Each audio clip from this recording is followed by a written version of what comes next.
Chapter I. A Holy Saint. It is in the Thebaid, on the heights of a mountain, where a platform, shaped like a crescent, is surrounded by huge stones. The hermit's cell occupies the background. It is built of mud and reeds, flat-roofed and doorless. Inside are seen a pitcher and a loaf of black bread. In the center, on a wooden support, a large book. On the ground, here and there, bits of rushwork, a mat or two, a basket and a knife. Some 10 paces or so from the cell a tall cross is planted in the ground. And, at the other end of the platform, a gnarled old palm tree leans over the abyss, for the side of the mountain is scarped. And at the bottom of the cliff the Nile swells, as it were, into a lake. To right and left, the view is bounded by the enclosing rocks. But, on the side of the desert, immense undulations of a yellowish ashcolour rise, one above and one beyond the other, like the lines of a sea coast.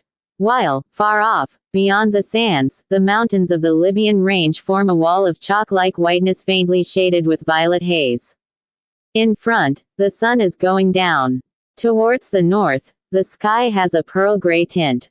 While, at the zenith, purple clouds, like the tufts of a gigantic mane, stretch over the blue vault. These purple streaks grow browner. The patches of blue assume the paleness of mother of pearl. The bushes, the pebbles, the earth, now wear the hard color of bronze, and through space floats a golden dust so fine that it is scarcely distinguishable from the vibrations of light. Saint Anthony, who has a long beard, unshorn locks, and a tunic of goatskin, is seated, cross-legged, engaged in making mats. No sooner has the sun disappeared than he heaves a deep sigh, and gazing towards the horizon. Another day gone. I was not so miserable in former times as I am now. Before the night was over, I used to begin my prayers. Then I would go down to the river to fetch water, the water bottle on my shoulder. After that, I used to amuse myself by arranging everything in my cell. I used to take up my tools, and examine the mats, to see whether they were evenly cut, and the baskets, to see whether they were light. For it seemed to me then that even my most trifling acts were duties which I performed with ease. At regulated hours I left off my work and prayed, with my 2 arms extended. I felt as if a fountain of mercy were flowing from heaven above into my heart. But now it is dried up. Why is this? He proceeds slowly into the rocky enclosure. When I left home, everyone found fault with me. My mother sank into a dying state. My sister, from a distance, made signs to me to come back. And the other one wept, Aminaria, that child whom I used to meet every evening, beside the cistern, as she was leading away her cattle. She ran after me. The rings on her feet glittered in the dust, and her tunic, open at the hips, fluttered in the wind. The old ascetic who hurried me from the spot addressed her, as we fled, in loud and menacing tones. Then our 2 camels kept galloping continuously, till at length every familiar object had vanished from my sight. At first, I selected for my abode the tomb of one of the pharaohs. But some enchantment surrounds those subterranean palaces, amid whose gloom the air is stifled with the decayed odor of aromatics. From the depths of the sarcophagi I heard a mournful voice arise, that called me by name. Or rather, as it seemed to me, all the fearful pictures on the walls started into hideous life. Then I fled to the borders of the Red Sea into a citadel in ruins. There I had for companions the scorpions that crawled amongst the stones, and, overhead, the eagles who were continually whirling across the azure sky. At night, I was torn by talons, bitten by beaks, or brushed with light wings. And horrible demons, yelling in my ears, hurled me to the earth. At last, the drivers of a caravan, which was journeying towards Alexandria, rescued me, and carried me along with them. After this, I became a pupil of the venerable Didymus. Though he was blind, no one equaled him in knowledge of the scriptures. When our lesson was ended, he used to take my arm, and, with my aid, ascend the Panium, from whose summit could be seen the Pharos and the open sea. Then we would return home, along the quays, where we brushed against men of every nation, including the Cimmerians, clad in bearskin, and the gymnosophists of the Ganges, who smear their bodies with cow dung. There were continual conflicts in the streets, some of which were caused by the Jews' refusal to pay taxes, and others by the attempts of the seditious to drive out the Romans. Besides, the city is filled with heretics, the followers of Manes, of Valentinus, of Basilides, and of Arius, all of them eagerly striving to discuss with you points of doctrine and to convert you to their views. Their discourses sometimes come back to my memory. And, though I try not to dwell upon them, they haunt my thoughts. I next took refuge in Colzin, and, when I had undergone a severe penance, I no longer feared the wrath of God. Many persons gathered around me, offering to become anchorites. I imposed on them a rule of life in antagonism to the vagaries of Gnosticism and the sophistries of the philosophers. Communications now reached me from every quarter, and people came a great distance to see me.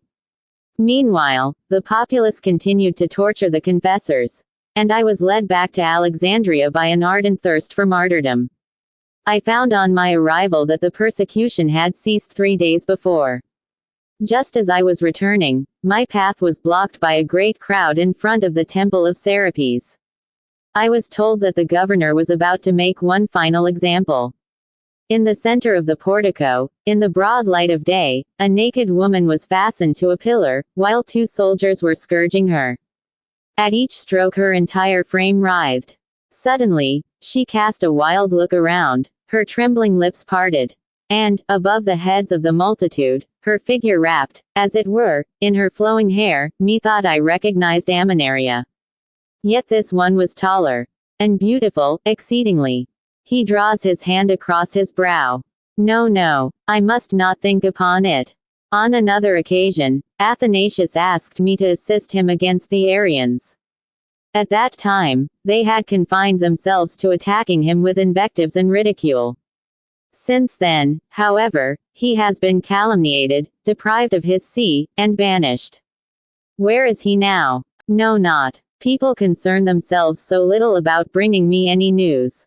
All my disciples have abandoned me, Hilarion like the rest. He was, perhaps, 15 years of age when he came to me, and his mind was so much filled with curiosity that every moment he was asking me questions. Then he would listen with a pensive air, and, without a murmur, he would run to fetch whatever I wanted. More nimble than a kid, and gay enough, moreover, to make even a patriarch laugh. He was a son to me. The sky is red. The earth completely dark. Agitated by the wind, clouds of sand rise, like winding sheets, and then fall again. All at once, in a clear space in the heavens, a flock of birds flits by, forming a kind of triangular battalion, resembling a piece of metal with its edges alone vibrating. Antony glances at them. Ah! How I should like to follow them! How often, too, have I not wistfully gazed at the long boats with their sails resembling wings, especially when they bore away those who had been my guests. What happy times I used to have with them!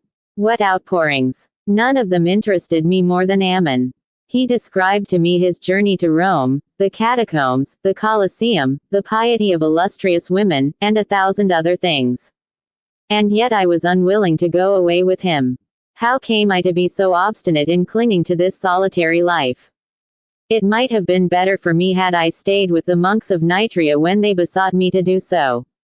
They occupy separate cells, and yet communicate with one another. On Sunday the trumpet calls them to the church, where you may see 3 whips hung up, which are reserved for the punishment of thieves and intruders, for they maintain very severe discipline. Nevertheless, they do not stand in need of gifts, for the faithful bring them eggs, fruit, and even instruments for removing thorns from their feet. There are vineyards around Pisbury, and those of Pabenum have a raft, in which they go forth to seek provisions. But I should have served my brethren more effectually by being a simple priest. I might succor the poor, administer, and guard the purity of domestic life. Besides, all the laity are not lost, and there was nothing to prevent me from being, for example, a grammarian or a philosopher. I should have had in my room a sphere made of reeds, tablets always in my hand, young people around me, and a crown of laurel suspended as an emblem over my door.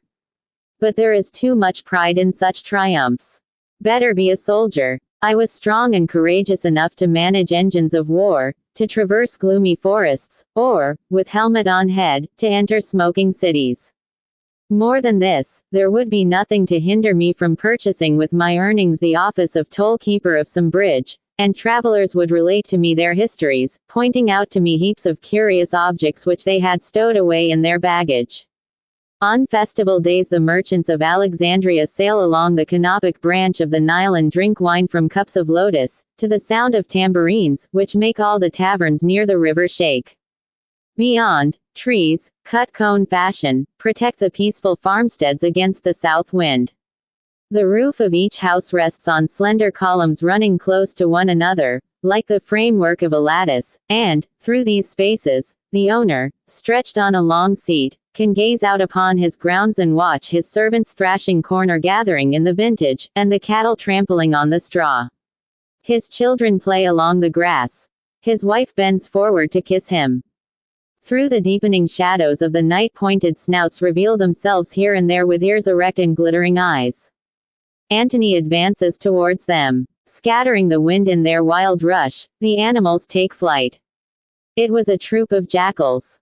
One of them remains behind, and, resting on two paws, with his body bent and his head on one side, he places himself in an attitude of defiance. How pretty he looks! He has gone to join his fellows. Oh! This solitude! This weariness! Laughing bitterly. This is such a delightful life. To twist palm branches in the fire to make shepherds, crooks, to turn out baskets and fasten mats together, and then to exchange all this handiwork with the nomads for bread that breaks your teeth. Ah! Wretched me! Will there never be an end of this? But, indeed, death would be better. I can bear it no longer. Enough. Enough. He stamps his foot, and makes his way through the rocks with rapid step, then stops, out of breath, bursts into sobs, and flings himself upon the ground. The night is calm. Millions of stars are trembling in the sky. No sound is heard save the chattering of the tarantula. The two arms of the cross cast a shadow on the sand. Antony, who is weeping, perceives it. Am I so weak, my God? Courage! Let us arise. He enters his cell, finds there the embers of a fire, lights a torch, and places it on the wooden stand, so as to illumine the big book. Suppose I take the Acts of the Apostles. Yes, no matter where. He saw the sky opened with a great linen sheet which was let down by its four corners, wherein were all kinds of terrestrial animals and wild beasts, reptiles and birds. And a voice said to him, Arise, Peter, kill and eat. Single quote. So, then, the Lord wished that his apostles should eat every kind of food, whilst Antony lets his chin sink on his breast. The rustling of the pages, which the wind scatters, causes him to lift his head, and he reads. The Jews slew all their enemies with swords, and made a great carnage of them, so that there follows the enumeration of the people slain by them. 75,000. They had endured so much. Besides, their enemies were the enemies of the true God. And how they must have enjoyed their vengeance, completely slaughtering the idolaters. No doubt the city was gorged with the dead. They must have been at the garden gates, on the staircases, and packed so closely together in the various rooms that the doors could not be closed. But here am I plunging into thoughts of murder and bloodshed. He opens the book at another passage. Nebuchadnezzar prostrated himself with his face on the ground and adored Daniel. Single quote. Ah! That is good. The Most High exalts his prophets above kings. This monarch spent his life in feasting, always intoxicated with sensuality and pride. But God, to punish him, changed him into a beast, and he walked on four paws. Antony begins to laugh. And, while stretching out his arms, disarranges the leaves of the book with the tips of his fingers. Then his eyes fall on these words. Aeschylus felt great joy in coming to them. He showed them his perfumes, his gold and silver, all his aromatics, his sweet-smelling oils, all his precious vases, and the things that were in his treasures. Single quote. I can imagine how they beheld, heaped up to the very ceiling, gems, diamonds, derricks. A man who possesses such an accumulation of these things is not the same as others. While handling them, he assumes that he holds the result of innumerable exertions, and that he has absorbed, and can again diffuse, the very life of the people. This is a useful precaution for kings. The wisest of them all was not wanting in it. His fleets brought him ivory and apes. Where is this? It is. He rapidly turns over the leaves. Ah! This is the place. The Queen of Sheba, being aware of how did she hope to tempt him? The devil was very desirous to tempt Jesus. But Jesus triumphed because he was God, and Solomon owing, perhaps, to his magical science. It is sublime, this science. For, as a philosopher has explained to me, the world forms a whole, all whose parts have an influence on one another, like the different organs of a single body. It is interesting to understand the affinities and antipathies implanted in everything by nature, and then to put them into play. In this way one might be able to modify laws that appear to be unchangeable. At this point the two shadows traced behind him by the arms of the cross project themselves in front of him. They form, as it were, two great horns. Antony exclaims, "Help, my God!" The shadows resume their former position. Ah! It was an illusion. Nothing more. It is useless for me to torment my soul. I have no need to do so. Absolutely no need. He sits down and crosses his arms. And yet methought I felt the approach, but why should he come? Besides, do I not know his artifices?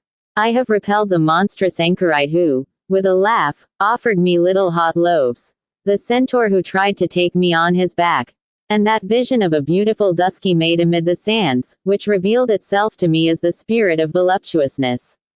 Antony walks up and down rapidly.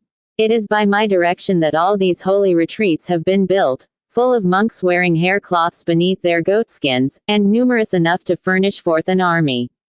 I have healed diseases at a distance. I have banished demons. I have waded through the river in the midst of crocodiles. The Emperor Constantine has written me 3 letters. And Bolasius, who treated with contempt the letter I sent him, has been torn by his own horses. The departure. But what toils, too, I have had to undergo.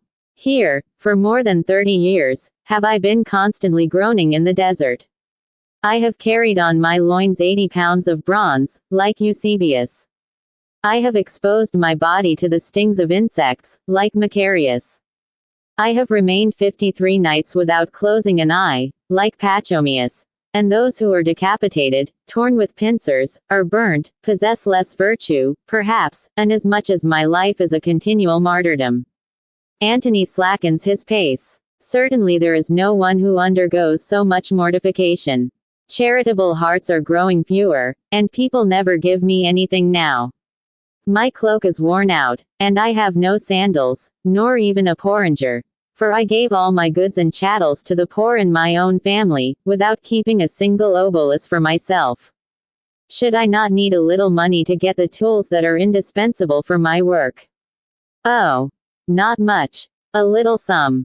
I would husband it. The fathers of Nicaea were ranged in purple robes on thrones along the wall, like the Magi, and they were entertained at a banquet, while honors were heaped upon them, especially on Paphnutius, merely because he has lost an eye and is lame since Diocletian's persecution.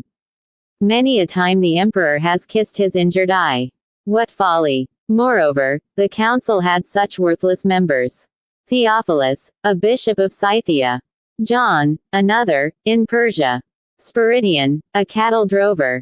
Alexander was too old. Athanasius ought to have made himself more agreeable to the Arians in order to get concessions from them. How is it they dealt with me? They would not even give me a hearing. He who spoke against me, a tall young man with a curling beard, coolly launched out captious objections. And while I was trying to find words to reply to him, they kept looking at me with malignant glances, barking at me like hyenas. Ah! If I could only get them all sent into exile by the emperor, or rather smite them, crush them, behold them suffering. I have much to suffer myself. He sinks swooning. This is what it is to have fasted overmuch. My strength is going. If I had eaten, only once, a morsel of meat. He half closes his eyes languidly. Ah! For some red flesh, a bunch of grapes to nibble, some curds that would quiver on a plate. But what ails me now? What ails me now? I feel my heart dilating like the sea when it swells before the storm. An overwhelming weakness bows me down, and the warm atmosphere seems to waft towards me the odor of hair. Still, there is no trace of a woman here. He turns towards the little pathway amid the rocks. This is the way they come, poised in their litters on the black arms of eunuchs. They descend, and, joining together their hands, laden with rings, they kneel down. They tell me their troubles. The need of a superhuman voluptuousness tortures them. They would like to die. In their dreams they have seen gods who called them by name, and the edges of their robes fall round my feet. I repel them. Oh, no, they say to me, not yet. What must I do? Any penance will appear easy to them. They ask me for the most severe. To share in my own, to live with me. It is a long time now since I have seen any of them. Perhaps, though, this is what is about to happen. And why not? If suddenly I were to hear the mule bells ringing in the mountains. It seems to me Antony climbs upon a rock, at the entrance of the path, and bends forward, darting his eyes into the darkness. The echo repeats, "Come, come." He lets his arms fall down, quite dazed. What a shame. Ah! Poor Antony. And immediately he hears a whisper. Poor Antony. Is that anyone? Answer. It is the wind passing through the spaces between the rocks that causes these intonations, and in their confused sonorities he distinguishes voices, as if the air were speaking. They are low and insinuating, a kind of sibilant utterance. The first, "Do you wish for women?" The second, "Nay. Rather great piles of money." The third, "A shining sword." The others, "All the people admire you. Go to sleep. You will cut their throats." Yes. You will cut their throats. At the same time, visible objects undergo a transformation. On the edge of the cliff, the old palm tree, with its cluster of yellow leaves, becomes the torso of a woman leaning over the abyss, and poised by her mass of hair. Antony re-enters his cell, and the stool which sustains the big book, with its pages filled with black letters, seems to him a bush covered with swallows. Without doubt, it is the torch that is making. He puts it out, and finds himself in profound darkness. And, suddenly, through the midst of the air, passes first, a pool of water, then a prostitute, the corner of a temple, a figure of a soldier, and a chariot with 2 white horses prancing. These images make their appearance abruptly, in successive shocks, standing out from the darkness like pictures of scarlet above a background of ebony. Their motion becomes more rapid. They pass in a dizzy fashion. At other times they stop, and, growing pale by degrees, dissolve. Or, rather, they fly away, and instantly others arrive in their stead.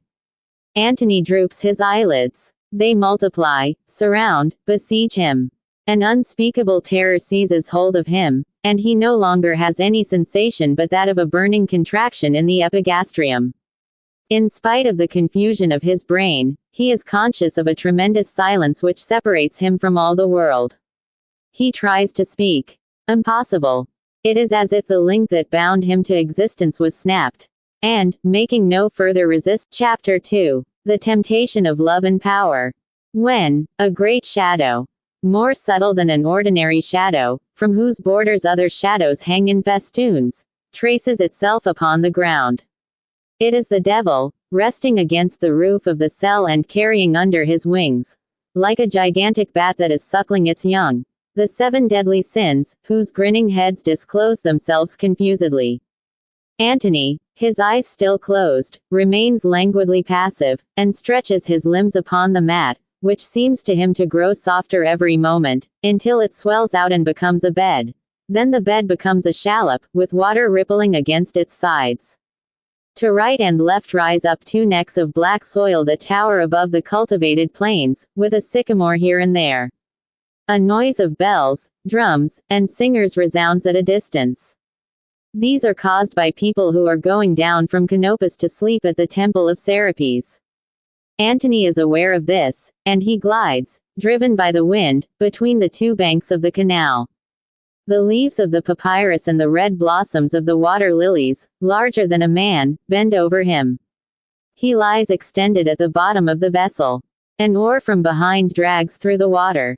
From time to time rises a hot breath of air that shakes the thin reeds.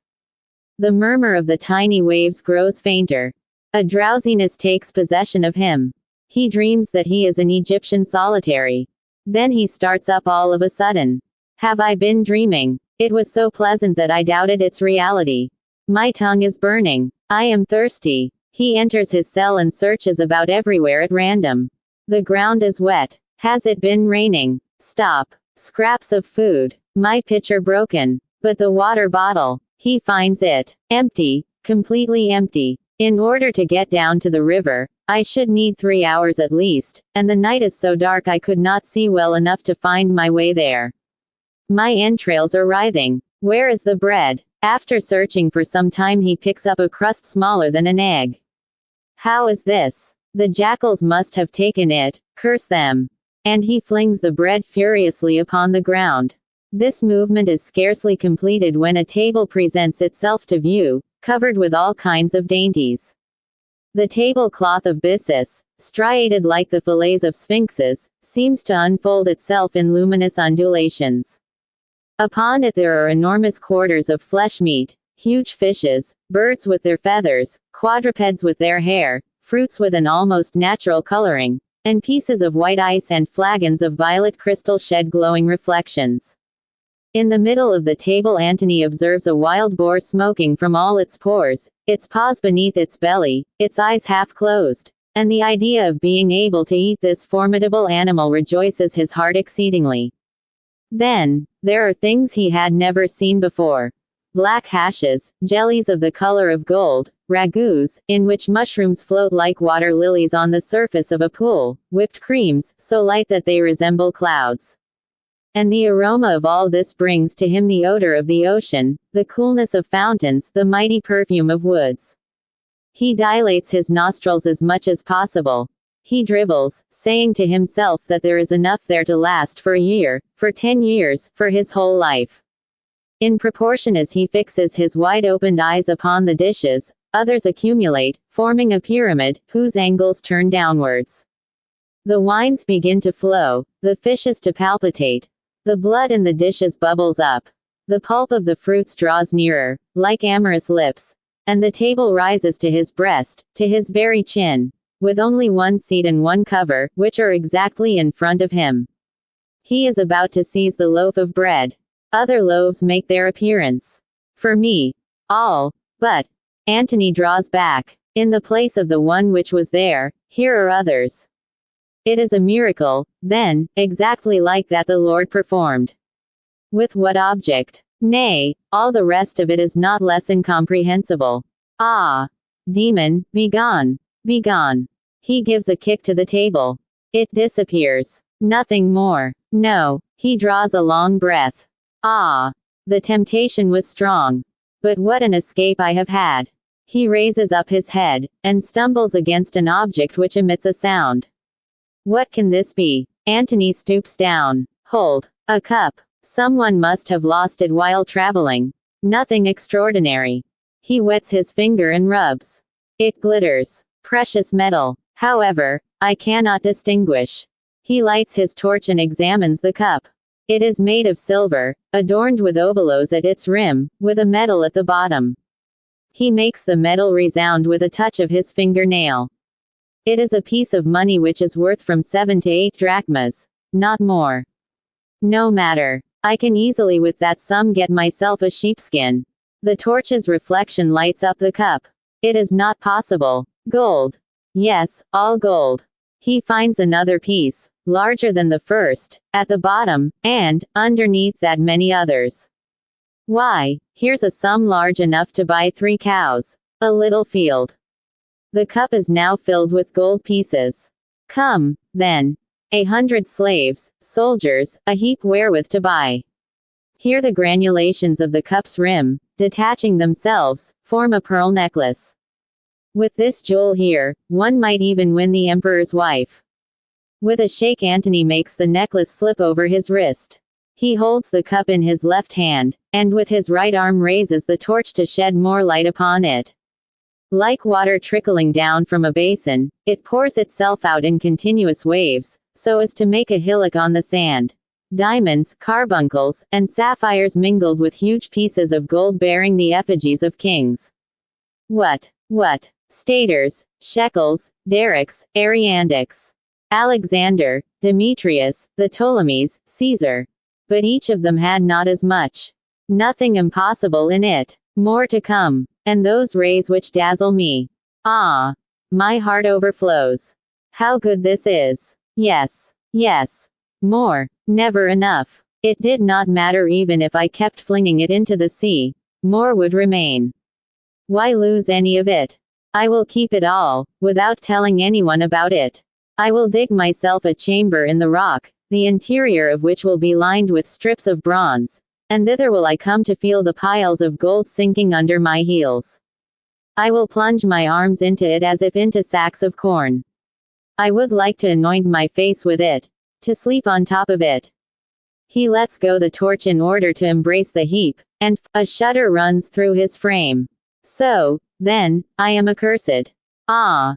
No, this is all my own fault. I let myself be caught in every trap. There is no one more idiotic or more infamous. I would like to beat myself, or, rather, to tear myself out of my body. I have restrained myself too long. I need to avenge myself, to strike, to kill. It is as if I had a troop of wild beasts in my soul. I would like, with a stroke of a hatchet in the midst of a crowd. Ah! A dagger. He flings himself upon his knife, which he has just seen. The knife slips from his hand, and Antony remains propped against the wall of his cell, his mouth wide open, motionless, like one in a trance. All the surroundings have disappeared. He finds himself in Alexandria on the Panium, an artificial mound raised in the center of the city, with corkscrew stairs on the outside. In front of it stretches Lake Mareotis, with the sea to the right and the open plain to the left, and, directly under his eyes, an irregular succession of flat roofs, traversed from north to south and from east to west by two streets, which cross each other, and which form, in their entire length, a row of porticos with Corinthian capitals. The houses overhanging this double colonnade have stained glass windows. Some have enormous wooden cages outside of them, in which the air from without is swallowed up. Monuments in various styles of architecture are piled close to one another. Egyptian pylons rise above Greek temples. Obelisks exhibit themselves like spears between battlements of red brick. In the centers of squares there are statues of Hermes with pointed ears, and of Anubis with dogs' heads. Antony notices the mosaics in the courtyards, and the tapestries hung from the cross beams of the ceiling. With a single glance he takes in the two ports, the Grand Port and the Eunostus, both round like two circles, and separated by a mole joining Alexandria to the rocky island, on which stands the Tower of the Pharos, quadrangular, 500 cubits high, and in small ports nearer to the shore intersect the principal ports. The mole is terminated at each end by a bridge built on marble columns fixed in the sea. Vessels pass beneath, and pleasure boats inlaid with ivory, gondolas covered with awnings, triremes and biremes, all kinds of shipping, move up and down or remain at anchor along the quays. Around the Grand Port there is an uninterrupted succession of royal structures.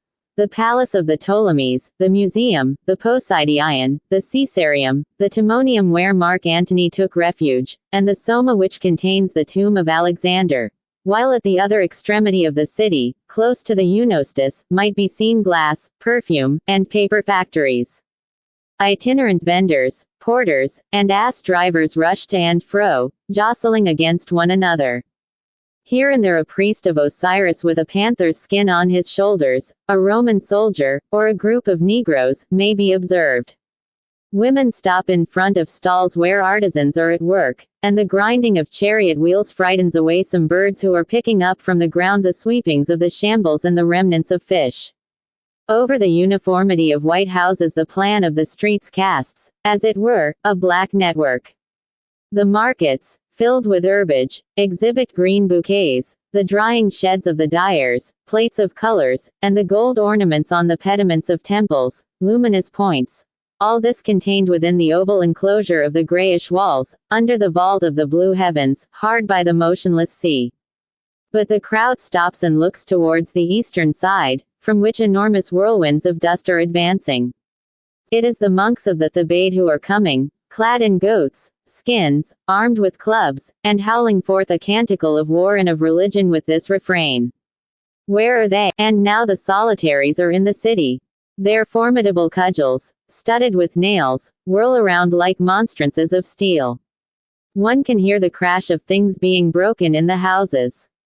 Intervals of silence follow, and then the loud cries burst forth again. From one end of the streets to the other there is a continuous eddying of people in a state of terror. Several are armed with pikes. Sometimes two groups meet and form into one. And this multitude, after rushing along the pavements, separates, and those composing it proceed to knock one another down. But the men with long hair always reappear. Thin wreaths of smoke escape from the corners of buildings. The leaves of the doors burst asunder. The skirts of the walls fall in. The architraves topple over.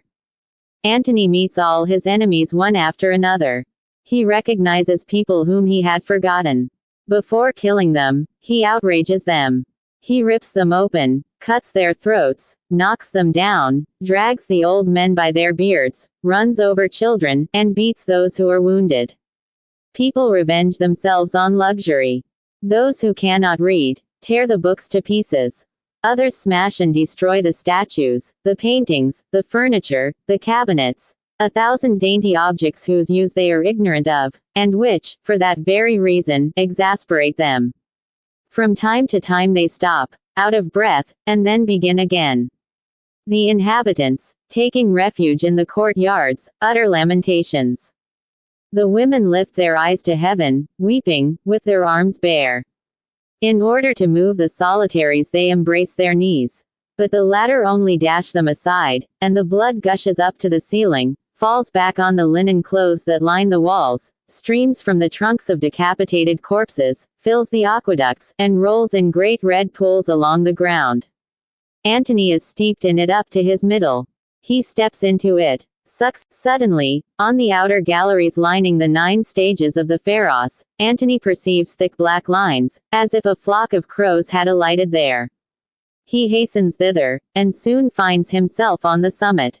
A huge copper mirror turned towards the sea reflects the ships in the offing. Antony amuses himself by looking at them. And as he continues looking at them, their number increases. They are gathered in a gulf formed like a crescent. Behind, upon a promontory, stretches a new city built in the Roman style of architecture, with cupolas of stone, conical roofs, marble work in red and blue, and a profusion of bronze attached to the volutes of capitals, to the tops of houses, and to the angles of cornices. A wood, formed of cypress trees, overhangs it. The color of the sea is greener. The air is colder. On the mountains at the horizon there is snow. Antony is about to pursue his way when a man accosts him, and says, "Come. They are waiting for you." He traverses a forum, enters a courtyard, stoops under a gate, and he arrives before the front of the palace, adorned with a group in wax representing the Emperor Constantine hurling the dragon to the earth. A porphyry basin supports in its center a golden conch filled with pistachio nuts. His guide informs him that he may take some of them. He does so. Then he loses himself, as it were, in a succession of apartments. Along the walls may be seen, in mosaic, generals offering conquered cities to the emperor on the palms of their hands. And on every side are columns of basalt, gratings of silver filigree, seats of ivory, and tapestries embroidered with pearls. The light falls from the vaulted roof, and Antony proceeds on his way. Tepid exhalations spread around. Occasionally he hears the modest patter of a sandal. Posted in the antechambers, the custodians, who resemble automatons, bear on their shoulders vermilion-colored truncheons. At last, he finds himself in the lower part of a hall with hyacinth curtains at its extreme end. They divide, and reveal the emperor seated upon a throne, attired in a violet tunic and red buskins with black bands. A diadem of pearls is wreathed around his hair, which is arranged in symmetrical rolls. He has drooping eyelids, a straight nose, and a heavy and cunning expression of countenance. At the corners of the dais, extended above his head, are placed 4 golden doves, and, at the foot of the throne, 2 enameled lions are squatted. The doves begin to coo, the lions to roar. The emperor rolls his eyes. Antony steps forward. And directly, without preamble, they proceed with a narrative of events. In the cities of Antioch, Ephesus, and Alexandria, the temples have been pillaged, and the statues of the gods converted into pots and porridge pans. The emperor laughs heartily at this. Antony reproaches him for his tolerance towards the Novatians. But the emperor flies into a passion. Novatians, Arians, Meletians. He is sick of them all. However, he admires the episcopacy, for the Christians create bishops, who depend on 5 or 6 personages, and it is his interest to gain over the latter in order to have the rest on his side. Moreover, he has not failed to furnish them with considerable sums. But he detests the fathers of the Council of Nicaea. Come, let us have a look at them. Antony follows him. And they are found on the same floor under a terrace which commands a view of a hippodrome full of people, and surmounted by porticos wherein the rest of the crowd are walking to and fro. In the center of the course there is a narrow platform on which stands a miniature temple of Mercury, a statue of Constantine, and, behind the imperial pavilion, the prefects of the chambers, the lords of the household, and the patricians are placed at intervals as far as the first story of a church, all whose windows are lined with women. At the right is the gallery of the blue faction, at the left that of the green, while below there is a picket of soldiers, and, on a level with the arena, a row of Corinthian pillars, forming the entrance to the stalls. The races are about to begin. The horses fall into line. Tall plumes fixed between their ears sway in the wind like trees. And in their leaps they shake the chariots in the form of shells, driven by coachmen wearing a kind of many-colored cuirass with sleeves narrow at the wrists and wide in the arms, with legs uncovered, full beard, and hair shaven above the forehead after the fashion of the Huns. Antony is deafened by the murmuring of voices. Above and below he perceives nothing but painted faces, motley garments, and plates of worked gold. And the sand of the arena, perfectly white, shines like a mirror. The emperor converses with him, confides to him some important secrets, informs him of the assassination of his own son Crispus, and goes so far as to consult Antony about his health. Meanwhile, Antony perceives slaves at the end of the stalls. They are the fathers of the Council of Nicaea, in rags, abject. The martyr Paphnutius is brushing a horse's mane. Theophilus is scrubbing the legs of another. John is painting the hoofs of a third. While Alexander is picking up their droppings in a basket. Antony passes among them. They salaam to him, beg of him to intercede for them, and kiss his hands. The entire crowd hoots at them. And he rejoices in their degradation immeasurably. And now he has become one of the great ones of the court, the emperor's confidant, first minister. Constantine places the diadem on his forehead, and Antony keeps it, as if this honor were quite natural to him. And presently is disclosed, beneath the darkness, an immense hall, lighted up by candelabra of gold. Columns, half lost in shadow so tall are they, run in a row behind the tables, which stretch to the horizon, where appear, in a luminous haze, staircases placed one above another, successions of archways, colossi, towers, and, in the background, an unoccupied wing of the palace, which cedars overtop, making blacker masses above the darkness. The guests, crowned with violets, lean upon their elbows on low-lying couches. Beside each one are placed amphorae, from which they pour out wine. And, at the very end, by himself, adorned with the tiara and covered with carbuncles, King Nebuchadnezzar is eating and drinking. To right and left of him, 2 theories of priests, with peaked caps, are swinging censers. Upon the ground are crawling captive kings, without feet or hands, to whom he flings bones to pick. Further down stand his brothers, with shades over their eyes, for they are perfectly blind. A constant lamentation ascends from the depths of the ergastula. The soft and monotonous sounds of a hydraulic organ alternate with the chorus of voices, and one feels as if all around the hall there was an immense city, an ocean of humanity, whose waves were beating against the walls. The slaves rush forward carrying plates. Women run about offering drink to the guests. The baskets groan under the load of bread, and a dromedary, laden with leathern bottles, passes to and fro, letting vervain trickle over the floor in order to cool it. Belluary lead forth lions. Dancing girls, with their hair in ringlets, turn somersaults, while squirting fire through their nostrils. Negro jugglers perform tricks. Naked children fling snowballs, which, in falling, crash against the shining silver plate. The clamor is so dreadful that it might be described as a tempest, and the steam of the viands, as well as the respirations of the guests, spreads, as it were, a cloud over the feast. Now and then, flakes from the huge torches, snatched away by the wind, traverse the night like flying stars. The king wipes off the perfumes from his visage with his hand. He eats from the sacred vessels, and then breaks them, and he enumerates, mentally, his fleets, his armies, his peoples. Presently, through a whim, he will burn his palace, along with his guests. He calculates on rebuilding the Tower of Babel, and dethroning God. Antony reads, at a distance, on his forehead, all his thoughts. They take possession of himself, and he becomes Nebuchadnezzar. Immediately, he is satiated with conquests and exterminations, and a longing seizes him to plunge into every kind of vileness. Moreover, the degradation wherewith men are terrified is an outrage done to their souls, a means still more of stupefying them. And, as nothing is lower than a brute beast, Antony falls upon four paws on the table, and bellows like a bull. He feels a pain in his hand. A pebble, as it happened, has hurt him. And he again finds himself in his cell. The rocky enclosure is empty. The stars are shining. All is silence. Once more I have been deceived.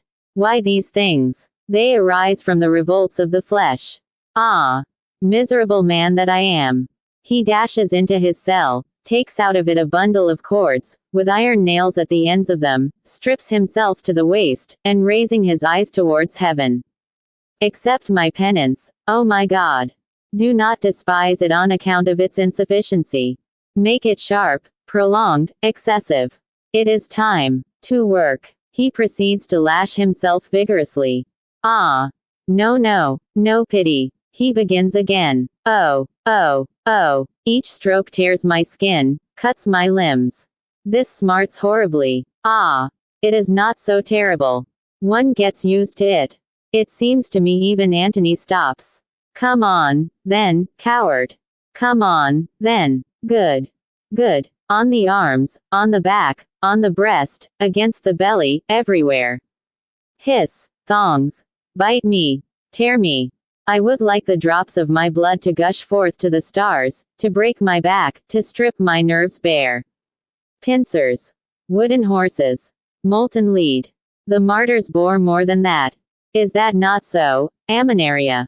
The shadows of the devil's horns reappear. I might have been fastened to the pillar next to yours, face to face with you, under your very eyes, responding to your shrieks with my sighs, and our griefs would blend into one, and our souls would commingle. He flogs himself furiously. Hold. Hold. For your sake. Once more. But this is a mere tickling that passes through my frame. What torture. What delight. Those are like kisses. My marrow is melting. I am dying. And in front of him he sees three cavaliers, mounted on wild asses, clad in green garments, holding lilies in their hands, and all resembling one another in figure.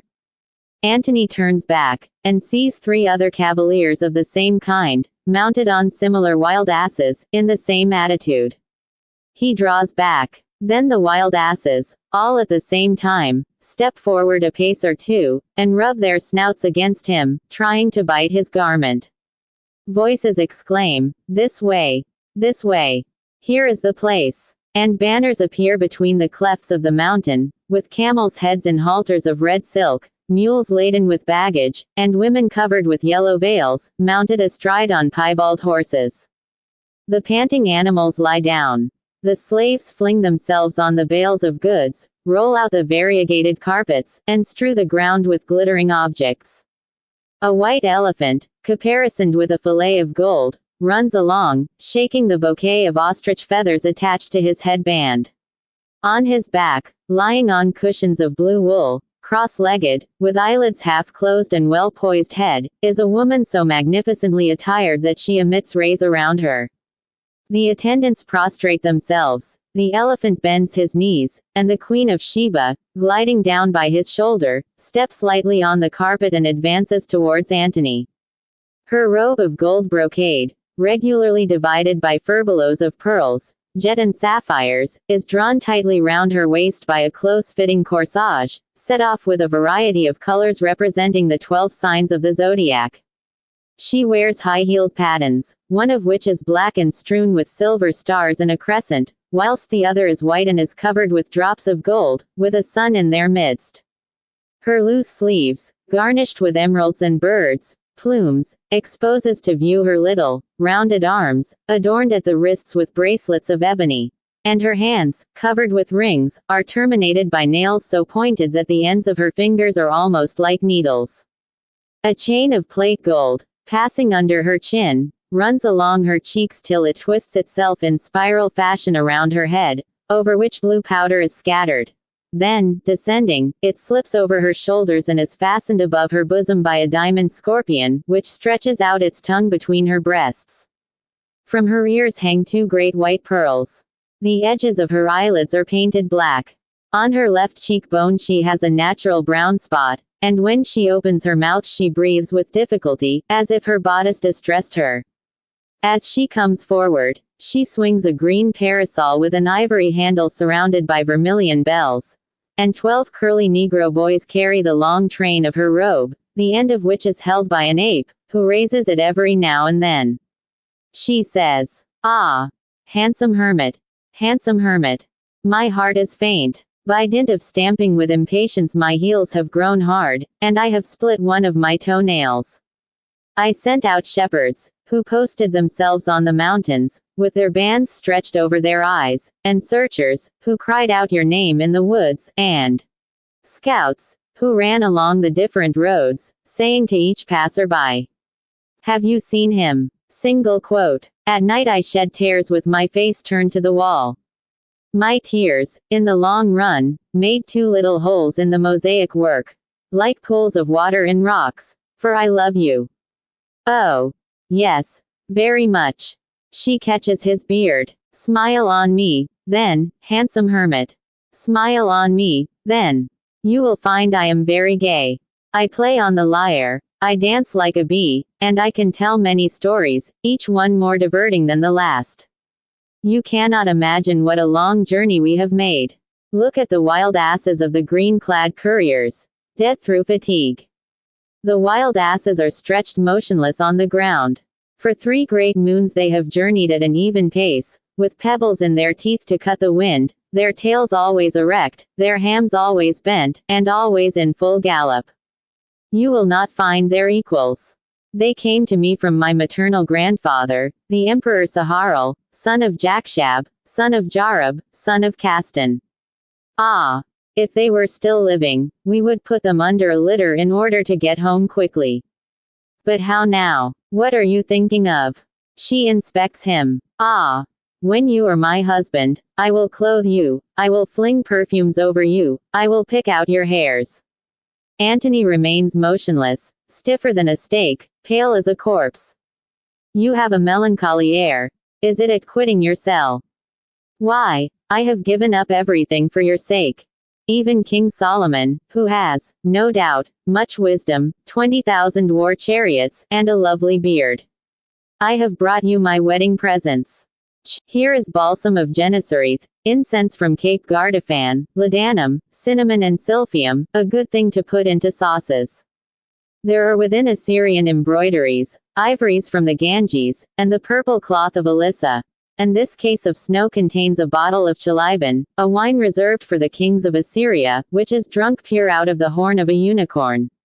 Here are collars, clasps, fillets, parasols, gold dust from Bassa, tin from Tartessus, blue wood from Pandion, white furs from Icedonia, carbuncles from the island of Polysimondum, and toothpicks made with the hair of the Taches, an extinct animal found under the earth. These cushions are from Amathia, and these mantle fringes from Palmyra. Under this Babylonian carpet there are but come, then. Come, then. She pulls Saint Anthony along by the beard. He resists. She goes on. This light tissue, which crackles under the fingers with the noise of sparks, is the famous yellow linen brought by the merchants from Bactriana. They required no less than 43 interpreters during their voyage. I will make garments of it for you, which you will put on at home. Press the fastenings of that sycamore box, and give me the ivory casket in my elephant's packing case. They draw out of a box some round objects covered with a veil, and bring her a little case covered with carvings. Would you like the buckler of Digian ben Digian, the builder of the pyramids? Here it is. It is composed of 7 dragons' skins placed one above another, joined by diamond screws, and tanned in the bile of a parricide. It represents, on one side, all the wars which have taken place since the invention of arms, and, on the other, all the wars that will take place till the end of the world. Above, the thunderbolt rebounds like a ball of cork. I am going to put it on your. She takes Saint Anthony by the 2 cheeks. He repels her with outstretched arms. It was one night when King Solomon had lost his head. At length, we had concluded a bargain. He arose, and, going out with the stride of a wolf, she dances a pirouette. Ah! Ah! Handsome hermit! You shall not know it. You shall not know it. She shakes her parasol, and all the little bells begin to ring. I have many other things besides. There, now. I have treasures shut up in galleries, where they are lost as in a wood. I have summer palaces of lattice reeds, and winter palaces of black marble. In the midst of great lakes, like seas, I have islands round as pieces of silver all covered with mother of pearl, whose shores make music with the beating of the liquid waves that roll over the sand. The slaves of my kitchen catch birds in my aviaries, and angle for fish in my ponds. I have engravers continually sitting to stamp my likeness on hard stones, panting workers in bronze who cast my statues, and perfumers who mix the juice of plants with vinegar and beat up pastes. I have dressmakers who cut out stuffs for me, goldsmiths who make jewels for me, women whose duty it is to select headdresses for me, and attentive house painters poring over my panelings boiling resin, which they cool with fans. I have attendants for my harem, eunuchs enough to make an army. And then I have armies, subjects. I have in my vestibule a guard of dwarfs, carrying on their backs ivory trumpets. Antony sighs. I have teams of gazelles, quadrigae of elephants, hundreds of camels, and mares with such long manes that their feet get entangled with them when they are galloping, and flocks with such huge horns that the woods are torn down in front of them when they are pasturing. I have giraffes who walk in my and down the grottos, listening to the water flowing from the stalactites. I journey to the diamond country, where my friends the magicians allow me to choose the most beautiful. Then I ascend to earth once more, and return home.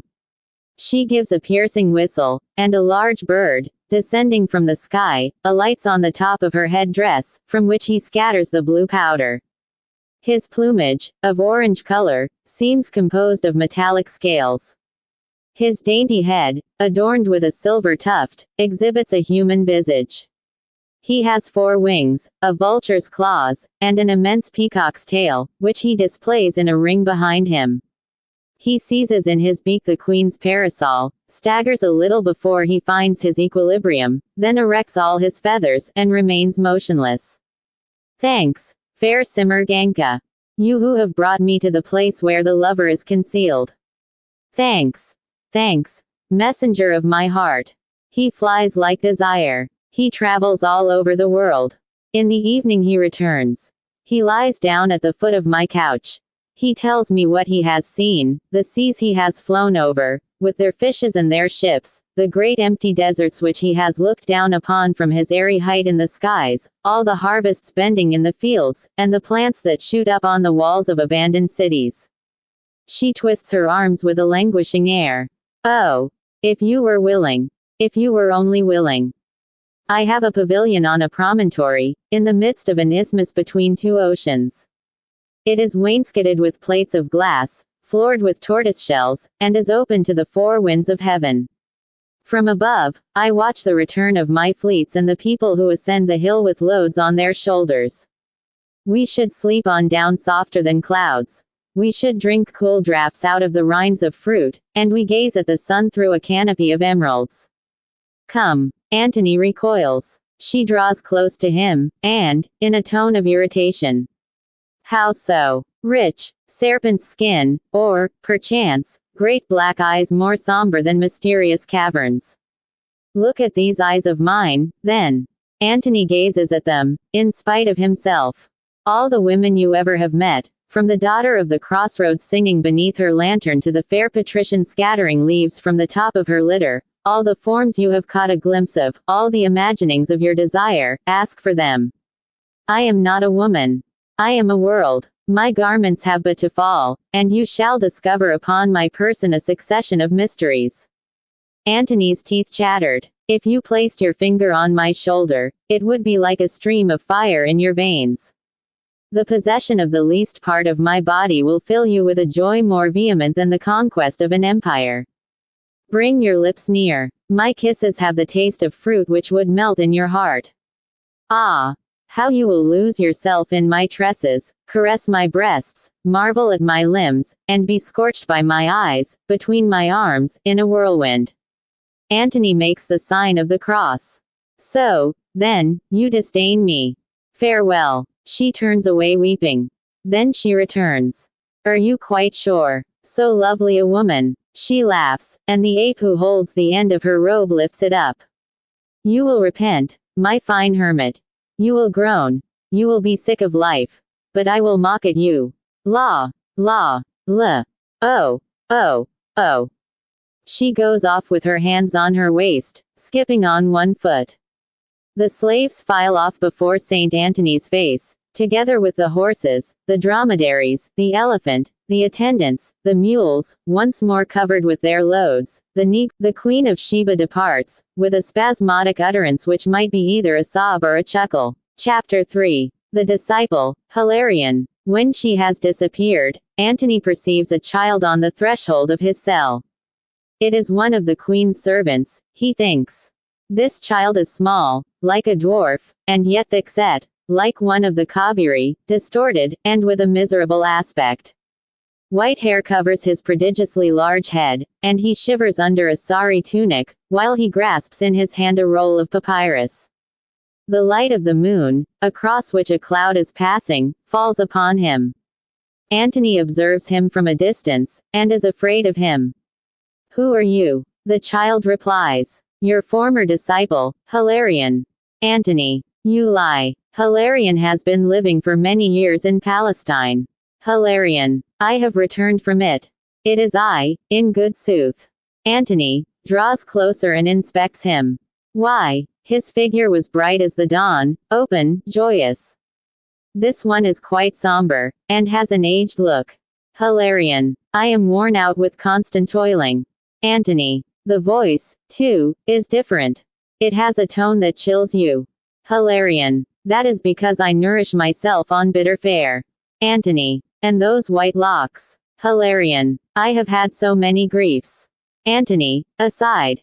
Hilarion. I was not so far away as you imagined.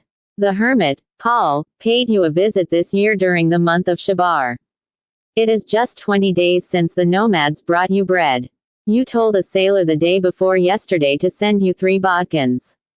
Antony. He knows everything. Hilarion. Learn, too, that I have never left you. But you spend long intervals without perceiving me. Antony. How is that? No doubt my head is troubled. Tonight especially, Hilarion. All the deadly sins have arrived. But their miserable snares are of no avail against a saint like you. Antony. Oh. No, no. Every minute I give way. Would that I were one of those whose souls are always intrepid and their minds firm. Like the great Athanasius, for example. Hilarion. He was unlawfully ordained by 7 bishops. Antony. What does it matter? If his virtue Hilarion. Come, now. A haughty, cruel man, always mixed up in intrigues, and finally exiled for being a monopolist. Antony. Calumny. Hilarion. You will not deny that he tried to corrupt Eustachius, the treasurer of the bounties. Antony. So it is stated, and I admit it. Hilarion. He burned, for revenge, the house of Arsenius. Antony. Alas. Hilarion. At the Council of Nicaea, he said, speaking of Jesus, the man of the Lord. Single quote. Antony. Ah. That is a blasphemy. Hilarion. So limited is he, too, that he acknowledges he knows nothing as to the nature of the word. Antony, smiling with pleasure. In fact, he has not a very lofty intellect. Hilarion. If they had put you in his place, it would have been a great satisfaction for your brethren, as well as yourself. This life, apart from others, is a bad thing. Antony. On the contrary, man, being a spirit, should withdraw himself from perishable things. All action degrades him. I would like not to cling to the earth, even with the soles of my feet. Hilarion. Hypocrite. Who plunges himself into solitude to free himself the better from the outbreaks of his lusts. You deprive yourself of meat, of wine, of stoves, of slaves, and of honors. But how you let your imagination offer you banquets, perfumes, naked women, and applauding crowds. Your chastity is but a more subtle kind of corruption, and your contempt for the world is but the impotence of your hatred against it. This is the reason that persons like you are so lugubrious, or perhaps it is because they lack faith. The possession of the truth gives joy. Was Jesus sad? He used to go about surrounded by friends. He rested under the shade of the olive, entered the house of the publican, multiplied the cups, pardoned the fallen woman, healing all sorrows. As for you, you have no pity, save for your own wretchedness. You are so much swayed by a kind of remorse, and by a ferocious insanity, that you would repel the caress of a dog or the smile of a child. Antony bursts out sobbing. Enough. Enough. You move my heart too much. Hilarion. Shake off the vermin from your rags. Get rid of your filth. Your God is not a Moloch who requires flesh as a sacrifice. Antony. Still, suffering is blessed. The cherubim bend down to receive the blood of confessors. Hilarion. Then admire the Montanists. They surpass all the rest. Antony. But it is the truth of the doctrine that makes the martyr. Hilarion. How can he prove its excellence, seeing that he testifies equally on behalf of error? Antony. Be silent, viper. Hilarion. It is not perhaps so difficult. The exhortations of friends, the pleasure of outraging popular feeling, the oath they take, a certain giddy excitement, 1,000 things, in fact, go to help them. Antony draws away from Hilarion. Hilarion follows him. Besides, this style of dying introduces great disorders. Dionysius, Cyprian, and Gregory avoided it. Peter of Alexandria has disapproved of it.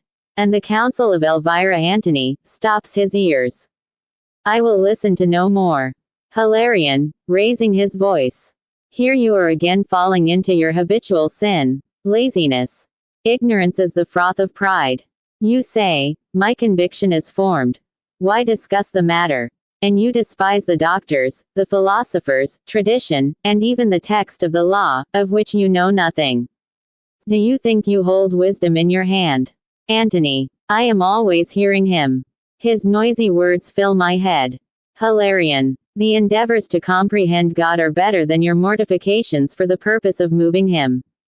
We have no merit save our thirst for truth. Religion alone does not explain everything.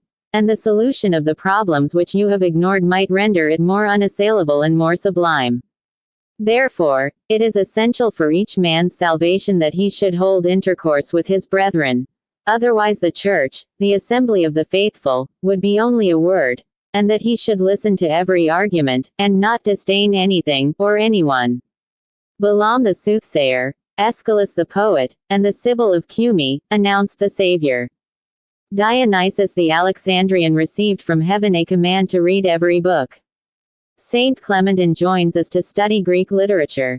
Hermes was converted by the illusion of a Antony. What an air of authority! It appears to me that you are growing taller. In fact, Hilarian's height has progressively increased. And, in order not to see him, Antony closes his eyes. Hilarion. Make your mind easy, good hermit. Let us sit down here, on this big stone, as of yore, when, at the break of day, I used to salute you, addressing you as, bright morning star, and you at once began to give me instruction. It is not finished yet. The moon affords us sufficient light. I am all attention. He has drawn forth a calamus from his girdle, and, cross-legged on the ground, with his roll of papyrus in his hand, he raises his head towards Antony, who, seated beside him, keeps his forehead bent. Is not the word of God confirmed for us by the miracles? And yet the sorcerers of Pharaoh worked miracles. Other impostors could do the same. So here we may be deceived. What, then, is a miracle? An occurrence which seems to us outside the limits of nature. But do we know all nature's powers? And, from the mere fact that a thing ordinarily does not astonish us, does it follow that we comprehend it?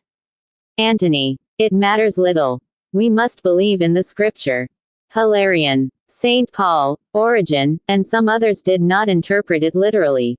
But, if we explain it allegorically, it becomes the heritage of a limited number of people, and the evidence of its truth vanishes. What are we to do, then? Antony. Leave it to the church. Hilarion. Then the scripture is useless. Antony. Not at all. Although the Old Testament, I admit, has, well, obscurities, but the new shines forth with a pure light. Hilarion. And yet the angel of the Annunciation, in Matthew, appears to Joseph, whilst in Luke it is to Mary. The anointing of Jesus by a woman comes to pass, according to the first gospel, at the beginning of his public life, but according to the three others, a few days before his death. The drink which they offer him on the cross is, in Matthew, vinegar and gall, in Mark, wine and myrrh. If we follow Luke and Matthew, the apostles ought to take neither money nor bag. In fact, not even sandals or a staff. While in Mark, on the contrary, Jesus forbids them to carry with them anything except sandals and a staff. Here is where I get lost. Antony, in amazement. In fact, Hilarion. At the contact of the woman with the issue of blood, Jesus turned round, and said, "Who has touched me?" So, then, he did not know who touched him. That is opposed to the omniscience of Jesus. If the tomb was watched by guards, the women had not to worry themselves about an assistant to lift up the stone from the tomb. Therefore, there were no guards there. Or rather, the holy women were not there at all. At Emmaus, he eats with his disciples, and makes them feel his wounds. It is a human body, a material object, which can be weighed, and which, nevertheless, passes through stone walls. Is this possible? Antony. It would take a good deal of time to answer you. Hilarion. Why did he receive the Holy Ghost, although he was the Son? What need had he of baptism, if he were the Word? How could the devil tempt him? God. Have these thoughts never occurred to you? Antony. Yes. Often, torpid or frantic, they dwell in my conscience. I crush them out. They spring up again, they stifle me. And sometimes I believe that I am accursed. Hilarion. Then you have nothing to do but to serve God. Antony. I have always need to adore him. After a prolonged silence, Hilarion resumes. But apart from dogma, entire liberty of research is permitted us. Do you wish to become acquainted with the hierarchy of angels, the virtue of Antony? Yes. Yes. My mind is struggling to escape from its prison. It seems to me that, by gathering my forces, I shall be able to effect this. Sometimes, even for an interval brief as a lightning flash, I feel myself, as it were, suspended in midair. Then I fall back again.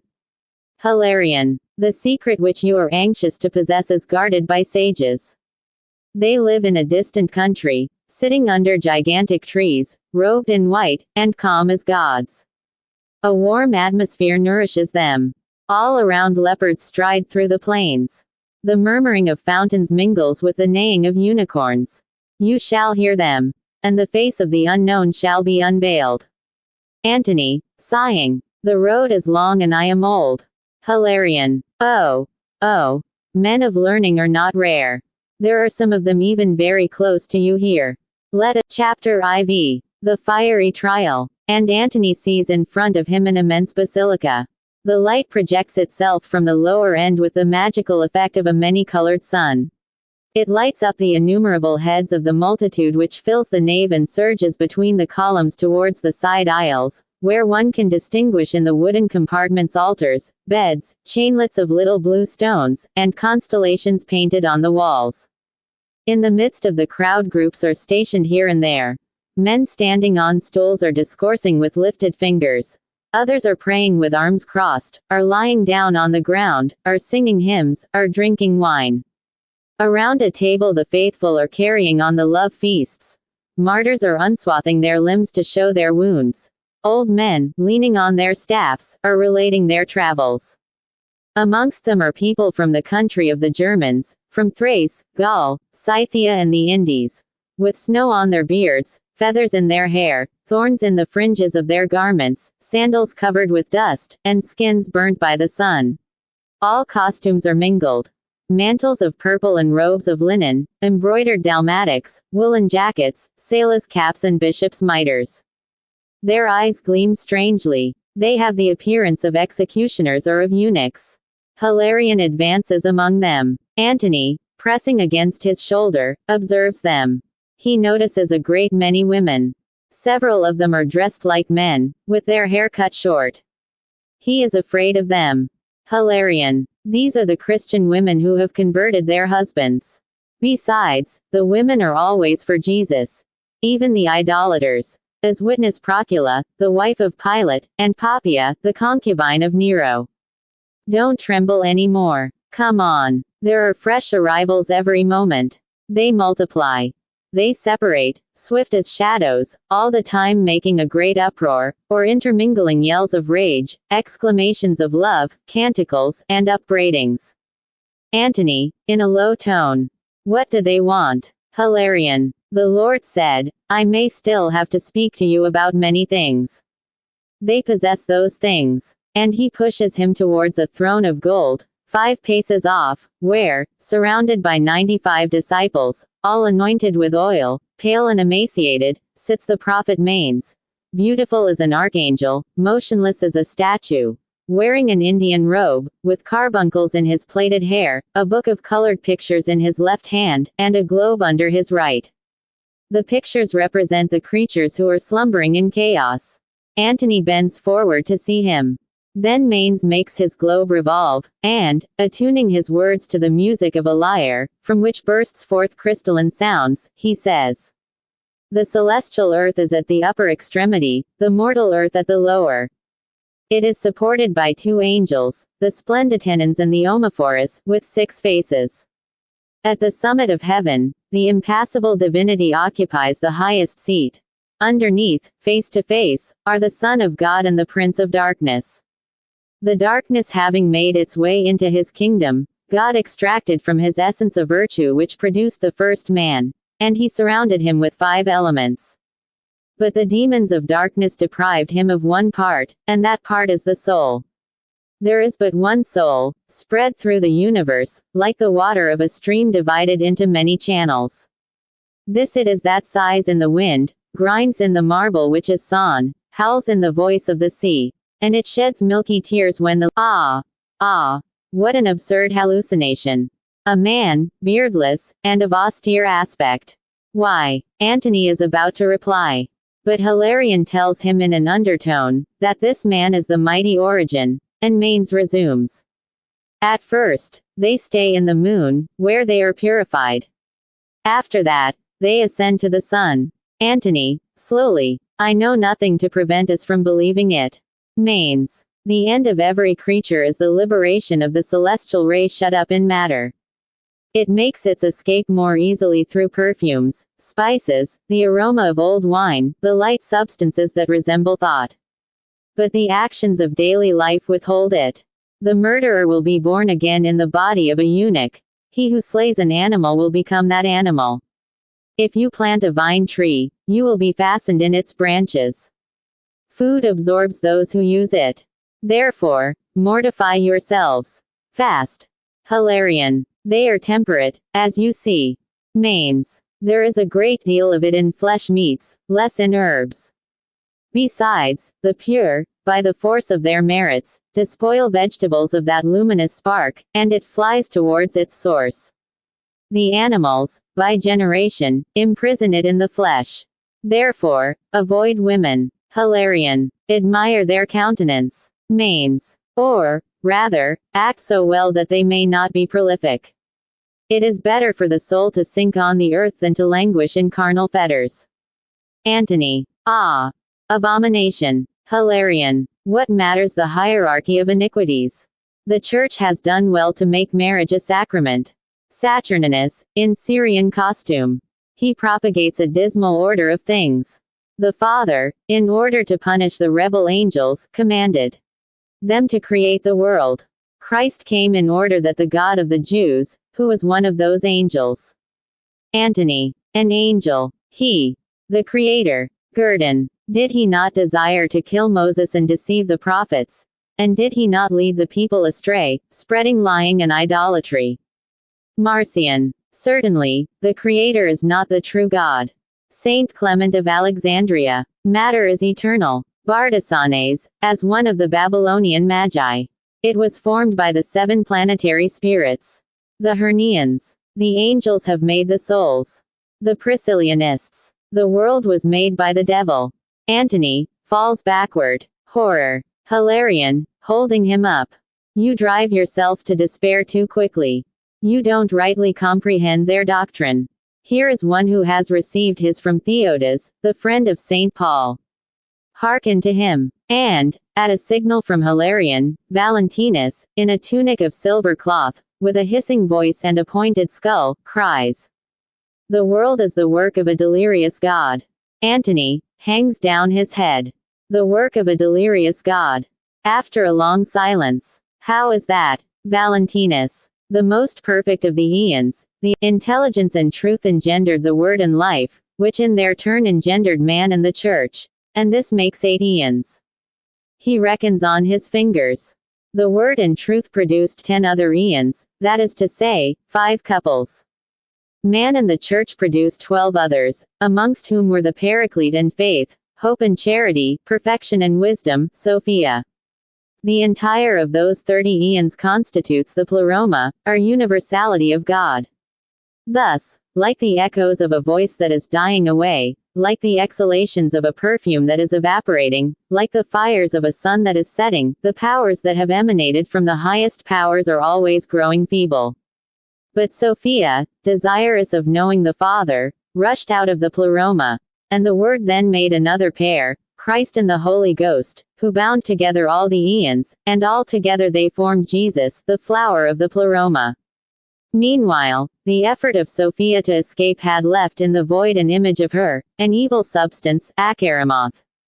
The Savior took pity on her, and delivered her from her passions. And from the smile of Acharamoth on being set free light was born. Her tears made the waters, and her sadness engendered gloomy matter. From Acharamoth sprang the Demiurge, the fabricator of the worlds, the heavens, and the devil.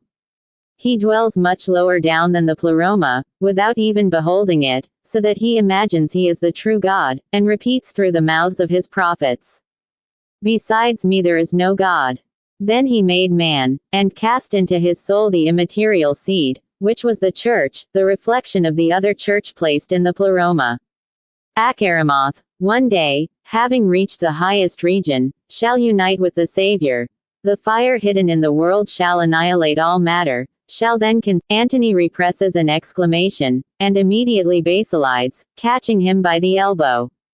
The Supreme Being, with his infinite emanations, is called Abraxas, and the Savior with all his virtues, Kaulakau, otherwise rank upon rank, rectitude upon rectitude.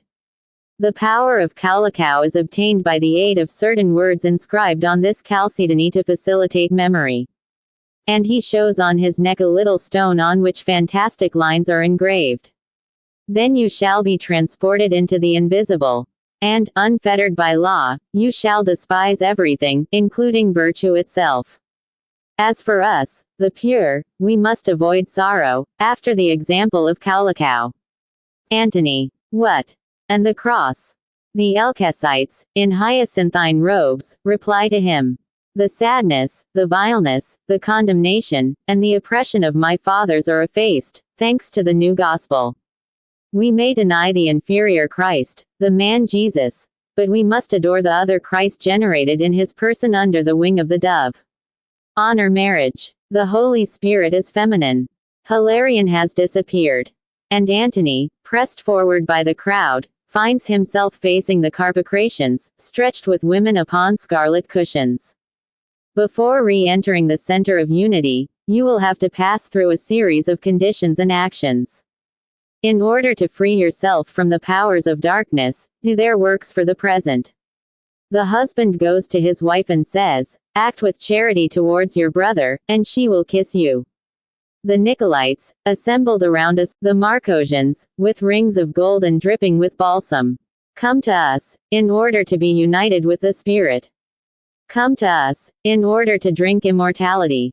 And one of them points out to him, behind some tapestry, the body of a man with an ass's head. This represents Sabaoth, the father of the devil. As a mark of hatred he spits upon it. Another discloses a very low bed strewn with flowers, saying as he does so, "The spiritual nuptials are about to be consummated." A third holds forth a goblet of glass while he utters an invocation. Blood appears in it. Ah! There it is.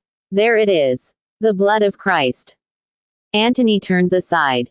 But he is splashed by the water, which leaps out of a tub. The Helvetians cast themselves into it head foremost, muttering, "Man regenerated by baptism is incapable of sin." Then he passes close to a great fire, where the Adamites are warming themselves completely naked to imitate the purity of paradise. And he jostles up against the Messalians wallowing on the stone floor half asleep, stupid. Oh! Run over us, if you like. We shall not budge. Work is a sin. All occupation is evil. Behind those, the abject Paternians, men, women, and children, pell-mell, on a heap of filth, lift up their hideous faces, besmeared with wine. The inferior parts of the body, having been made by the devil, belong to him. Let us, but all at once a man, clad in a Carthaginian mantle, jumps among them, with a bundle of thongs in his hand, and striking at random to right and left of him violently. Ah! Impostors, brigands, simoniacs, heretics, and demons, the vermin of the schools, the dregs of hell. This fellow here, Marcion, is a sailor from Sinope excommunicated for incest. Carpocras has been banished as a magician. Aetius has stolen his concubine. Nicholas prostituted his own wife. And Manes, who describes himself as the Buddha, and whose name is Kubricus, was flayed with the sharp end of a cane, so that his tanned skin swings at the gates of Ctesiphon. Antony has recognized Tertullian, and rushes forward to meet him. "Help, Master! Help!"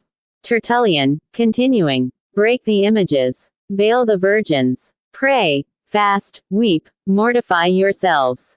No philosophy. No books. After Jesus, science is useless. All have fled." And Antony sees, instead of Tertullian, a woman seated on a stone bench. She sobs, her head resting against a pillar, her hair hanging down, and her body wrapped in a long brown simmer. Then they find themselves close to each other far from the crowd. And a silence, an extraordinary peacefulness, ensues, such as one feels in a wood when the wind ceases and the leaves flutter no longer. This woman is very beautiful, though faded and pale as death. They stare at each other, and their eyes mutually exchange a flood of thoughts, as it were, 1,000 memories of the past, bewildering and profound. At last Priscilla begins to speak. I was in the lowest chamber of the baths, and I was lulled to sleep by the confused murmurs that reached me from the streets. All at once I heard loud exclamations. The people cried, "It is a magician! It is the devil!" And the crowd stopped in front of our house opposite to the temple of Aesculapius. I raised myself with my wrists to the height of the air hole. On the peristyle of the temple was a man with dish, and with them made large furrows on his breast, calling out, "Jesus! Jesus!" The people said, "That is not lawful. Let us stone him." But he did not desist. The things that were occurring were unheard of, astounding. Flowers, large as the sun, turned around before my eyes, and I heard a harp of gold vibrating in midair. The day sank to its close. My arms let go the iron bars. My strength was exhausted. And when he bore me away to his house. Antony. Whom are you talking about? Priscilla. Why, of Montanus. Antony. But Montanus is dead. Priscilla. That is not true. A voice. No, Montanus is not dead. Antony comes back. And near him, on the other side upon a bench, a second woman is seated. This one being fair, and paler still, with swellings under her eyelids, as if she had been a long time weeping. Without waiting for him to question her, she says, "Maximilla, we were returning from Tarsus by the mountains, when, at a turn of the road, we saw a man under a fig tree. He cried from a distance, 'Stop!' And he sprang forward, pouring out abuse on us. The slaves rushed up to protect us. He burst out laughing. The horses pranced. The mastiffs all began to howl. He was standing up. The perspiration fell down his face. The wind made his cloak flap. While addressing us by name, he reproached us for the vanity of our actions, the impurity of our bodies. And he raised his fist towards the dromedaries on account of the silver bells which they wore under their jaws. His fury filled my very entrails with terror. Nevertheless, it was a voluptuous sensation, which soothed, intoxicated me. At first, the slaves drew near. "Master," said they, "our beasts are fatigued." Then there were the women. "We are frightened," and the slaves ran away. After that, the children began to cry, "We are hungry." And, as no answer was given to the women, they disappeared. And now he began to speak. I perceived that there was someone close beside me. It was my husband. I listened to the other. The first crawled between the stones, exclaiming, "Do you abandon me?"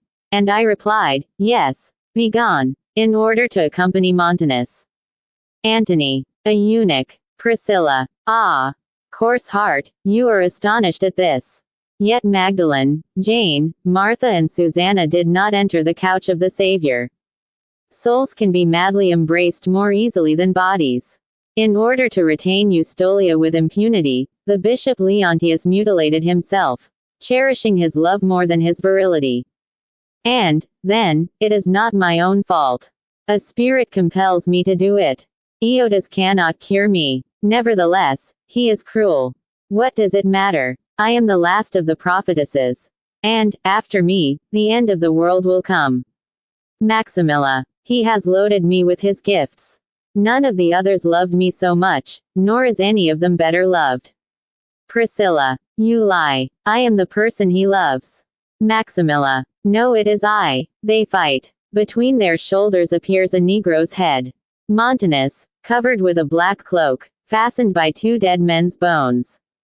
Be quiet, my doves.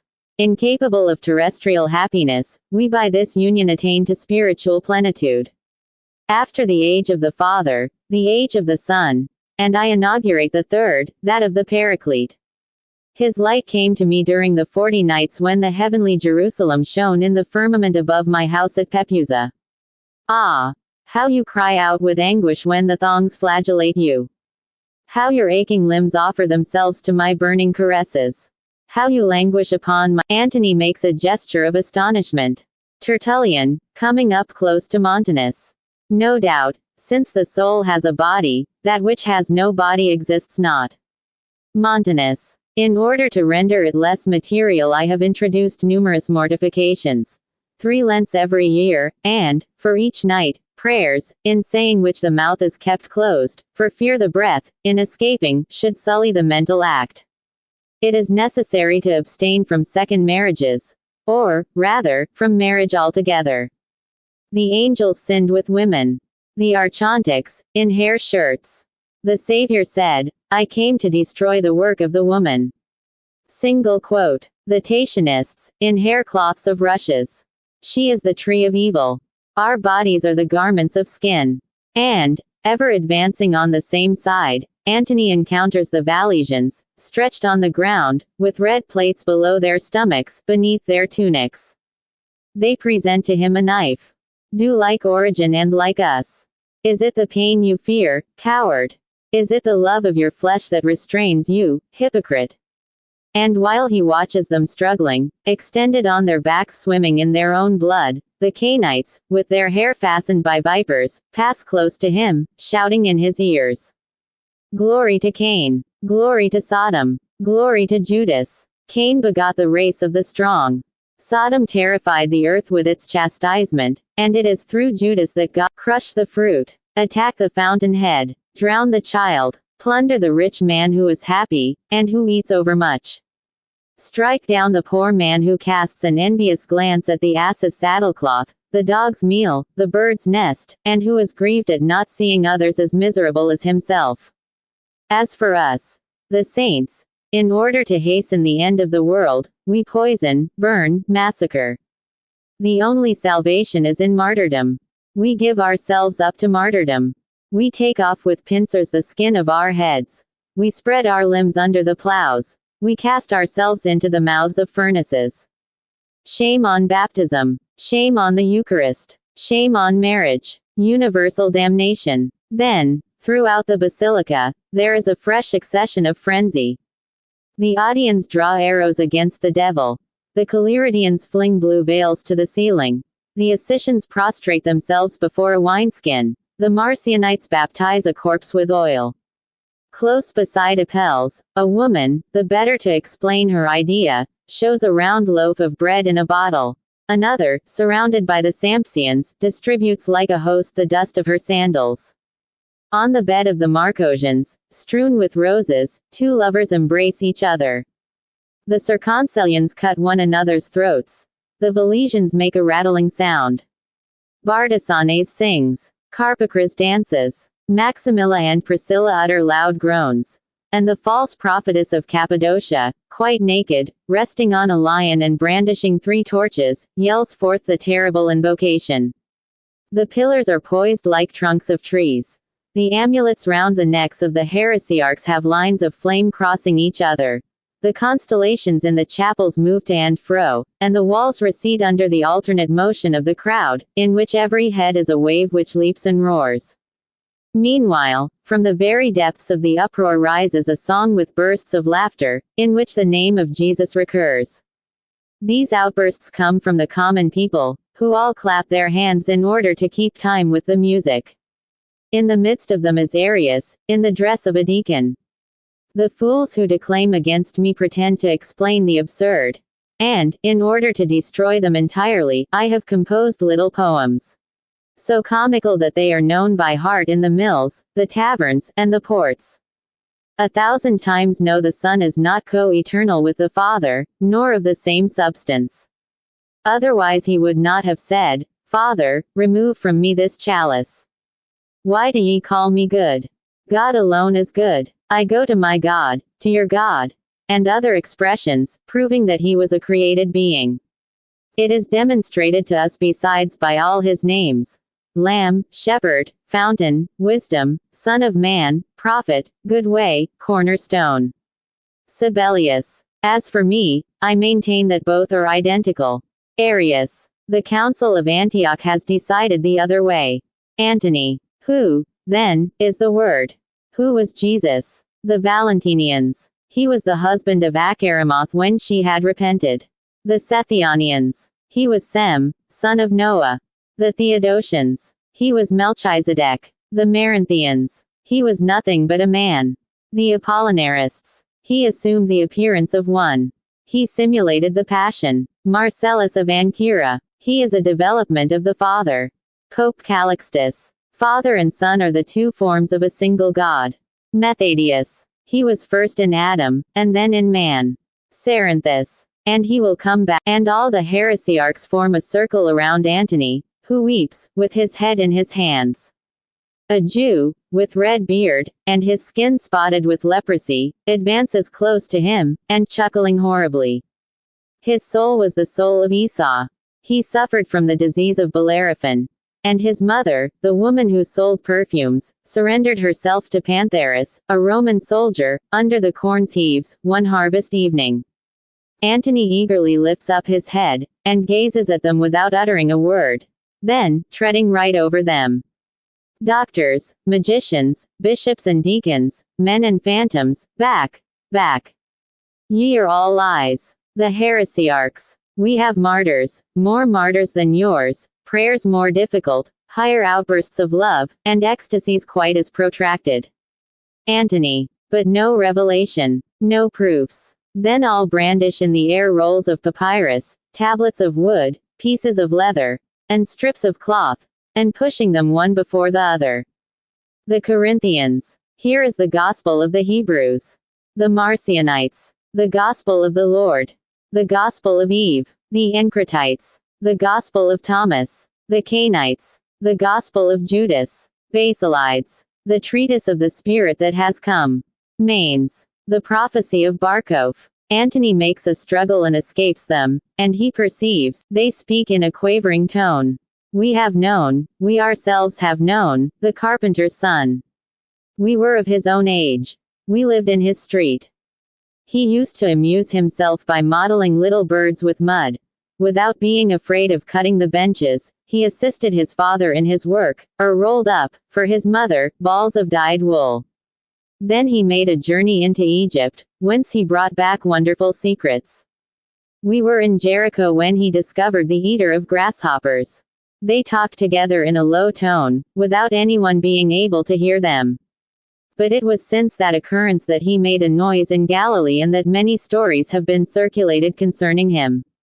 They repeat, tremulously, we have known, we ourselves. We have known him.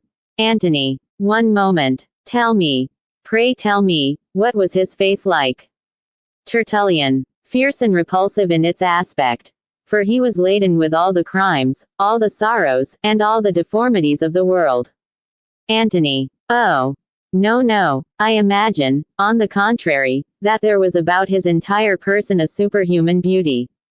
Eusebius of Caesarea. There is at Peneade, close to an old ruin, in the midst of a rank growth of weeds, a statue of stone, raised, as it is pretended, by the woman with the issue of blood. But time has gnawed away the face, and the rain has obliterated the inscription. A woman comes forth from the group of Carpocratians. Marcellina. I was formerly a deaconess in a little church at Rome, where I used to, a voice. He reappears himself when we invoke him. It is the hour. Come. And Antony feels a brutal hand laid on him, which drags him along. He ascends a staircase in complete darkness, and, after proceeding for some time, arrives in front of a door. Then his guide is it Hilarion. He cannot tell, says in the ear of a third person, the Lord is about to come, and they are introduced into an apartment with a low ceiling and no furniture. What strikes him at first is, opposite him, a long chrysalis of the color of blood, with a man's head, from which rays escape, and the word Nuphus written in Greek all around.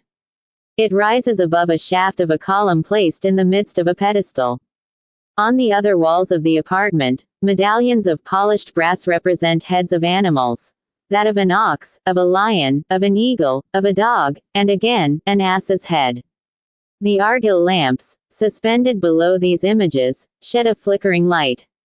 Antony, through a hole in the wall, perceives the moon, which shines far away on the waves, and he can even distinguish their monotonous ripple, with the dull sound of a ship's keel striking against the stones of a pier. Men, squatting on the ground, their faces hidden beneath their cloaks, give vent at intervals to a kind of stifled barking. Women are sleeping, with their foreheads clasped by both arms, which are supported by their knees, so completely shrouded by their veils that one would say they were heaps of clothes arranged along the wall.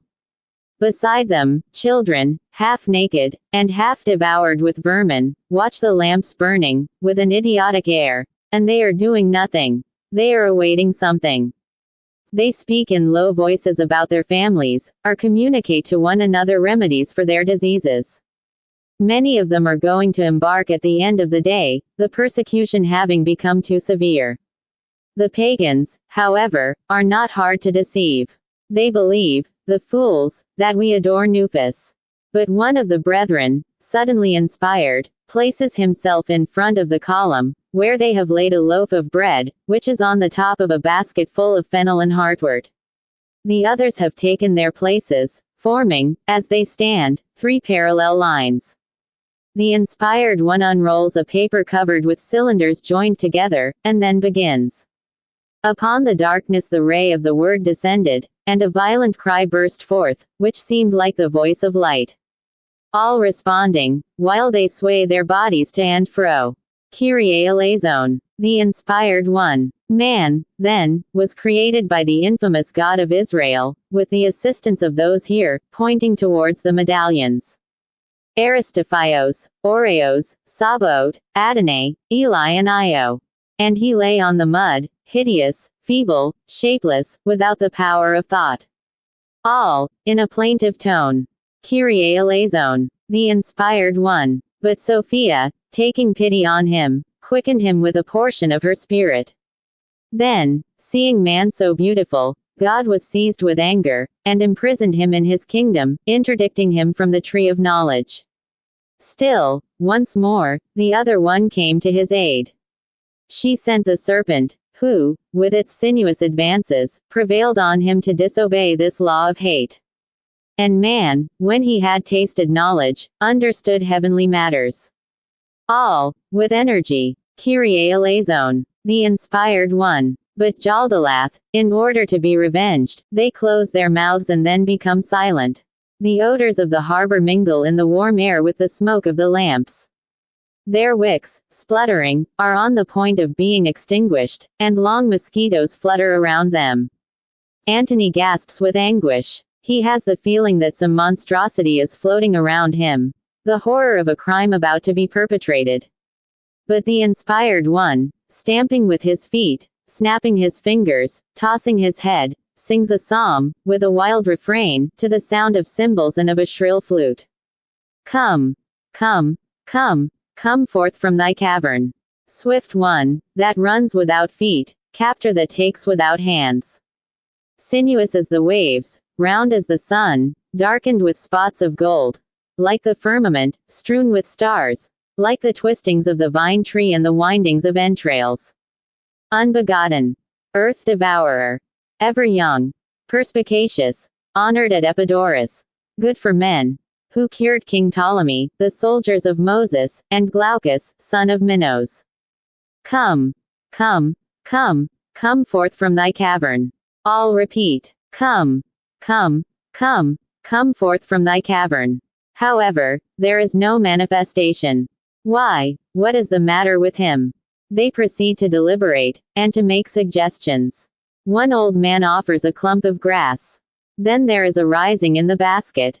The green herbs are agitated. The flowers fall, and the head of a python appears. He passes slowly over the edge of the loaf, like a circle turning round a motionless disc, and the children with the tips of their fingers. And his tail, emerging through the hole in the wall, stretches out indefinitely, even to the depths of the sea. His rings unfold themselves, and fill the apartment. They wind themselves round Antony. The faithful, pressing their mouths against his skin, snatch the bread which he has nibbled. It is thou. It is thou. Raised at first by Moses, crushed by Aeschines, re-established by the Messiah. He drank thee in the waters of baptism. But thou didst quit him in the Garden of Olives, and then he felt all his weakness. Writhing on the bar of the cross, and higher than his head, slavering above the crown of thorns, thou didst behold him dying. For thou art Jesus. Yes, thou art the Word. Thou art the Christ. Antony swoons in horror, and falls in his cell, upon the splinters of wood, where the torch, which had slipped from his hand, is burning mildly. This commotion causes him to half open his eyes, and he perceives the Nile, undulating and clear, under the light of the moon, like a great serpent in the midst of the sands, so much so that the hallucination again takes possession of him. He has not quitted the Ophites. They surround him, address him by name, carry off baggages, and descend towards the port. He embarks along with them. A brief period of time flows by. Then the vault of a prison encircles him. In front of him, iron bars make black lines upon a background of blue. And at its sides, in the shade, are people weeping and praying, surrounded by others who are exhorting and consoling them. Without, one is attracted by the murmuring of a crowd, as well as by the splendor of a summer's day. Shrill voices are crying out watermelons, water, iced drinks. Suddenly, comes a continuous roaring, strong and cavernous, like the noise of water in an aqueduct. And, opposite him, he perceives, behind the bars of another cage, a lion, who is walking up and down. Then a row of sandals, of naked legs, and of purple fringes. Overhead, groups of people, ranged symmetrically, widen out from the lowest circle, which encloses the arena, to the highest, where masts have been raised to support a veil of hyacinth hung in the air on ropes. Staircases, which radiate towards the center, intersect, at equal distances, those great circles of stone. Their steps disappear from view, owing to the vast audience seated there. Knights, senators, soldiers, common people, vestals and courtesans, in woolen hoods, in silk maniples, in tawny tunics with aigrettes of precious stones, tufts of feathers and lictors' rods. And all this assemblage, muttering, exclaiming, tumultuous and frantic, stuns him like an immense tub boiling over. In the midst of the arena, upon an altar, smokes a vessel of incense. The people who surround him are Christians, delivered up to the wild beasts. The men wear the red cloak of the high priests of Saturn, the women the fillets of Ceres. Their friends distribute fragments of their garments and rings. In order to gain admittance into the prison, they require, they say, a great deal of money, but what does it matter? They will remain till the end. Amongst these consolers Antony observes a bald man in a black tunic, a portion of whose face is plainly visible. He discourses with them on the nothingness of the world, and the happiness of the elect. Antony is filled with transports of divine love. He longs for the opportunity of sacrificing his life for the Savior, not knowing whether he is himself one of these martyrs. But, save a Phrygian, with long hair, who keeps his arms raised, they all have a melancholy aspect. An old man is sobbing on a bench, and a young man, who is standing, is musing with downcast eyes. The old man has refused to pay tribute at the angle of a cross-road, before a statue of Minerva, and he regards his companions with a look which signifies, "You ought to succor me." Communities sometimes make arrangements by which they might be left in peace. Many amongst you have even obtained letters falsely declaring that you have offered sacrifice to idols. He asks, is it not Peter of Alexandria who has regulated what one ought to do when one is overcome by tortures? Then, to himself, ah, this is very hard at my age. My infirmities render me so feeble. Perchance, I might have lived to another winter. The recollection of his little garden moves him to tears, and he contemplates the side of the altar. The young man, who had disturbed by violence a feast of Apollo, murmurs, "My only chance was to fly to the mountains. The soldiers would have caught you," says one of the brethren. "Oh, I could have done like Cyprian. I should have come back.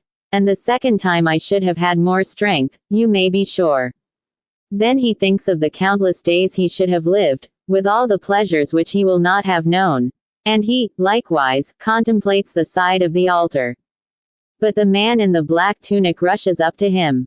How scandalous! What? You a victim of election? Think of all these women who are looking at you. And then, God sometimes performs a miracle. Paeonius benumbed the hands of his executioners, and the blood of Polycarp extinguished the flames of his funeral pile. He turns towards the old man. Father, father, you ought to edify us by your death. By deferring it, you will, without doubt, commit some bad action which will destroy the fruit of your good deeds. Besides, the power of God is infinite, and, in the den opposite, the lions stride up and down, without stopping, rapidly, with a continuous movement. The largest of them all at once fixes his eyes on Antony and emits a roar, and a mass of vapor issues from his jaws. The women are jammed up against the men. The consoler goes from one to another. What would ye say? What would any of you say? If they burned you with plates of iron? If horses tore you asunder? If your body, coated with honey, was devoured by insects? You will have only the death of a hunter who is surprised in a wood. Antony would much prefer all this than the horrible wild beasts. He imagines he feels their teeth and their talons, and that he hears his back cracking under their jaws. A Beluarius enters the dungeon. The martyrs tremble. One alone amongst them is unmoved. The Phrygian, who has gone into a corner to pray. He had burned 3 temples. He now advances with lifted arms, open mouth, and his head towards heaven, without seeing anything, like a somnambulist. The consoler exclaims, keep back, the spirit of Montanus will destroy ye. All fall back, vociferating, damnation to the Montanist. They insult him, spit upon him, would like to strike him. The lions, prancing, bite one another's manes. The people yell, to the beasts, to the beasts. The martyrs, bursting into sobs, catch hold of one another. A cup of narcotic wine is offered to them. They quickly pass it. Near the door of the den another Beluarius awaits the signal. It opens. A lion comes out. He crosses the arena with great irregular strides. Behind him in a row appear the other lions, then a bear, 3 panthers, and leopards. They scatter like a flock in a prairie. The cracking of a whip is heard. The Christians stagger, and, in order to make an end of it, their brethren push them forward. Antony closes his eyes. He opens them again, but darkness envelops him. Ere long, it grows bright once more, and he is able to trace the outlines of a plain, arid and covered with knolls, such as may be seen around a deserted quarry. Here and there a clump of shrubs lifts itself in the midst of the slabs, which are on a level with the soil, and above which white forms are bending, more undefined than clouds. Others rapidly make their appearance. Eyes shine through the openings of long veils. By their indolent gait and the perfumes which exhale from them, Antony knows they are ladies of patrician rank. There are also men, but of inferior condition, for they have visages at the same time simple and coarse. One of the women, with a long breath. Ah! How pleasant is the air of the chilly night in the midst of sepulchres! I am so fatigued with the softness of couches, the noise of day, and the oppressiveness of the sun. A woman, panting. Ah! At last, here I am. But how irksome to have wedded an idolater.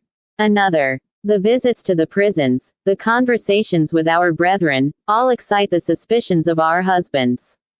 And we must even hide ourselves from them when making the sign of the cross. They would take it for a magical conjuration. Another. With mine, there was nothing but quarreling all day long.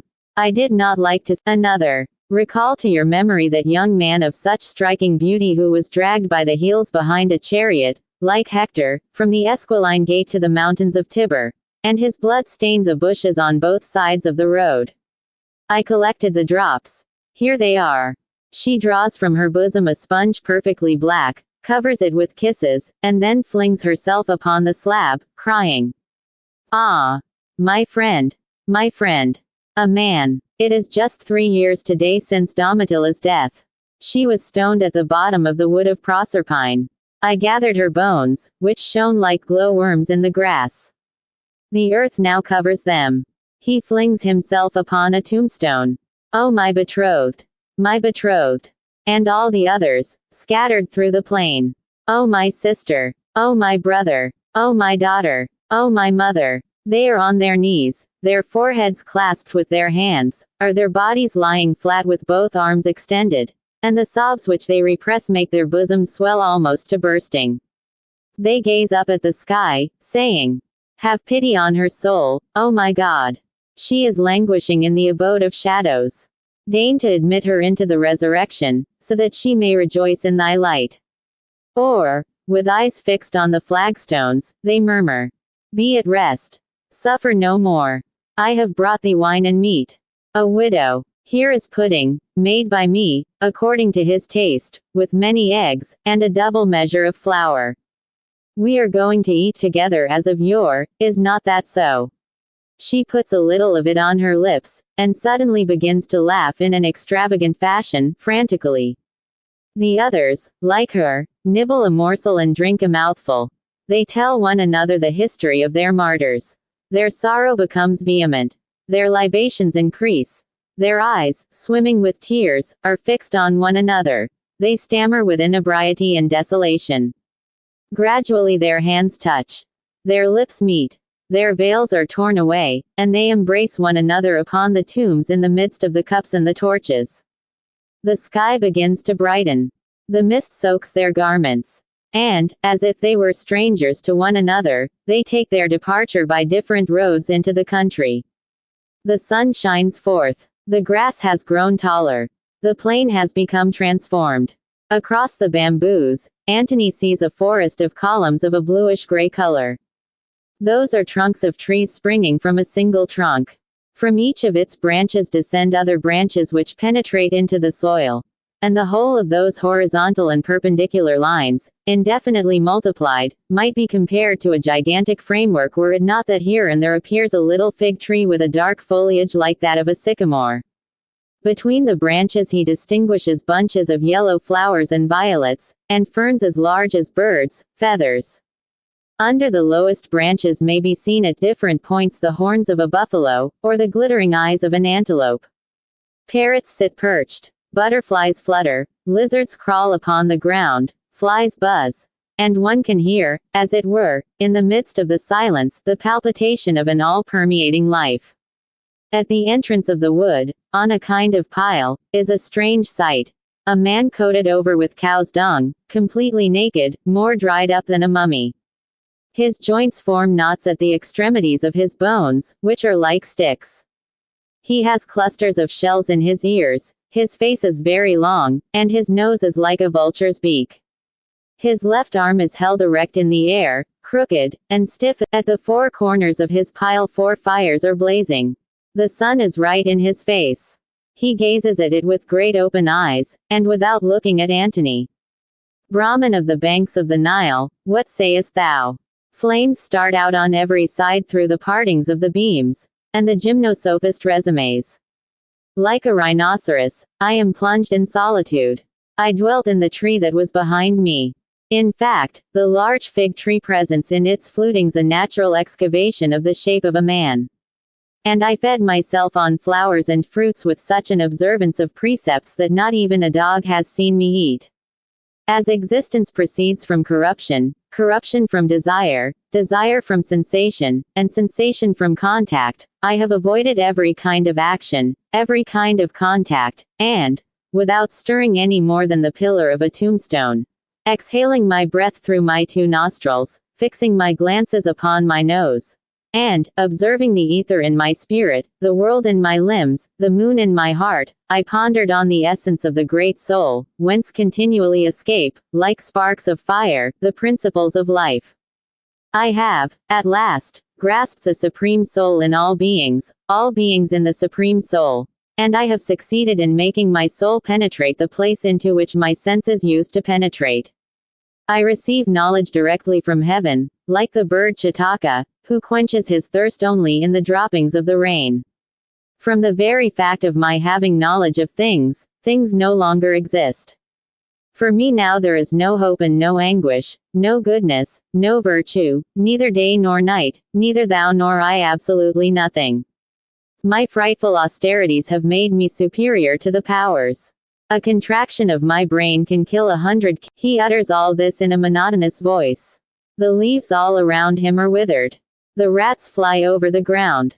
He slowly lowers his eyes towards the flames, which are rising, then adds, "I have become disgusted with form, disgusted with perception, disgusted even with knowledge itself.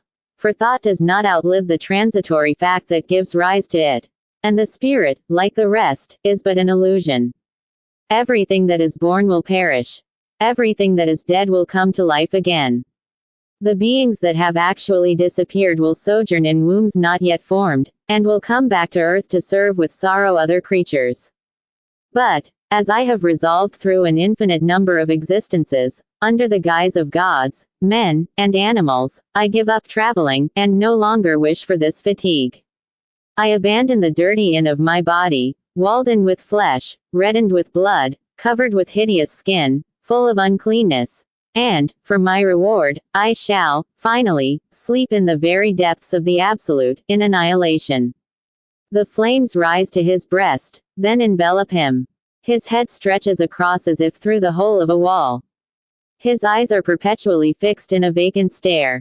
Antony gets up again. The torch on the ground has set fire to the splinters of wood, and the flames have singed his beard.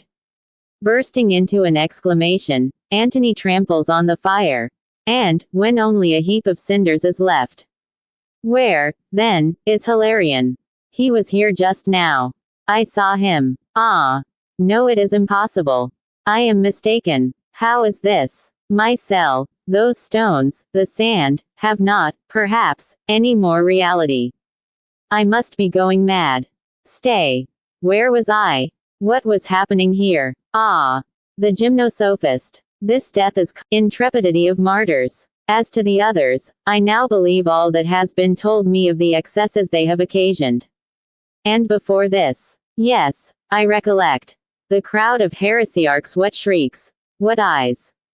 But why so many outbreaks of the flesh and wanderings of the spirit? It is towards God they pretend to direct their thoughts in all these different ways. What right have I to curse them, I who stumble in my own path? When they have disappeared, I shall, perhaps, learn more. This one rushed away too quickly. I had not time to reply to him. Just now it is as if I had in my intellect more space and more light. I am tranquil. I feel myself capable, but what is this now? I thought I had extinguished the fire. A flame flutters between the rocks. And, speedily, a jerky voice makes itself heard from the mountains in the distance.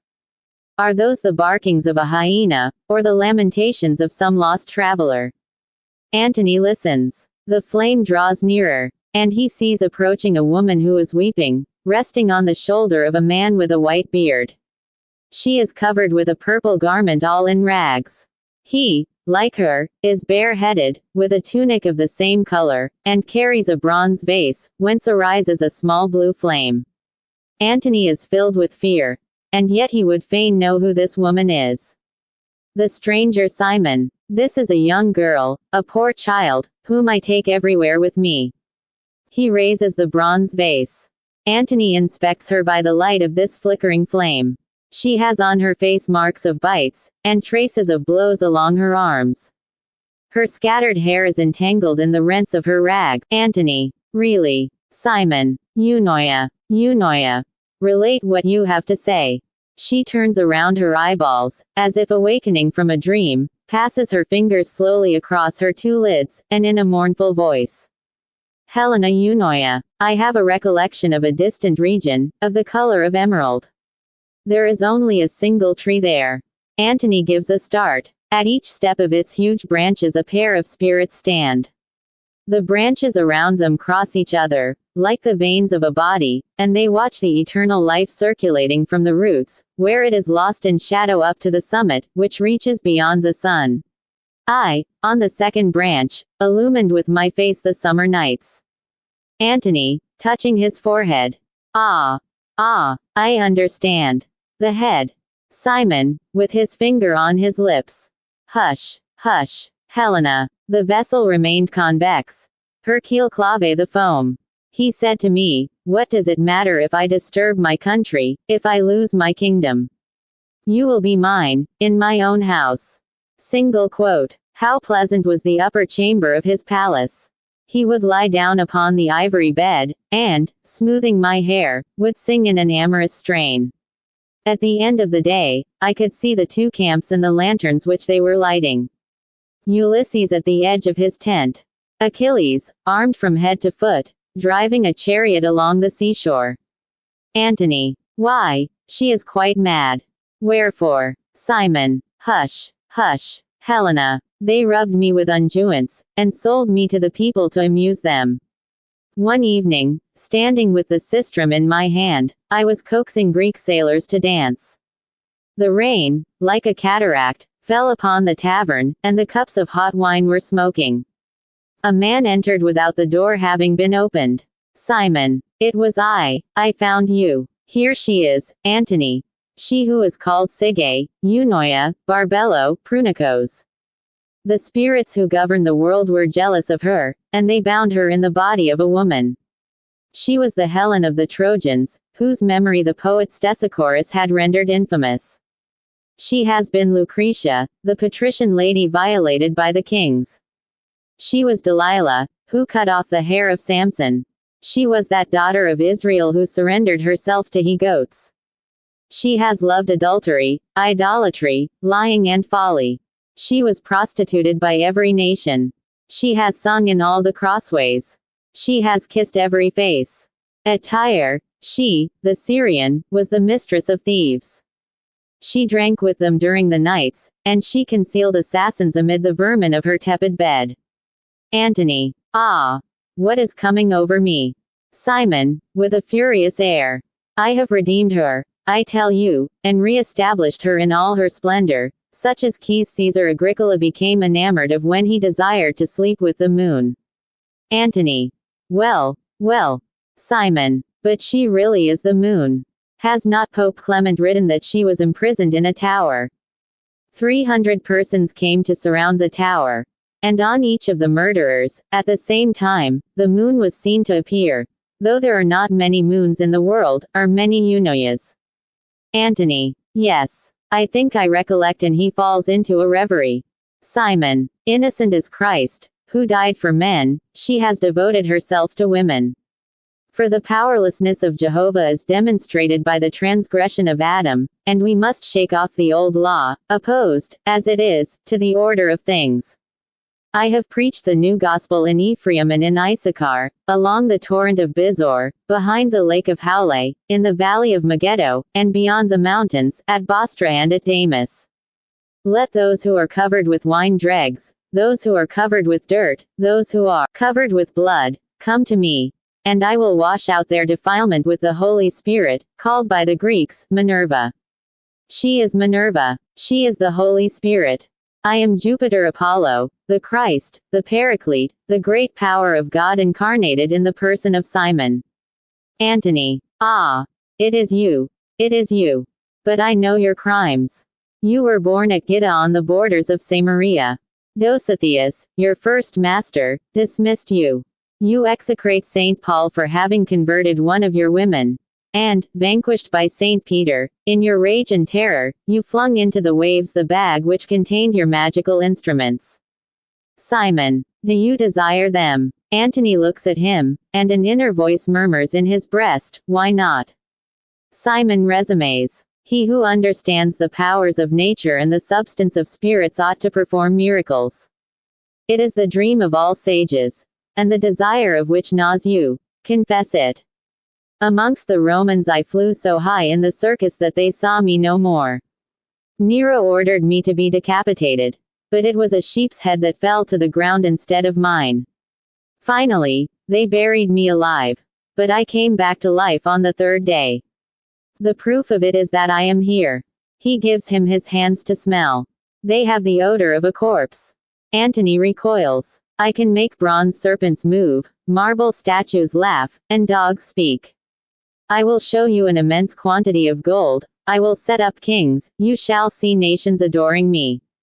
I can walk on the clouds and on the waves, pass through mountains, assume the appearance of a young man, or of an old man, of a tiger, or of an ant, take your face, give you mine, and drive the thunderbolt. Do you hear? The thunder rolls, followed by flashes of lightning. It is the voice of the Most High, for the Eternal, thy God, is a fire, and all creations operate by the emanations of this central fire.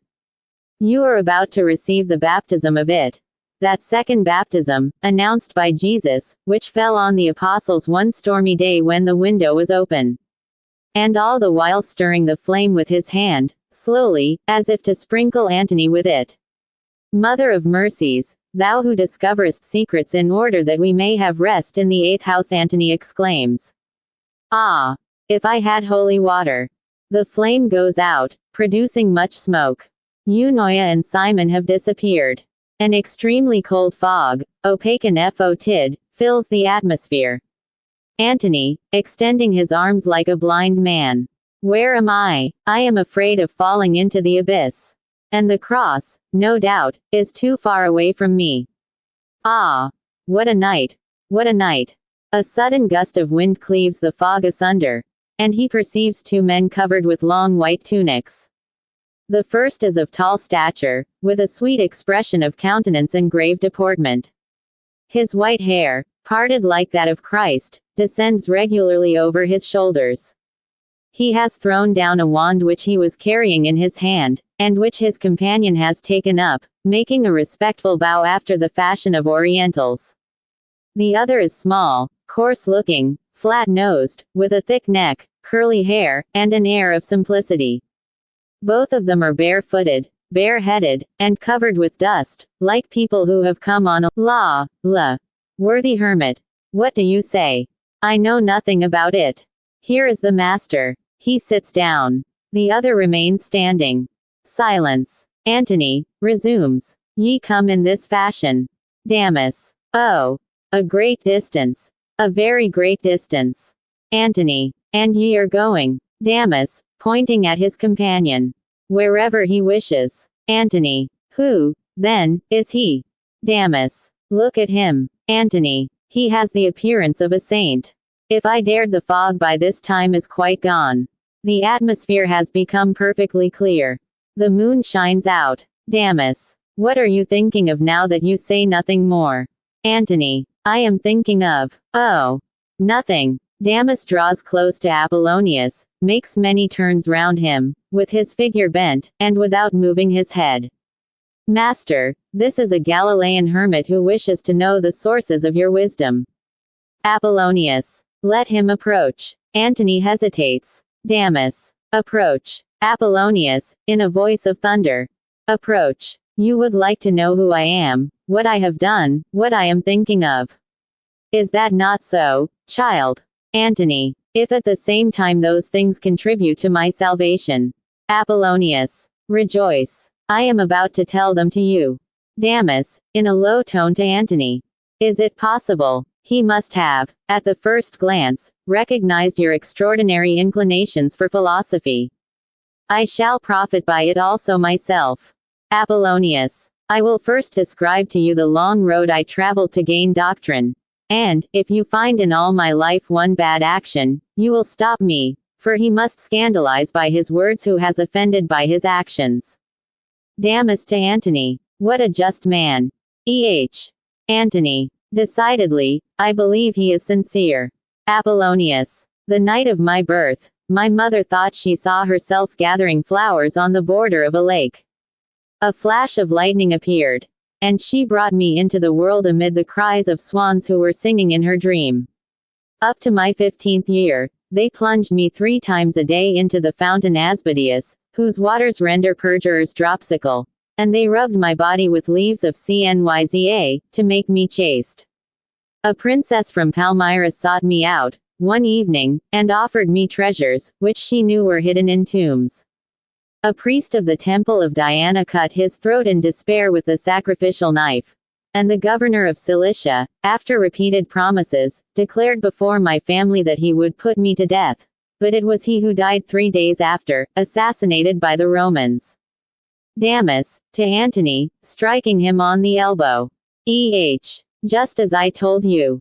What a man. Apollonius. I have for 4 years in succession observed the complete silence of the Pythagoreans. The most unforeseen did not draw one sigh from me.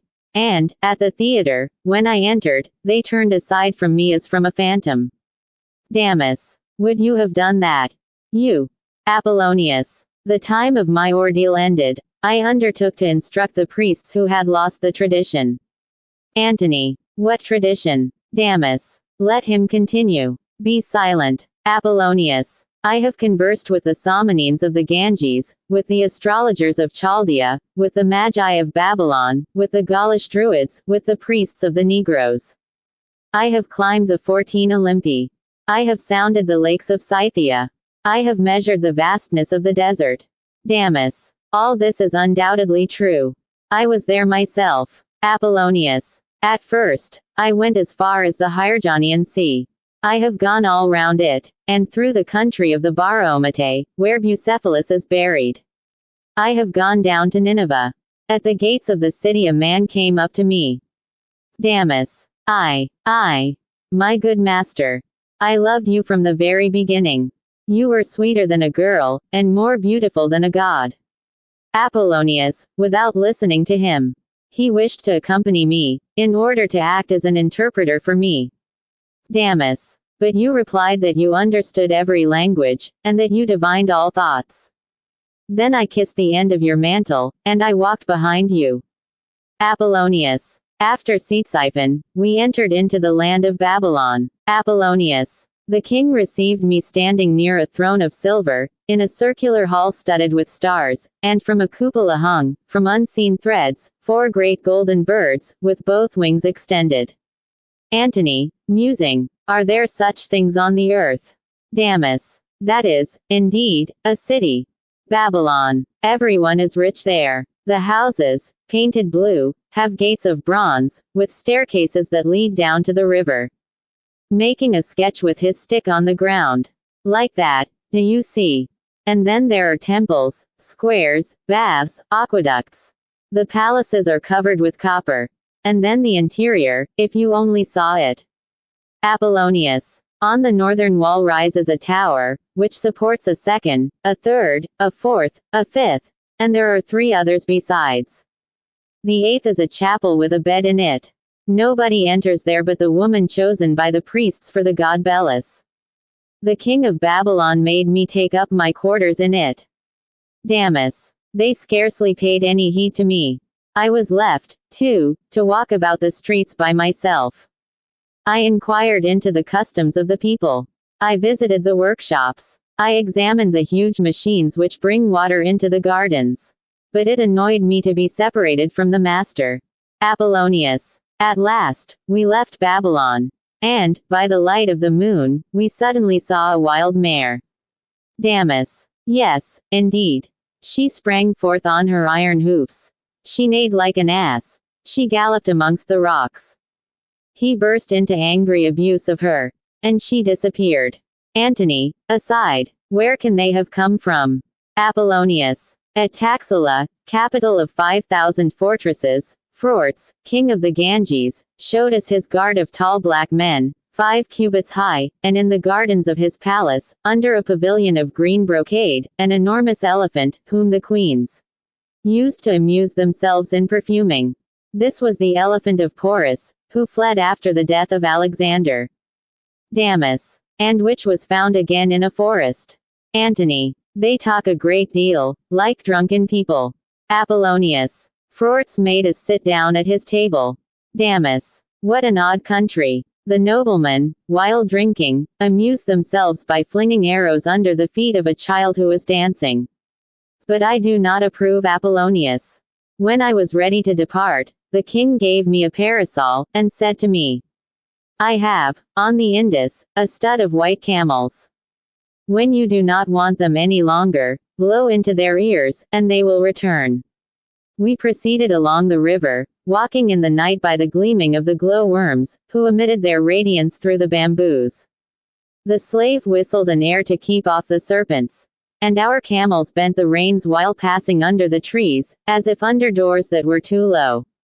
One day, a black child, who held in his hand a caduceus of gold, conducted us to the college of sages. Iarchas, their chief, spoke to me of my ancestors, of all my thoughts, of all my actions, and all my existences. He had been the river Indus, and he recalled to my mind that I had conducted the boats on the Nile in the time of King Sesostris. Damis. As for me, they told me nothing, so that I do not know what I was. Antony. They have the unsubstantial air of shadows. Apollonius. We met on the seashore the Cynocephali, glutted with milk, who were returning from their expedition in the island of Taprobane. The tepid waves pushed white pearls before us.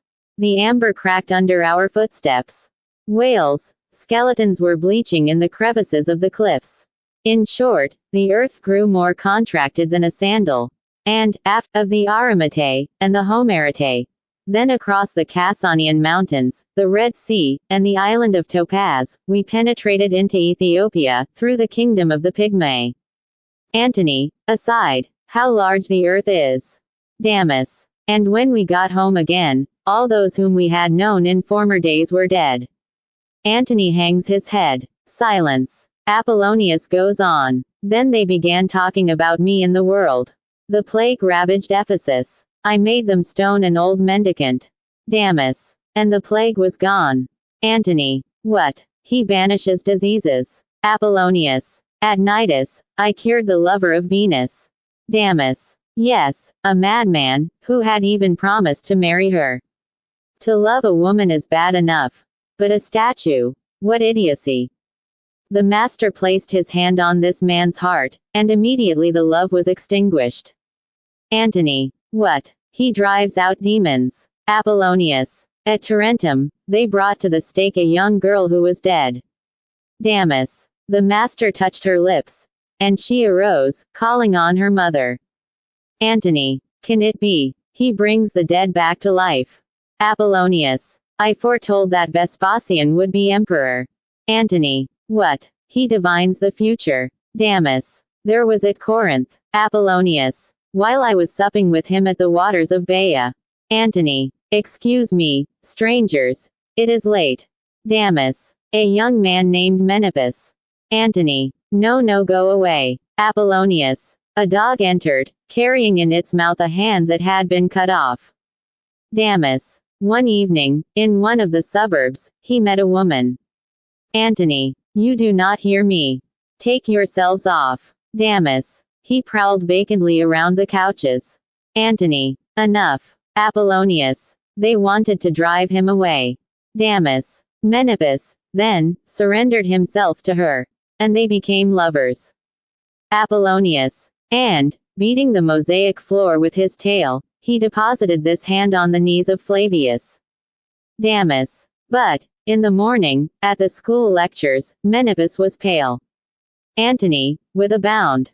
Still at it. Well, let them go on, since there is not Damis. The master said to him, O beautiful young man, you are caressing a serpent, and a serpent is caressing you. For how long are these nuptials? Every one of us went to the wedding. Antony. I am doing wrong, surely, in listening to this. Damis. Servants were busily engaged at the vestibule. The doors flew open. Nevertheless, one could hear neither the noise of footsteps, nor the sound of opening door, himself beside Menippus. Immediately, the bride was seized with anger against the philosophers. But the vessels of gold, the cupbearers, the cooks, the attendants, disappeared. The roof flew away. The walls fell in. And Apollonius remained alone, standing with this woman all in tears at his feet. It was a vampire, who satisfied the handsome young men in order to devour their flesh. Because nothing is better for phantoms of this kind than the blood of lovers. Apollonius. If you wish to know the art. Antony. I wish to know nothing. Apollonius. On the evening of our arrival at the gates of Rome. Antony. Oh. Yes, tell me about the city of the popes. Apollonius. A drunken man accosted us who sang with a sweet voice. It was an epithalamium of Nero. And he had the power of causing the death of anyone who heard him with indifference. He carried on his back in a box a string taken from the cithara of the emperor. I shrugged my shoulders. He threw mud in our faces. Then I unfastened my girdle and placed it in his hands. Damis. In this instance you were quite wrong. Apollonius, the emperor, during the night, made me call at his residence. He played at ossicles with Sporus, leaning with his left arm on a table of agate.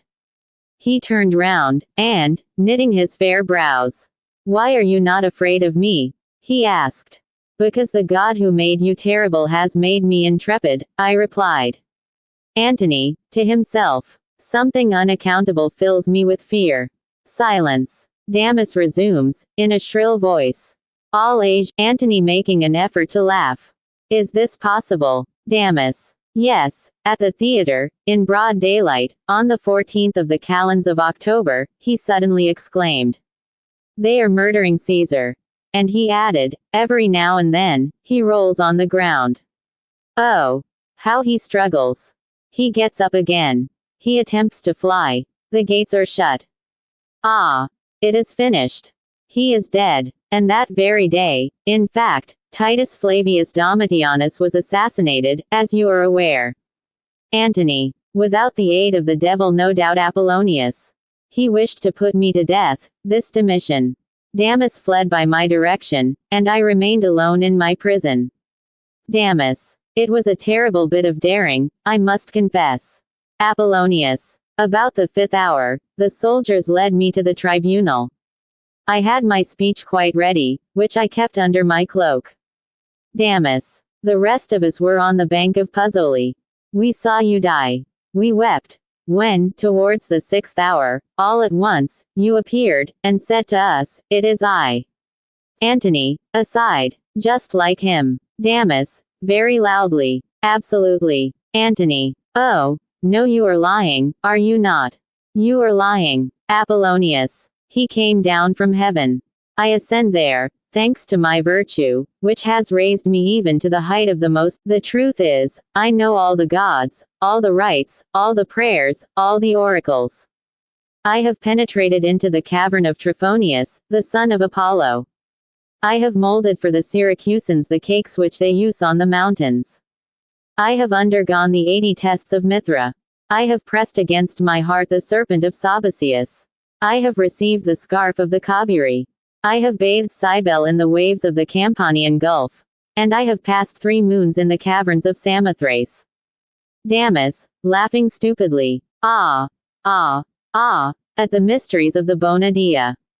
Apollonius. "And now we are renewing our pilgrimage. We are going to the north, the side of the swans and the snows.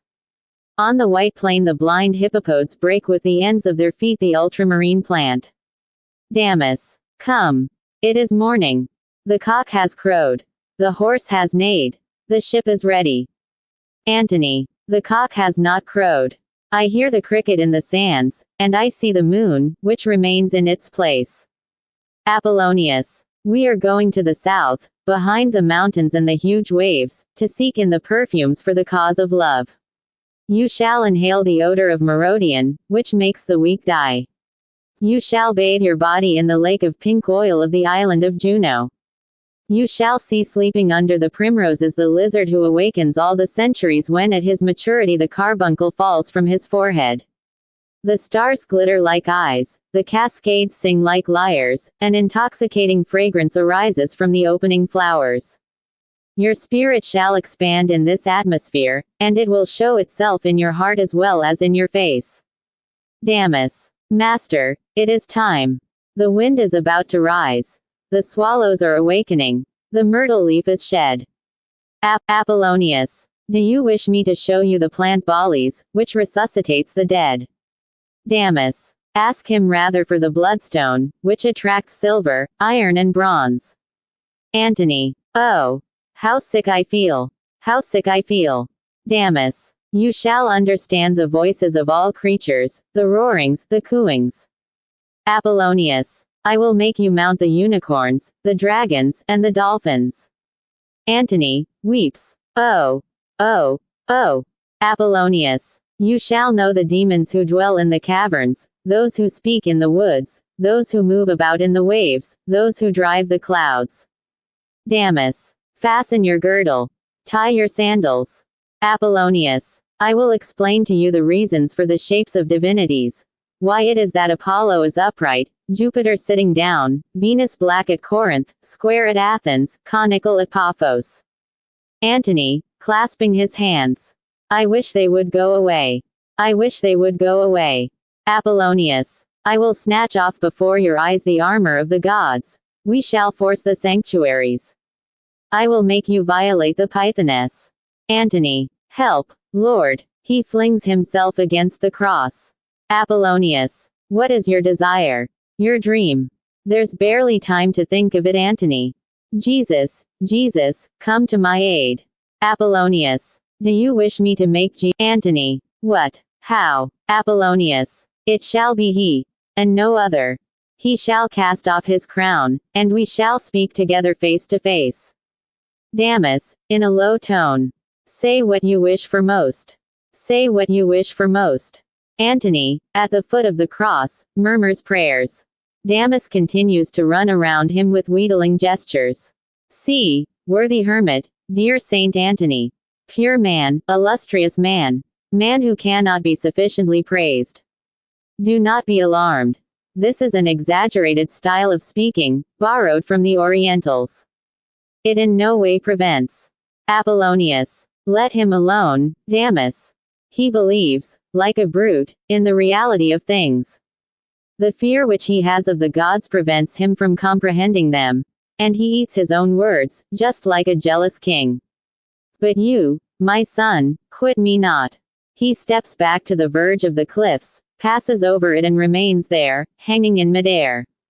Above all forms, farther than the earth, beyond the skies, dwells the world of ideas, entirely filled with the word. With one bound we leap across space, and you shall grasp in its infinity the eternal, the absolute being. Come. Give me your hand. Let us go. The pair, side by side, rise softly into the air. Antony, embracing the cross, watches them ascend. Chapter V. All gods, all religions. Antony, walking slowly. That was really hell. Nebuchadnezzar did not dazzle me so much. The Queen of Sheba did not bewitch me so thoroughly. The way in which he spoke about the gods filled me with a longing to know them.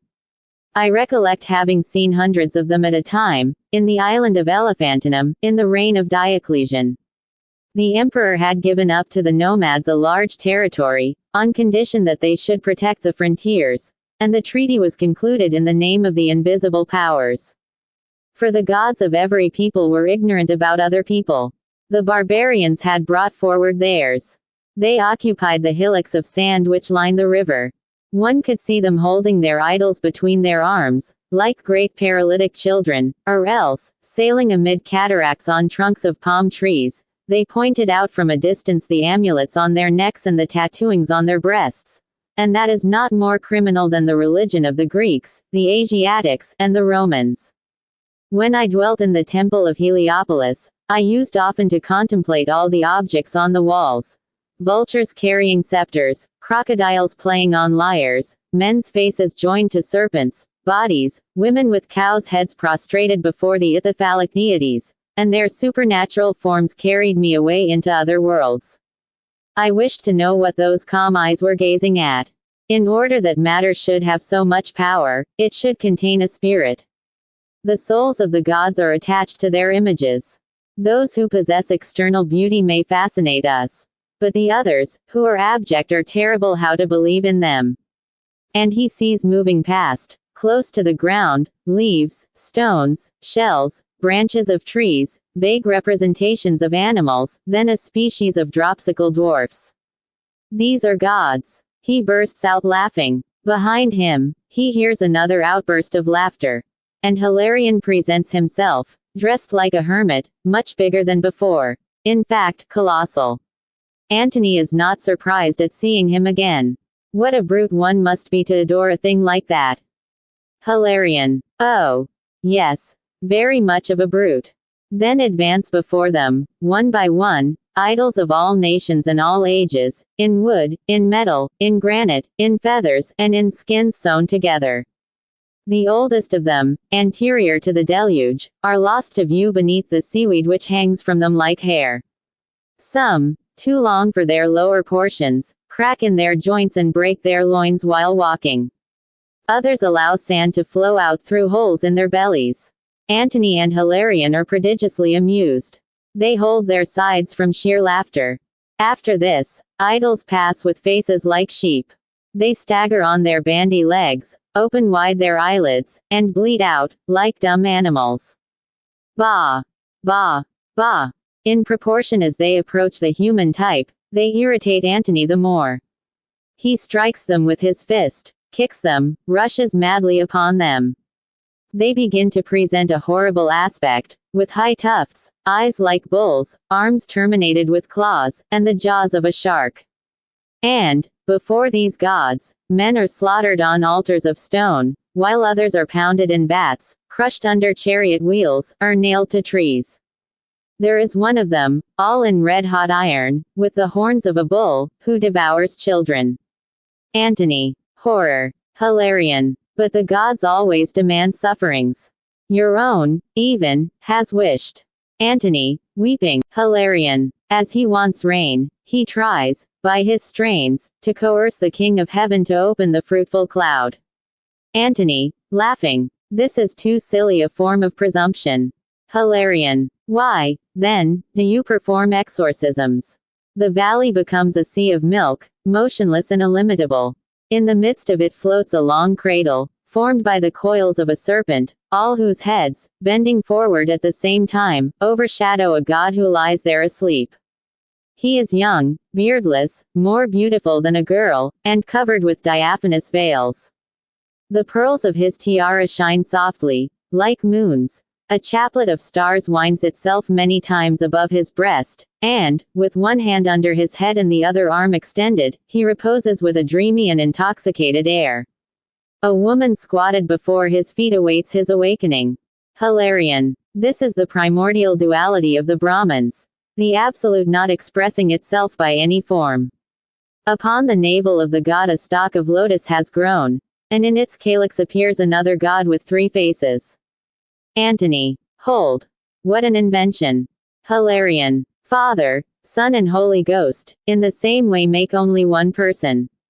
The 3 heads are turned aside, and 3 immense gods appear. The first, who is of a rosy hue, bites the end of his toe. The second, who is blue, tosses 4 arms about. The third, who is green, weaves a necklace of human skulls. Immediately in front of them rise 3 goddesses, one wrapped in a net, another offering a cup, and the third brandishing a bow. And these gods, these goddesses multiply, become tenfold. On their shoulders rise arms, and at the ends of their arms are hands holding banners, axes, bucklers, swords, parasols and drums. Fountains spring from their heads, grass hangs from their nostrils. Riding on birds, cradled on palanquins, throned on seats of gold, standing in niches of ivory, they dream, travel, command, drink wine and inhale flowers. Dancing girls whirl around. Giants pursue monsters. At the entrances to the grottos, solitaries meditate. Myriads of stars and clouds of streamers mingle in an indistinguishable throng. Peacocks drink from the streams of golden dust. The embroidery of the pavilions blends with the spots of the leopards. Colored rays cross one another in the blue air, amid the flying of arrows and the swinging of censers. And all this unfolds itself, like a lofty frieze, leaning with its base on the rocks and mounting to the very sky. Antony, dazzled. What a number of them there are. What did they wish? Hilarion. The one who is scratching his abdomen with his elephant's trunk is the solar god, the inspirer of wisdom. That other, whose 6 heads carry towers and 14 handles of javelins, is the prince of armies, the fire devourer. The old man riding on a crocodile is going to bathe the souls of the dead on the seashore. They will be tormented by this black woman with rotten teeth, the governess of hell. The chariot drawn by red mares, which a legless coachman is driving, is carrying about in broad daylight the master of the sun. The moon god accompanies him in a litter drawn by 3 gazelles. On her knees, on the back of a parrot, the goddess of beauty is presenting her round breast to Love, her son. Here she is farther on. She leaps with joy in the prairies. Look! Look! With a radiant mitre on her head, she runs over the cornfields, over the waves, mounts into the air, and exhibits herself everywhere. Between these gods sit the genii of the winds, of the planets, of the months, of the days, and 100,000 others. And their aspects are multiplied, their transformations rapid. Here is one who from a fish has become a tortoise, he assumes the head of a wild boar, the stature of a dwarf. Antony. Suddenly a naked man appears, seated in the middle of the sand with his legs crossed. A large circle vibrates, suspended behind him. The little curls of his black hair, deepening into an azure tint, twist symmetrically around a protuberance at the top of his head. His arms, of great length, fall straight down his sides. His two hands, with open palms, rest evenly on his thighs. The lower portions of his feet present the figures of two suns. And he remains completely motionless in front of Antony and Hilarion, with all the gods around him placed at intervals upon the rocks, as if on the seats of a circus. His lips open, and in a deep voice he says, I am the master of the great charity, the help of creatures, and I expound the law to believers and to the profane alike. To save the world I wished to be born amongst men. The gods wept when I went away. At first, I sought a woman suitable for the purpose. Of warlike race, the spouse of a king, exceedingly virtuous and beautiful, with a deep navel, a body firm as a diamond. And at the time of the full moon, without the intervention of any male, I entered her womb. I came out through her right side. Then the stars stopped in their motions. Hilarion murmurs between his teeth. And when they saw the stars stop, they conceived a great joy. Single quote. Antony looks more attentively at the Buddha, who resumes. From the bottom of the Himalaya, a religious centenarian set forth to see me. Hilarion. A man called Simeon, who was not to die before he had seen the Christ. Single quote. The Buddha. They brought me to the schools. I knew more than the doctors. Hilarion. In the midst of the doctors, and all those who heard the Buddha, I went continually to meditate in the gardens. The shadows of the trees used to move, but the shadow of the one that sheltered me did not move. No one could equal me in the knowledge of the sacred writings, the enumeration of atoms, the management of elephants, waxworks, astronomy, poetry, boxing, all exercises and all arts. In compliance with custom, I took a wife. And I passed the days in my royal palace, arrayed in pearls, under a shower of perfumes, fanned by the fly flappers of 33,000 women, and gazing at my people from the tops of my terraces adorned with resounding bells. But the sight of the world's miseries made me turn aside from pleasures. I fled. I went a-begging on highways, covered with rags collected in the sepulchres. And, as there was a very learned hermit, I offered myself as his servant. I guarded his door. I washed his feet. All sensation, all joy, all languor, were annihilated. Then, concentrating my thoughts on a larger field of meditation, I came to know the essence of things, the illusion of forms. I speedily abandoned the science of the Brahmins.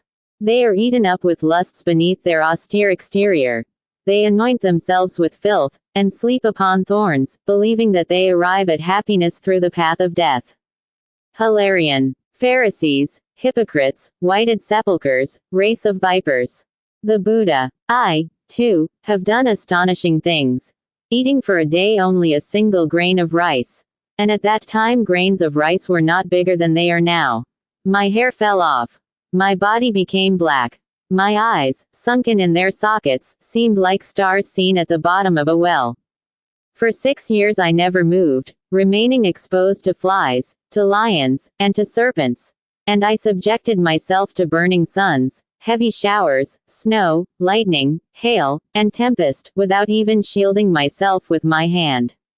The travelers who passed, assuming that I was dead, flung clods of earth at me from a distance. There only remained for me to be tempted by the devil. I invoked him. His sons came. Hideous, covered with scales, nauseous as charcoal, howling, hissing, bellowing, flinging at each other armor and dead men's bones. Their nostrils. Others spread around darkness with their wings. Others carried chaplets of fingers that had been cut off. Others drank the venom of serpents out of the hollows of their hands. They have the heads of pigs, rhinoceroses, or toads. All kinds of figures calculated to inspire respect or terror. Antony, aside, I endured that myself in former times. The Buddha. Then he sent me his daughters. Beautiful, well attired with golden girdles, teeth white as the jasmine, and limbs round as an elephant's trunk. Some of them stretched up their arms when they yawned to display the dimples in their elbows. Others blinked their eyes. Others began to laugh, and others unfastened one another's garments. Amongst them were blushing virgins, matrons full of pride, and queens with great trains of baggage and attendants. Antony, aside, ah, that also. The Buddha. Having vanquished the demon, I passed 12 years in nourishing myself exclusively on perfumes. And, as I had acquired the 5 virtues, the 5 faculties, the 10 forces, the 18 substances, and penetrated into the 4 spheres of the invisible world, the intelligence was mine, and I became the Buddha. All the gods bow down. Those who have many heads lower them all at the same time. He raises his hand on high in the air, and resumes. In view of the deliverance of beings, I have made hundreds of thousands of sacrifices. I have given to the poor robes of silk, beds, chariots, houses, heaps of gold and diamonds. I have given my hands to the one-handed, my legs to the lame, my eyes to the blind. I have cut off my head for the decapitated. At the time when I was king, I distributed the provinces. At the time when I was Brahman, I despised nobody. When I was a solitary, I spoke words of tenderness to the thief who tried to cut my throat. When I was a tiger, I let myself die of hunger. And in this final stage of existence, having preached the law, I have nothing more to do. Ganges, with the myriads of stars, everything must perish. And, until the new births, a flame will dance on the ruins of a world's overthrow. Then a vertigo seizes the gods. They stagger, fall into convulsions, and vomit forth their existences. Their crowns break to pieces. Their standards fly away. They get rid of their attributes and their sexes, fling over their shoulders the cups from which they drink immortality, strangle themselves with their serpents, and vanish in smoke. And, when they have all disappeared. Hilarion, slowly, you have just seen the creed of many hundreds of millions of men. Antony is on the earth, his face in his hands. Standing close to him, and turning his back to the cross, Hilarion watches him. A rather lengthened period elapses. Then a singular being appears, with the head of a man and the body of a fish. He advances straight through the air, tossing the sand with his tail. And his patriarchal face and his little arms make Antony laugh. Oans, in a plaintive voice. Treat me with respect. I am the contemporary of the beginning of things. I have dwelt in the shapeless world, where slumbered hermaphrodite animals, under the weight of an opaque atmosphere, in the depths of gloomy waves. When the fingers, the fins, and the wings were confounded, and eyes without heads floated like mollusks amongst human-faced bulls and dog-footed serpents. Over the whole of those beings Omoroka, bent like a hoop, stretched her woman's body. But Belus cut her clean in 2 halves, made the earth with one, and the heavens with another. And the 2 worlds alike mutually contemplate each other. I, the first consciousness of chaos, I have arisen from the abyss to harden matter, to regulate forms. And I have taught men fishing, the sowing of seed, larger around them. The wind flings sand into them. The sun consumes them. And I expire on my bed of lemon while gazing across the water at the stars. Thither am I returning. He makes a plunge and disappears in the Nile. Hilarion. This is an ancient god of the Chaldeans. Antony, ironically. Who, then, were the gods of Babylon? Hilarion. You can see them. And they find themselves upon the platform of a quadrangular tower rising above other towers, which, growing narrower in proportion as they rise, form a monstrous pyramid. You may distinguish below a great, black mass. The city, without doubt, stretching along the plain. The air is cold. The sky is of a somber blue. The multitudinous stars palpitate. In the middle of the platform stands a column of white stone. Priests in linen robes pass and return all round, so as to describe in their evolutions a moving circle, and, with heads raised, they contemplate the stars. Hilarion points out several of them to Saint Antony. There are 30 chief priests. 15 gaze upon the region above the earth, and 15 on the region below it. At regular intervals one of them rushes from the upper regions to the lower, whilst another abandons the lower to mount towards the empyrean. Of the 7 planets, 2 are benevolent, 2 malevolent, and 3 ambiguous. Everything in the world depends on these eternal fires.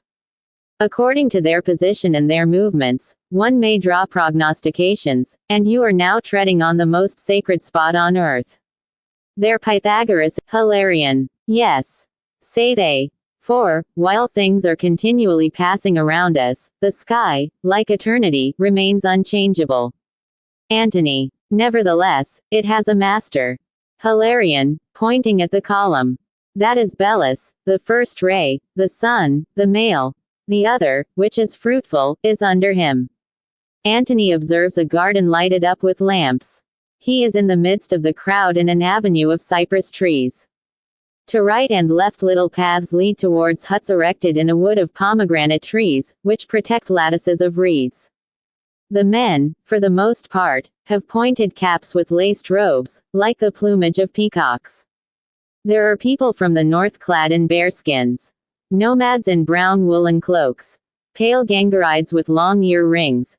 And the classes, like the nationalities, appear to be confused, for sailors and stonecutters jostle against princes wearing tiaras of carbuncles and carrying large walking sticks with carved heads. All hurry forward with dilated nostrils, filled with the same desire. From time to time they got out of the way, in order to allow a long, covered chariot, drawn by oxen, to pass, or perhaps it is an ass jolting on his back a woman closely veiled, who also disappears in the direction of the huts. Antony is frightened. He desires to turn back. However, an inexpressible curiosity leads him on. Beneath the cypress trees women are squatted in rows upon deerskins, each of them having for a diadem a play of cords. Some of them, magnificently attired, address the passers-by in loud tones. The more timid keep their features hidden between their hands, whilst, from behind, a matron, no doubt, their mother, encourages them. Others, with heads enveloped in black shawls, and the rest of their bodies quite nude, seem, at a distance, like statues of flesh. As soon as a man flings money on their knees, they rise. And one can hear kisses amid the foliage, and sometimes a great, bitter cry. Hilarion. Those are the virgins of Babylon who prostitute themselves to the goddess. Antony. What goddess? Hilarion. There she is. And he shows Antony, at the very end of the avenue, on the threshold of an illuminated grotto, a block of stone representing a woman. Antony. Infamy. What an abomination to give a sex to God. Hilarion. You conceive him, surely, as a living person. Once more Antony finds himself in darkness. He perceives in the air a luminous circle placed on horizontal wings. This species of ring surrounds, like a girdle that is too loose, the figure of a small man with a mitre on his head and a crown in his hand, the lower part of whose body is shut out from view by the huge feathers exhibited in his kilt. This is Ormuzd, the god of the Persians. He flutters while he exclaims, I am terrified. I catch a glimpse of his mouth. I have vanquished thee, Ahriman. But thou art beginning again. At first, revolting against me, thou didst destroy the eldest of creatures, Chiomorts, the man-bull. Then, thou didst seduce the first human pair, Meshia and Meshiana, and didst fill their hearts with darkness, and press forward thy battalions towards heaven.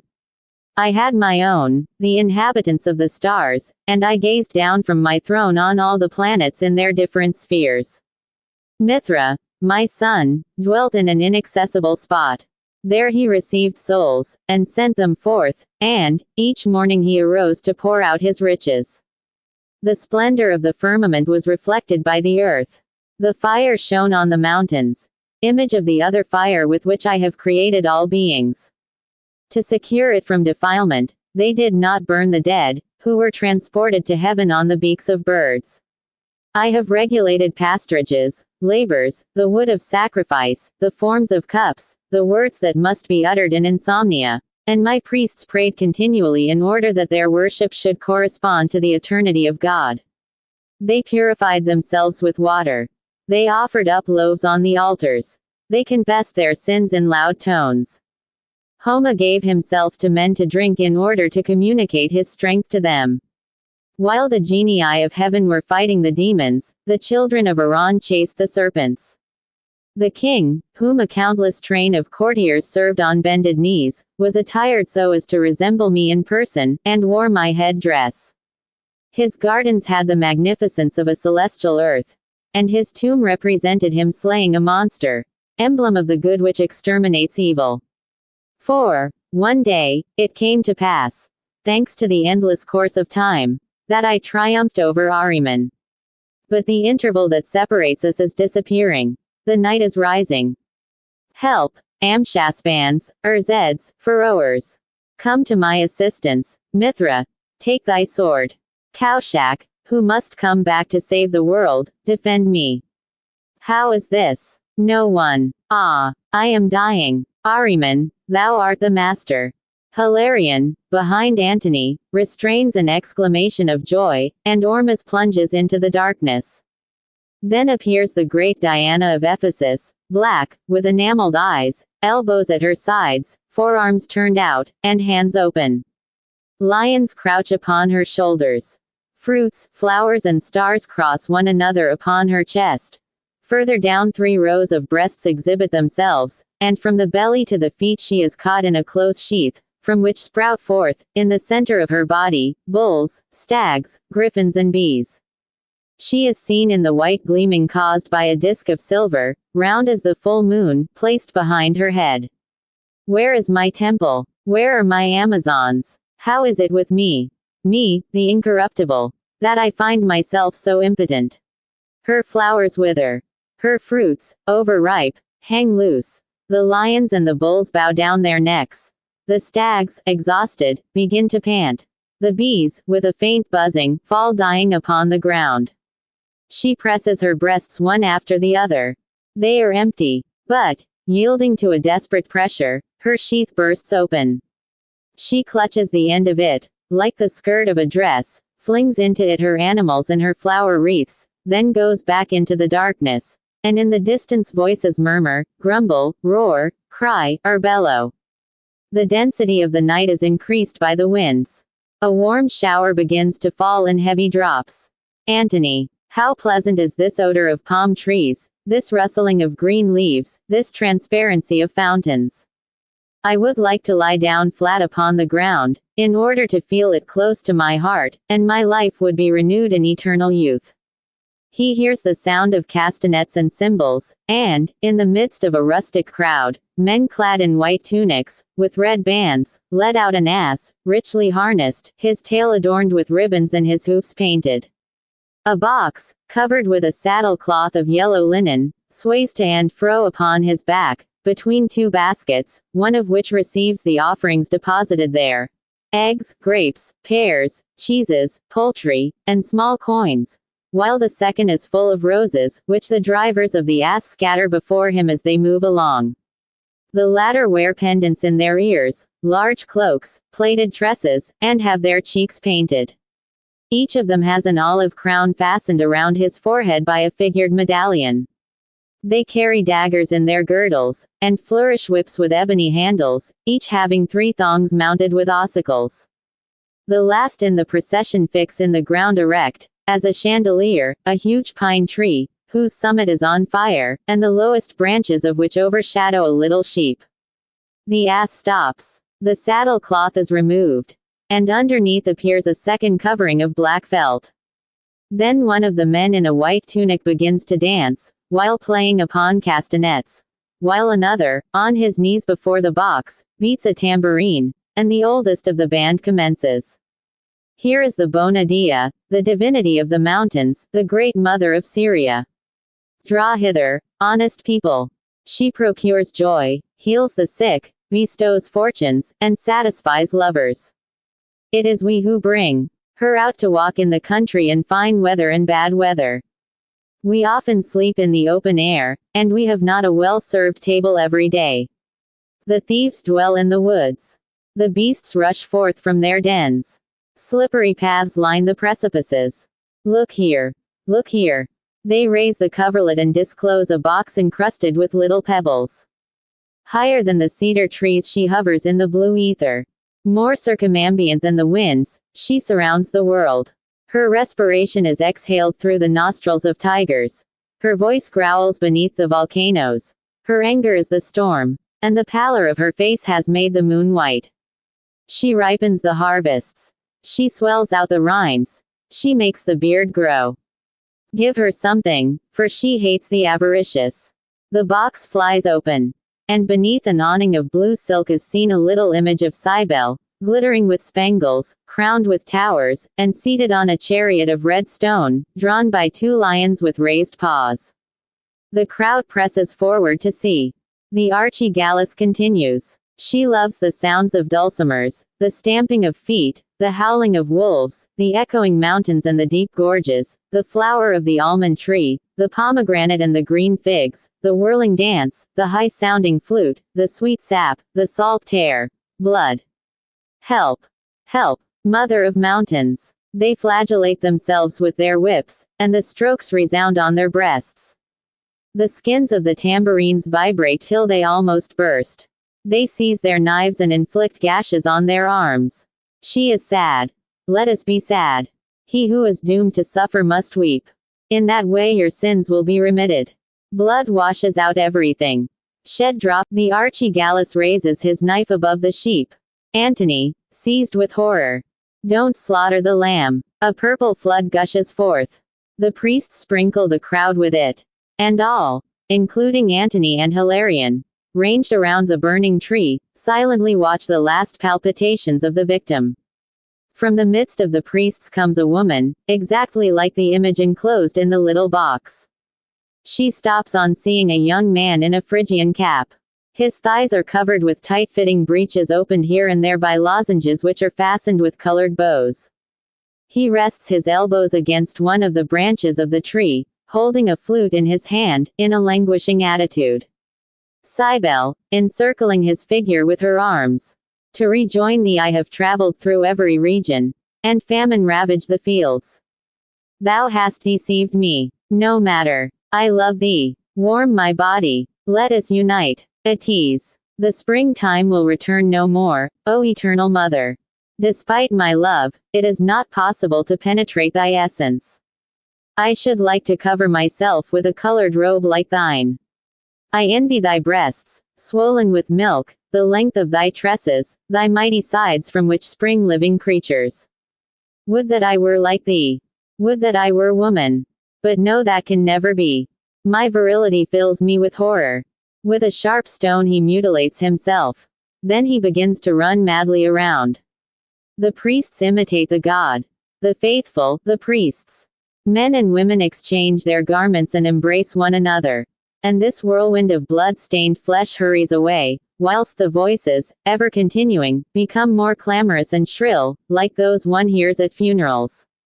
A great catafalque hung with purple carries, above and below, are seated women, all attired in black, with girdles undone and naked feet, and holding with a melancholy air huge bouquets of flowers.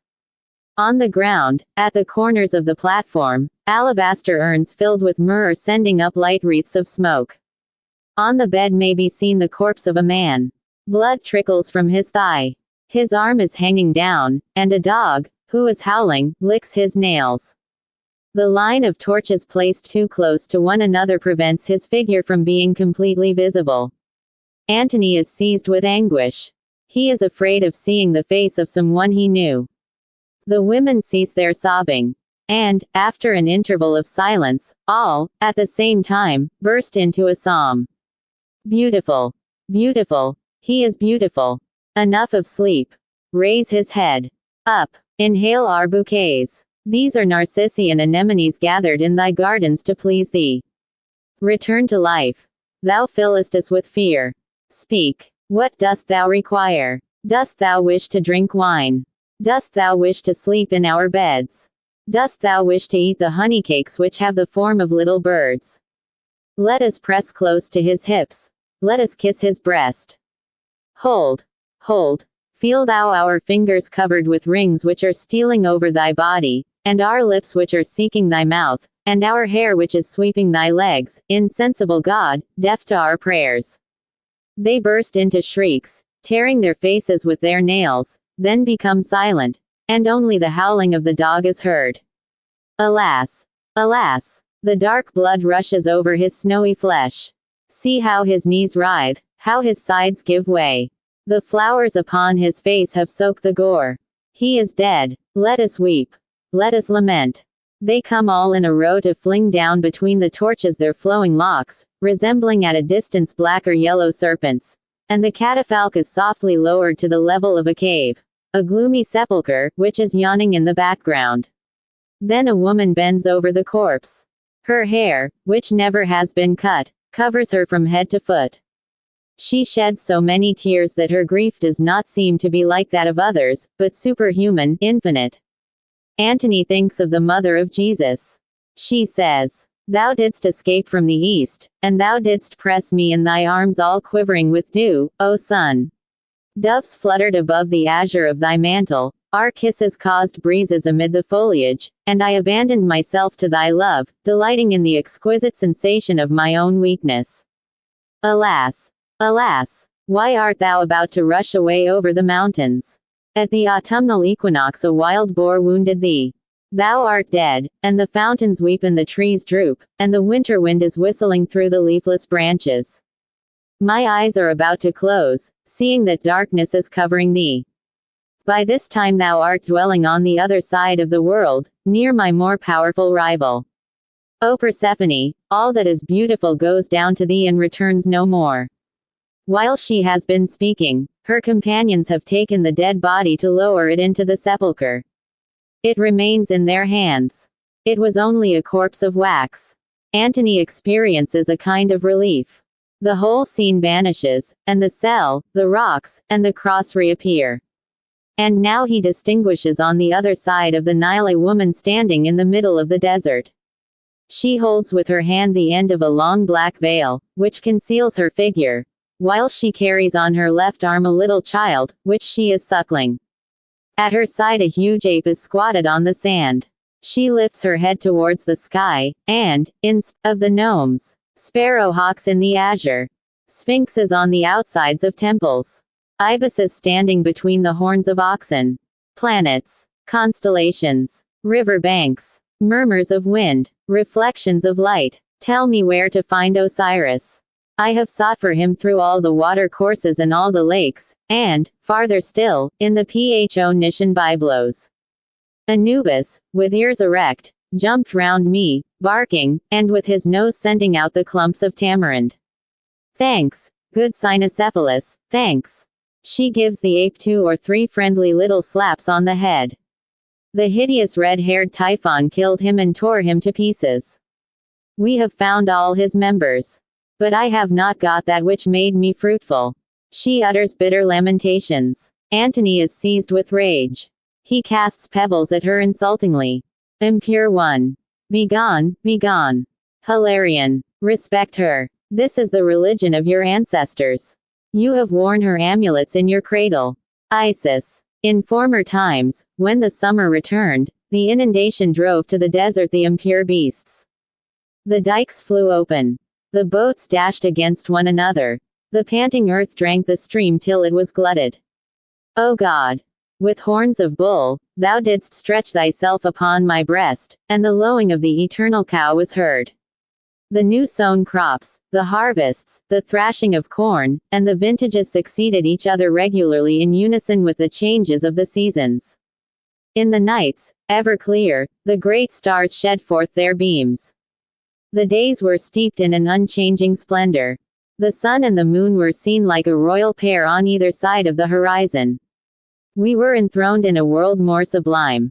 Twin monarchs, spouses from the bosom of eternity, with hands joined. And the crash of empires did not change our attitude.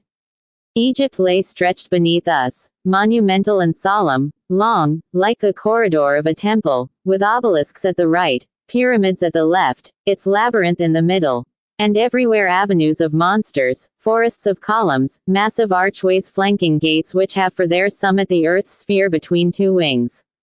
The animals of her zodiac found their counterparts in her plains, and with their forms and colors filled her mysterious writings. Divided into 12 regions, as the year is into 12 months. Each month, each day, having its god. She reproduced the immutable order of the heavens. And man, though he died, did not lose his lineaments, but, saturated with perfumes and becoming imperishable, he went to sleep for 3,000 years in a silent Egypt. The latter, greater than the other, spread out beneath the earth. Thither one descended by means of staircases leading to halls where were reproduced the joys of the good, the tortures of the wicked, everything that takes place in the third invisible world. Ranged along the walls, the dead, in painted coffins, awaited each their turn. And the soul, free from migrations, continued its sleep till it awakened in another life. Meanwhile, Osiris sometimes came back to see me. His shade made me the mother of Harpocrates. She gazes on the child. It is he. Those are his eyes. Those are his tresses, curling like a ram's horns. Thou shalt begin his works over again. We shall bloom afresh, like the lotus. I am always the great Isis. Nobody has ever yet lifted my veil. My offspring is the sun. Son of spring, let the clouds obscure. I am seeking for my priests. My priests in their linen robes, with great harps, carrying along a mystic skiff ornamented with pateray of silver. No more feasts on the lakes. No more illuminations in my delta. No more cups of milk at Philae. For a long time Apis has not reappeared. Egypt, Egypt, thy great immovable gods have their shoulders whitened by the dung of birds, and the wind, as it passes along the desert, carries with it the ashes of the dead. Anubis, protector of shadows, do not leave me. The cynocephalus vanishes. She gives her child a shaking. But what aileth thee? Thy hands are cold, thy head fallen back.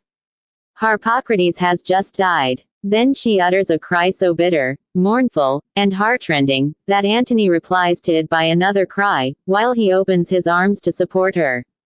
She is no longer there. He hangs his head, overwhelmed with shame.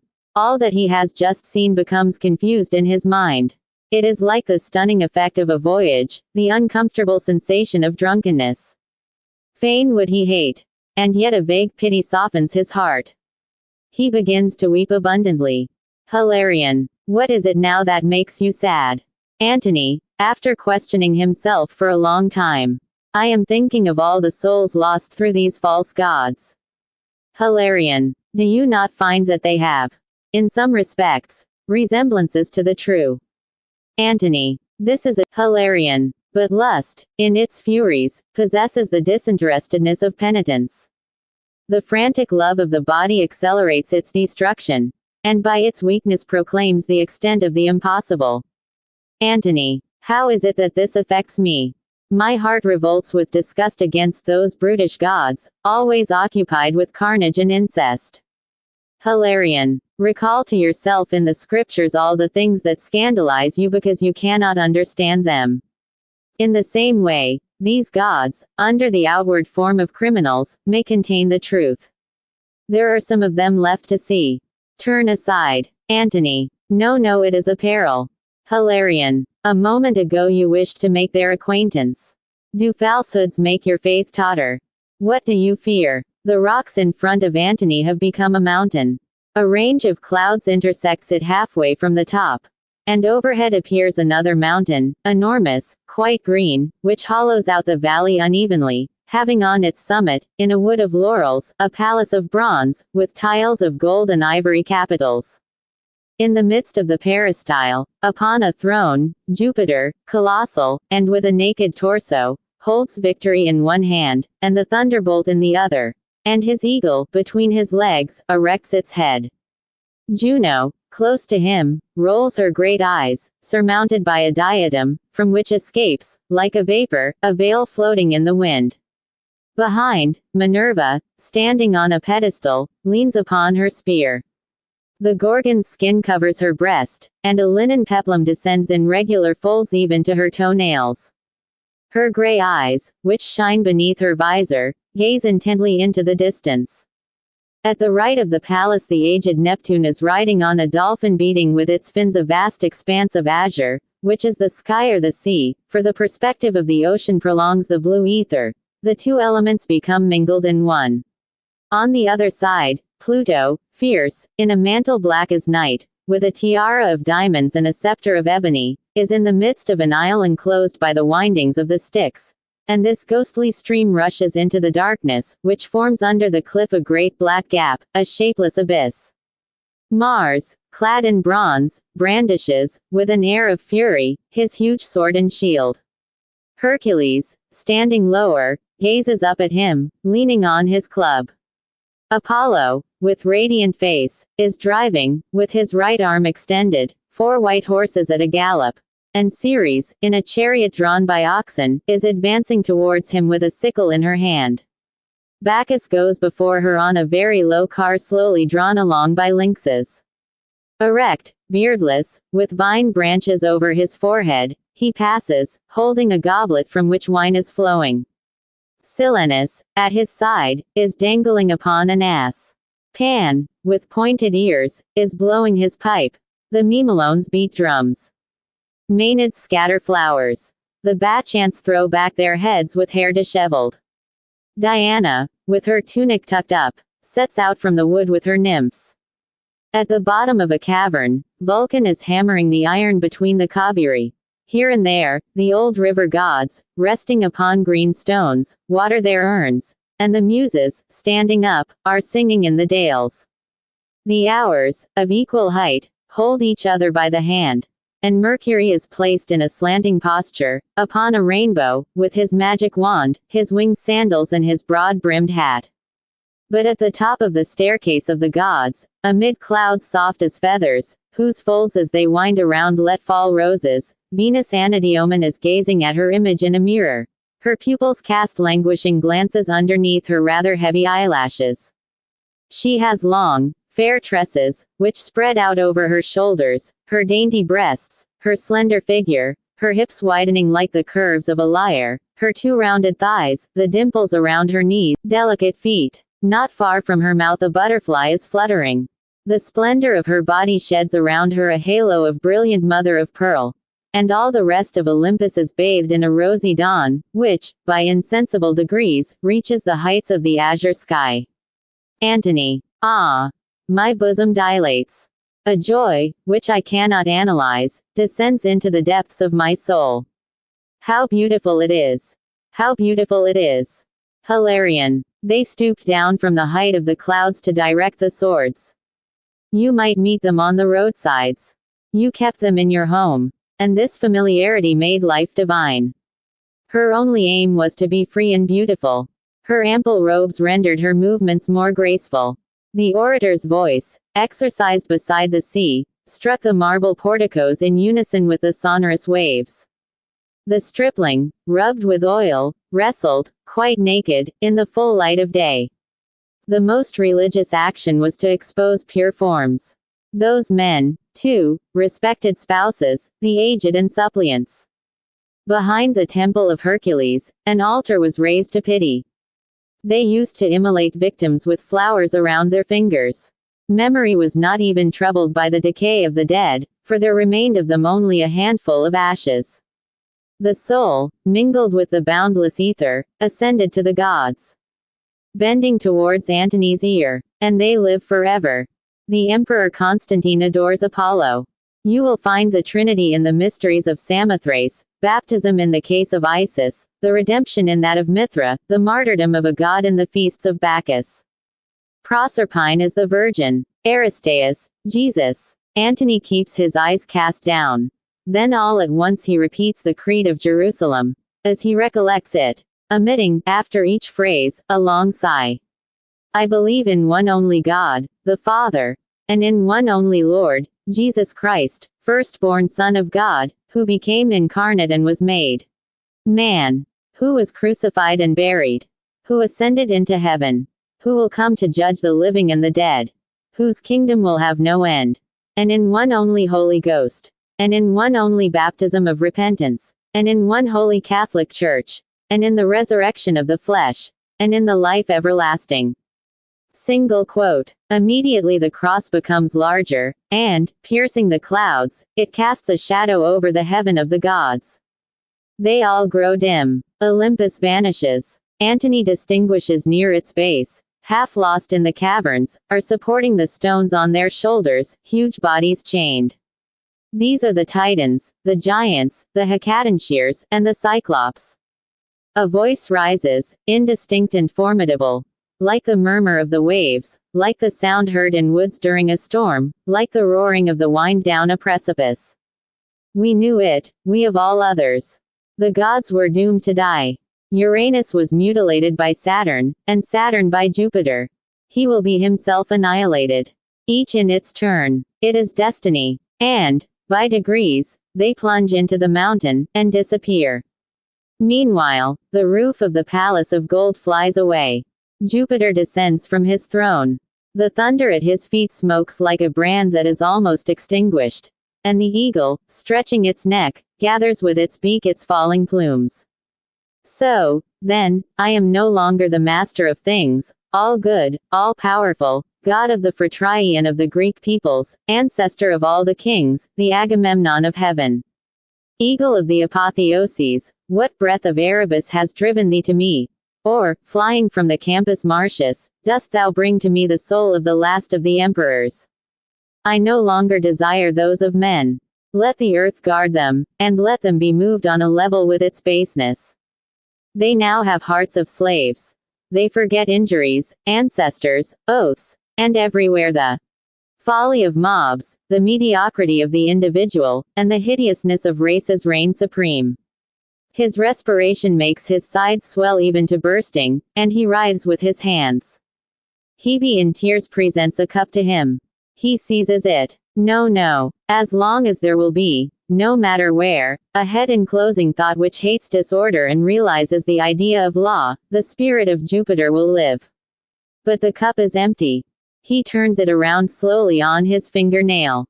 Not a drop. When ambrosia fails, there is an end of the immortals. It slips out of his hand, and he leans against a pillar, feeling that he is dying. Juno. There was no need of so many loves. Eagle, bull, swan, golden shower, cloud and flame, thou hast assumed every form, scattered thy light in every element, hidden thy head on every couch. This time the divorce is irrevocable.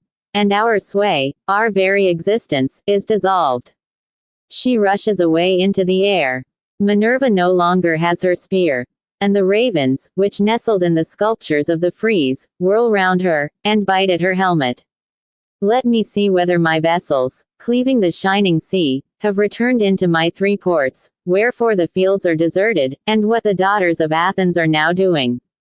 In the month of Hecatombion, all my people came to me led by their magistrates and priests.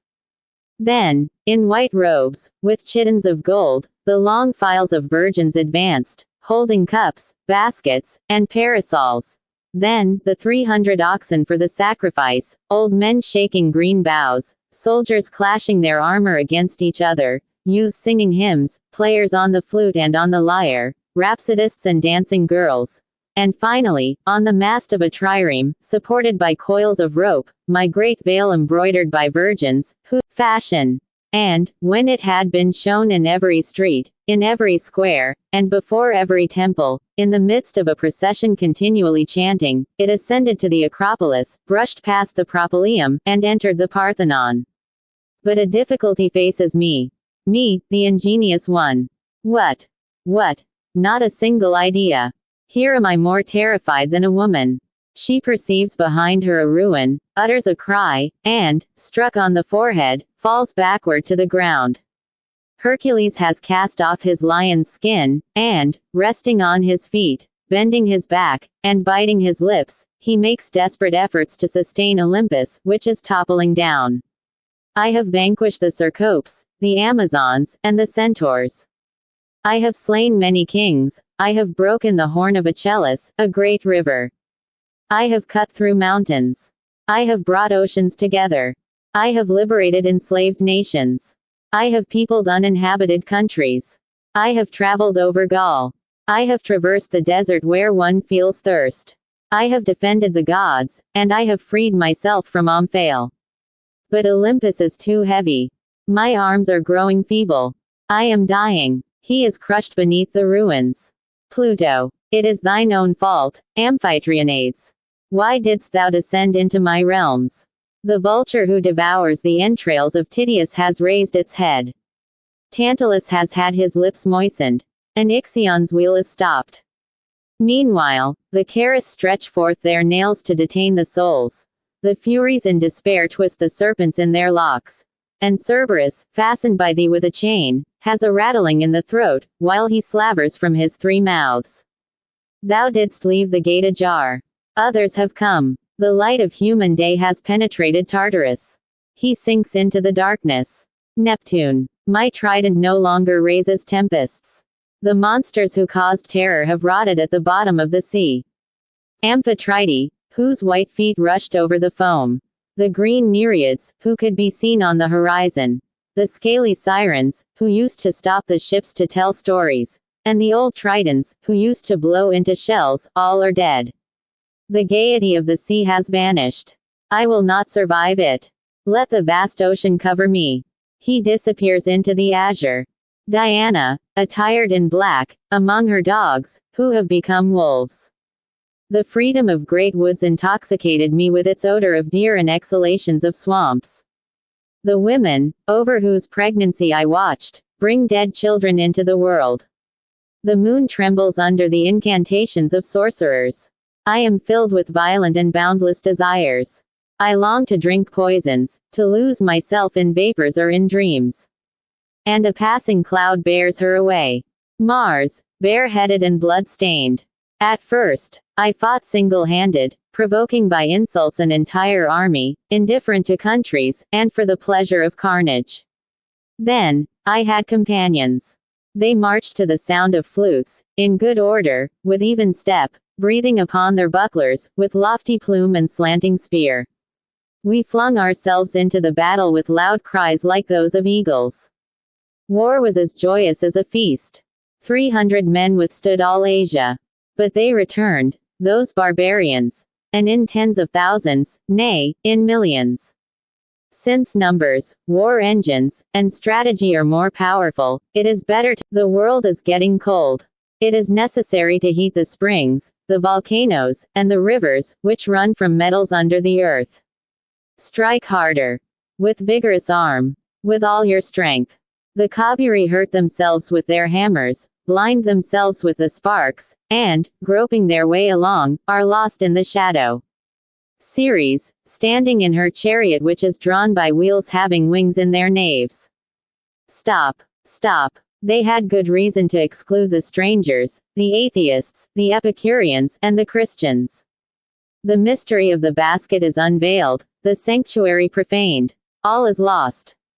She descends with a rapid fall, bursting into exclamation of despair, and dragging back the horses.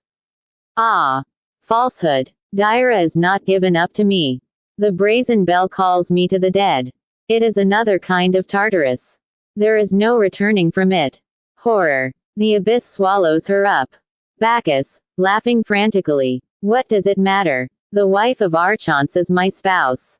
Even the law goes down before drunkenness. For me the new song and the multiplied forms.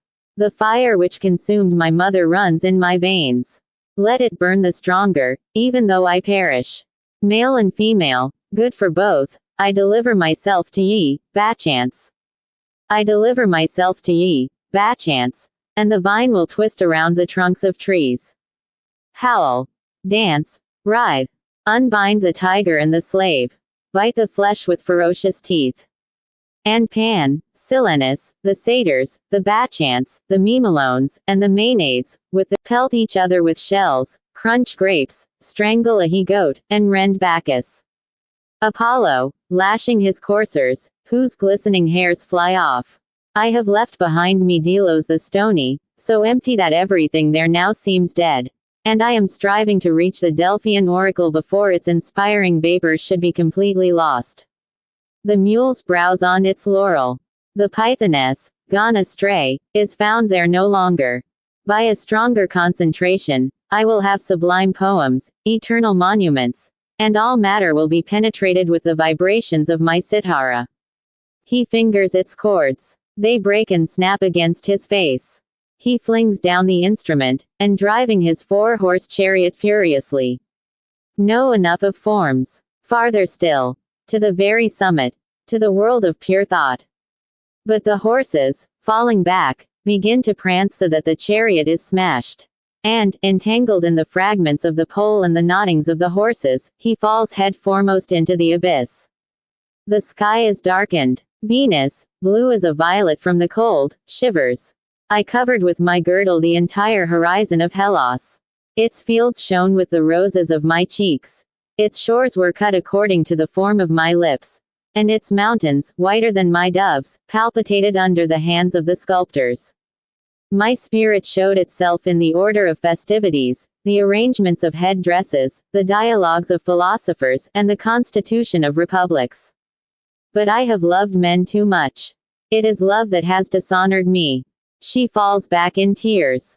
The world is abominable. My bosom. She places a finger upon her mouth, and, describing an immense parabola, topples over into the abyss.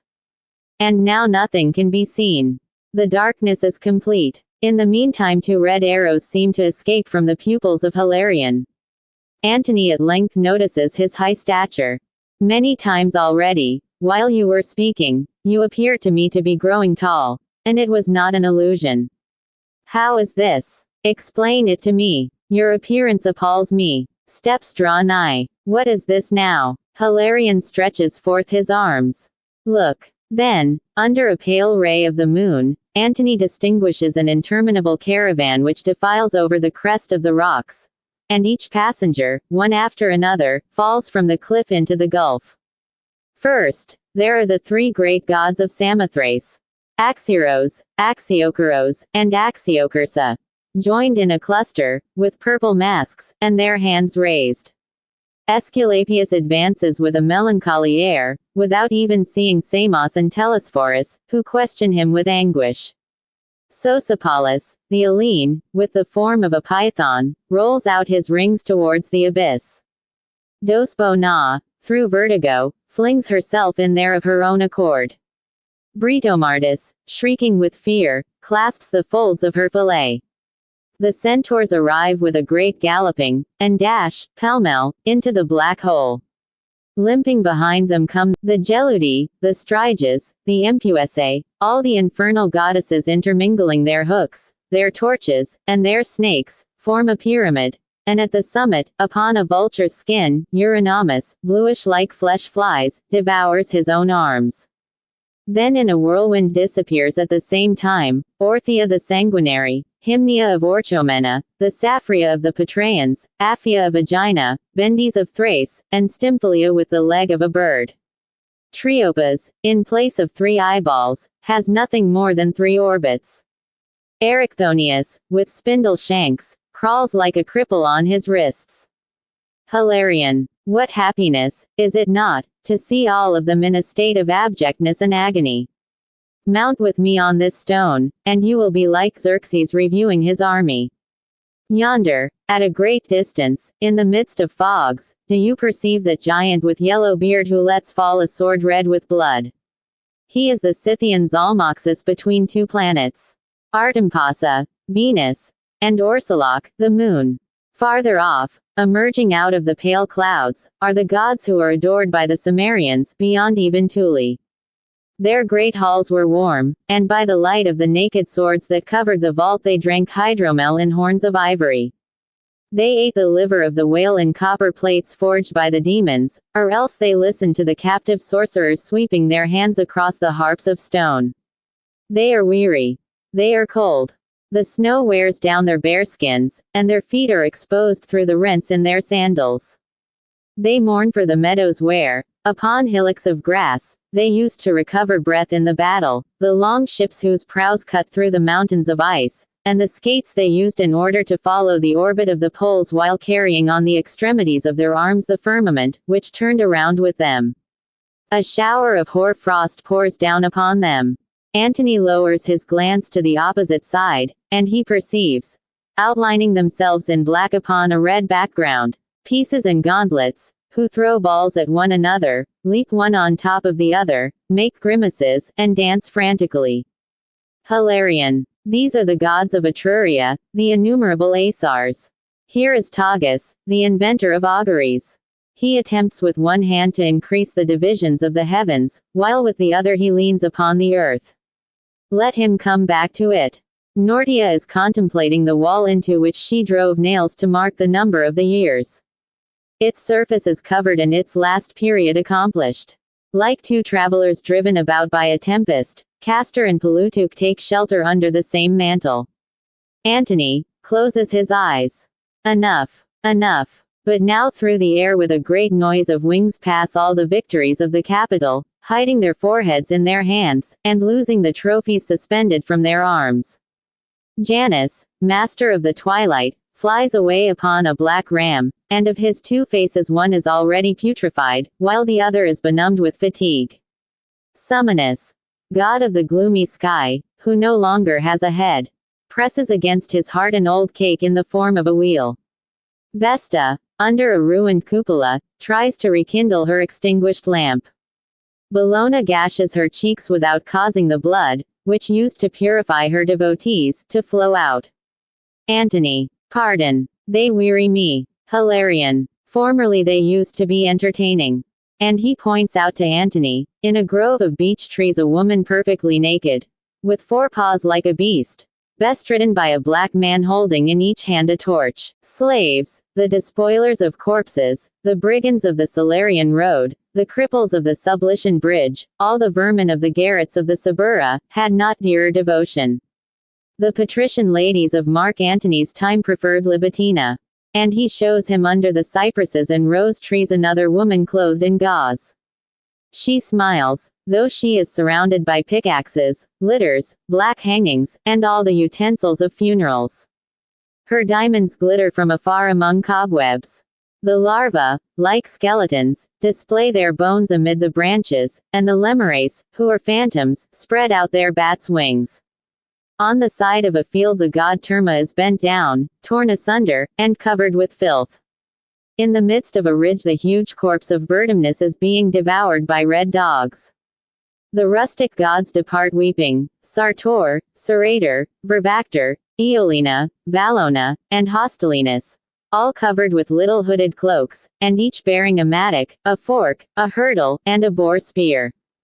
Hilarion. It was their spirits that made the villa prosper with its dove-cotes, its park for dormice, its poultry yards protected by snares, and its hot stables embalmed with cedar. They protected all the wretched people who dragged the fetters with their legs over the pebbles of the Sabina, those who called the hogs with the sound of the trumpet, those who gathered the grapes on the tops of the elm trees, those who drove through the by-roads the asses laden with dung. The husbandman, while he panted over the handle of his plough, prayed to them to strengthen his arms. And the cowherds, in the shadow of the lime trees, beside gourds of milk, chanted their eulogies by turns upon flutes of reeds. Antony sighs. And in the middle of a chamber, upon a platform, a bed of ivory is revealed, surrounded by persons lifting up pine torches. Those are the gods of marriage. They are awaiting the Damaduka has to lead her in, Virgo to undo her girdle, Subago to stretch her upon the bed, and Prema to keep back her arms, whispering sweet words in her ear. But she will not come. And they dismiss the others. Nona and Decima, the nurses. The three Nixi, who are to deliver her. The two wet nurses, Educa and Podina. And Karna, the cradle rocker, whose bunch of hawthorns drives away bad dreams from the infant.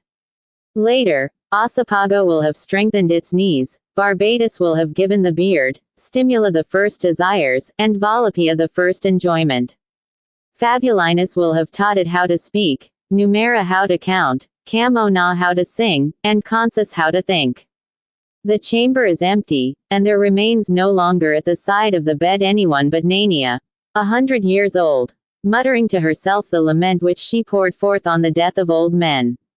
But soon her voice is lost amid bitter cries, which come from the domestic Lares, squatted at the end of the atrium, clad in dogs' skins, with flowers around their bodies, holding their closed hands up to their cheeks, and weeping as much as they can. Where is the portion of food which is given to us at each meal, the good attentions of maid-servant, the smile of the matron, and the gaiety of the little boys playing with huckle bones on the mosaic of the courtyard?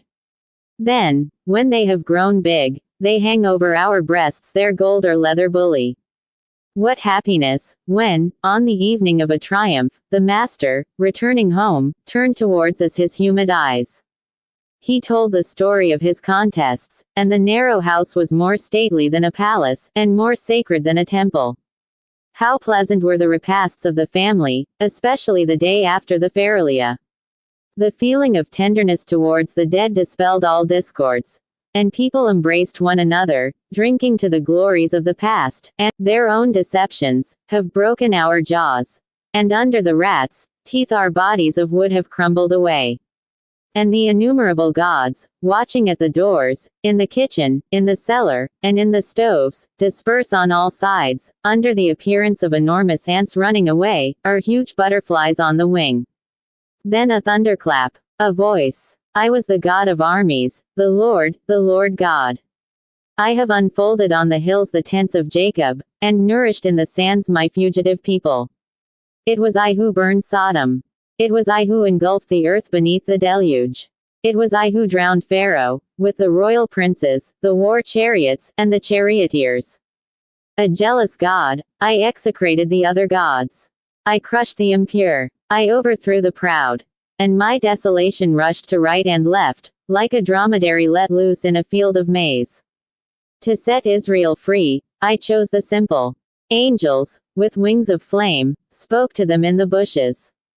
Perfumed with spikenard, cinnamon, and myrrh, with transparent robes and high-heeled shoes, women of intrepid heart went forth to slay the captains. The passing wind bore away the prophets. I engraved my law on tablets of stone. It shut in my people as in a citadel. They were my people. I was their God. The earth was mine, and men were mine, with their thoughts, their works, the implements with which they tilled the soil, and their posterity. My ark rested in a triple sanctuary, behind purple curtains and flaming lamps. For my ministry I had an entire tribe, who swung the censers, and the high priest in a robe of hyacinth, and wearing precious stones upon his breast arranged in regular order. Woe! Woe! The Holy of Holies is flung open. They have strangled the priests with the cords of their vestments. The women are captives. The sacred vessels are all melted down. The voice, dying away. I was the God of armies, the Lord God. Then comes an appalling silence, a profound darkness. Antony. They are all gone. I remain. Says someone. And, face to face with him stands Hilarion, but transfigured.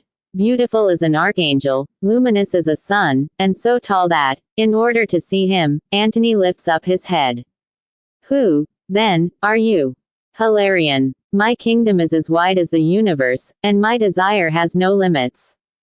I am always going about enfranchising the mind and weighing the worlds, without hate, without fear, without love, and without God. I am called science. Antony, recoiling backwards. You must be, rather, the devil. Hilarion, fixing his eyes upon him. Do you wish to see him? Antony no longer avoids his glance.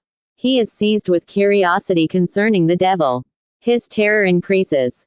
His longing becomes measureless. If I saw him, however, if I saw him, then, in a spasm of rage. Chapter V. The mystery of space. He flies under Antony's body, extended like a swimmer. His two great wings, outspread, entirely concealing him, resemble a cloud. Antony. Where am I going? Just now I caught a glimpse of the form of the accursed one. No, a cloud is carrying me away. Perhaps I am dead, and am mounting up to God. Ah! How well I breathe. The untainted air inflates my soul. No more heaviness. No more suffering. Beneath me, the thunderbolt darts forth, the horizon widens, rivers cross one another. That light spot is the desert. That pool of water the ocean. And other oceans appear. Immense regions of which I had no knowledge. There are black lands that smoke like live embers, a belt of snow ever obscured by the mists. I am trying to discover the mountains where each evening the sun goes to sleep. The devil. The sun never goes to sleep. Antony is not startled by this voice. It appears to him an echo of his thought, a response of his memory.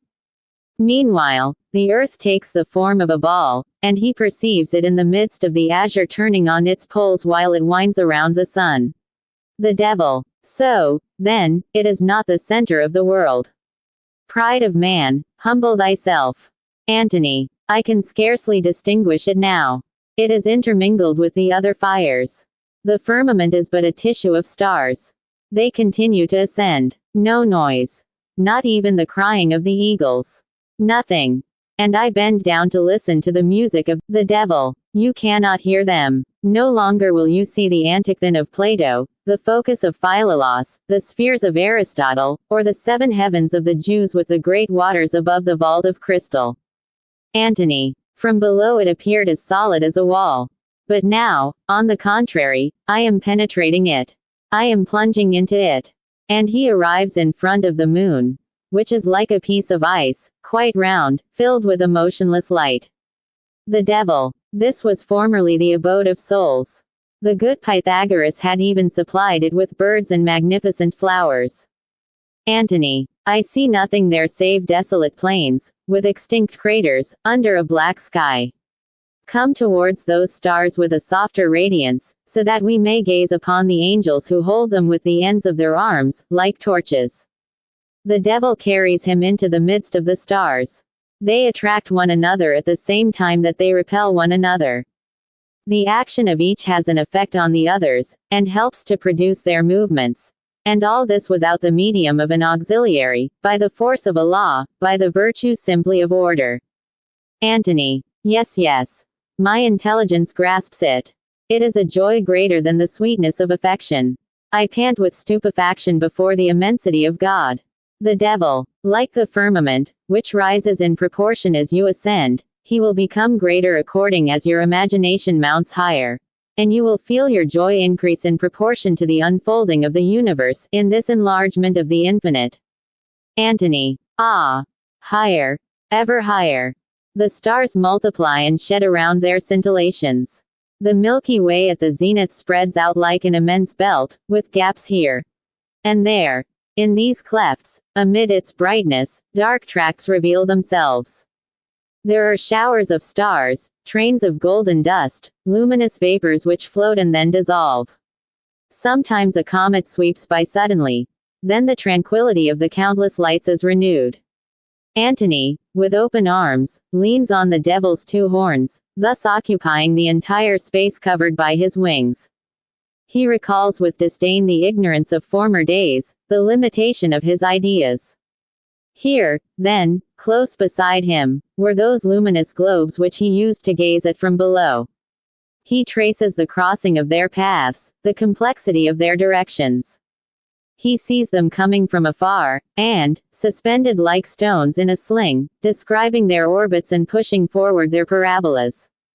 He perceives, with a single glance, the Southern Cross and the Great Bear, the Lynx and the Centaur, the nebulae of the Goldfish, the 6 suns in the constellation of Orion, Jupiter with his 4 satellites, and the triple ring of the monstrous Saturn. All the planets, all the stars which men should, in future days, discover. He fills his eyes with their light. He overloads his mind with a calculation of their distances. Then he lets his head fall once more. What is the object of all this?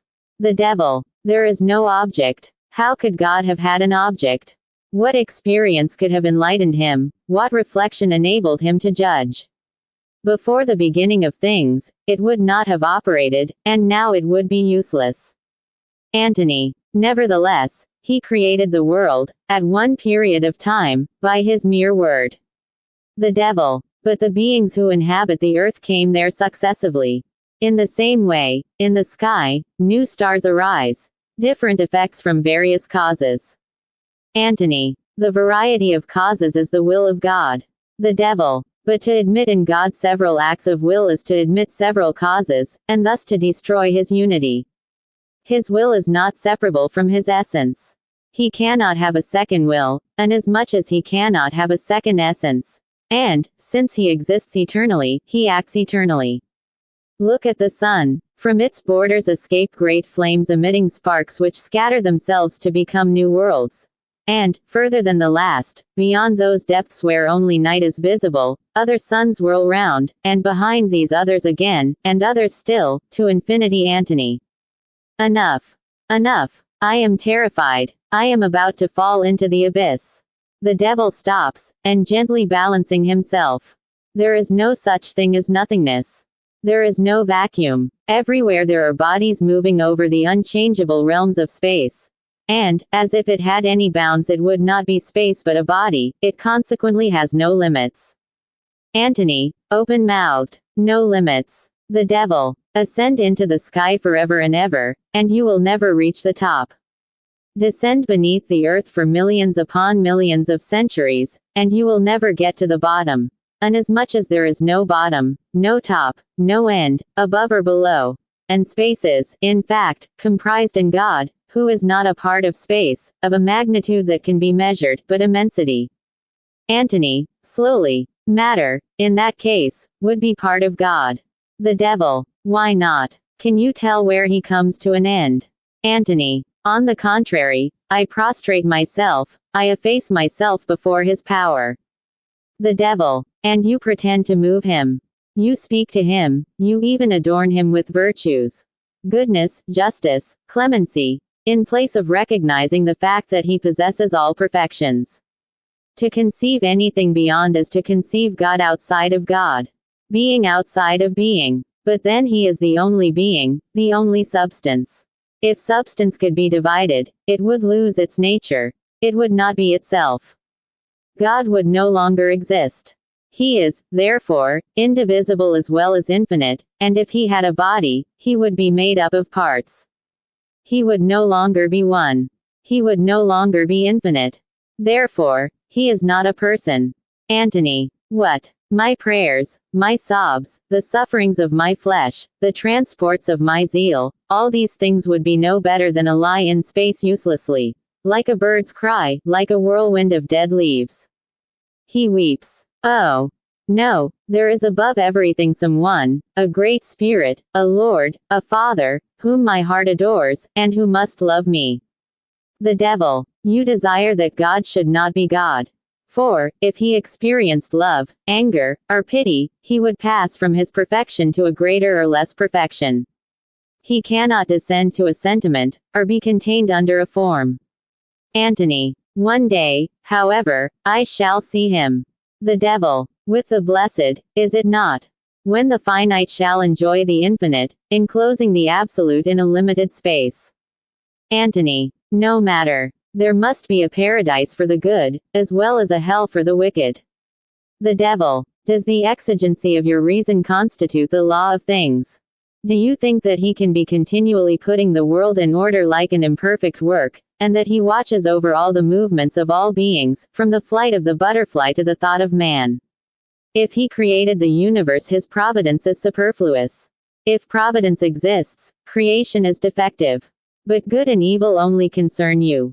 Like day and night, pleasure and pain, death and birth, which have relationship merely to a corner of space, to a special medium, to a particular interest. Inasmuch as what is infinite alone is permanent, the infinite exists, and that is all. The devil has gradually extended his huge wings, and now they cover space. Antony can no longer see. He is on the point of fainting.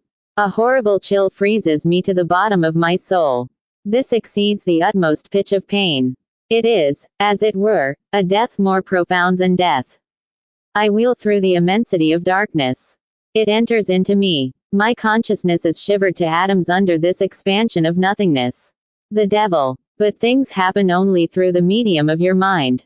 Like a concave mirror, it distorts objects, and you need every resource in order to verify facts. Never shall you understand the universe in its full extent. Consequently, you cannot form an idea as to its cause, so as to have a just notion of God, or even say that the universe is infinite, for you should first comprehend the infinite. Form is perhaps an error of your senses, substance an illusion of your intellect. Unless it be that the world, being a perpetual flux of things, appearances, by a sort of contradiction, would not be a test of truth, and illusion would be the only reality. The devil has seized Antony, and, holding him by the extremities of his arms, stares at him with open jaws ready to swallow him up. Come, adore me, and curse the phantom that you call God. Antony raises his eyes with a last movement of lingering hope. Chapter 7. The Chimera and the Sphinx. Antony finds himself stretched on his back at the edge of the cliff. The sky is beginning to grow white. Is this the brightness of dawn? Or is it the reflection of the moon? He tries to rise, then sinks back, and with chattering teeth. I feel fatigued as if all my bones were broken. Why? Ah! It is the devil.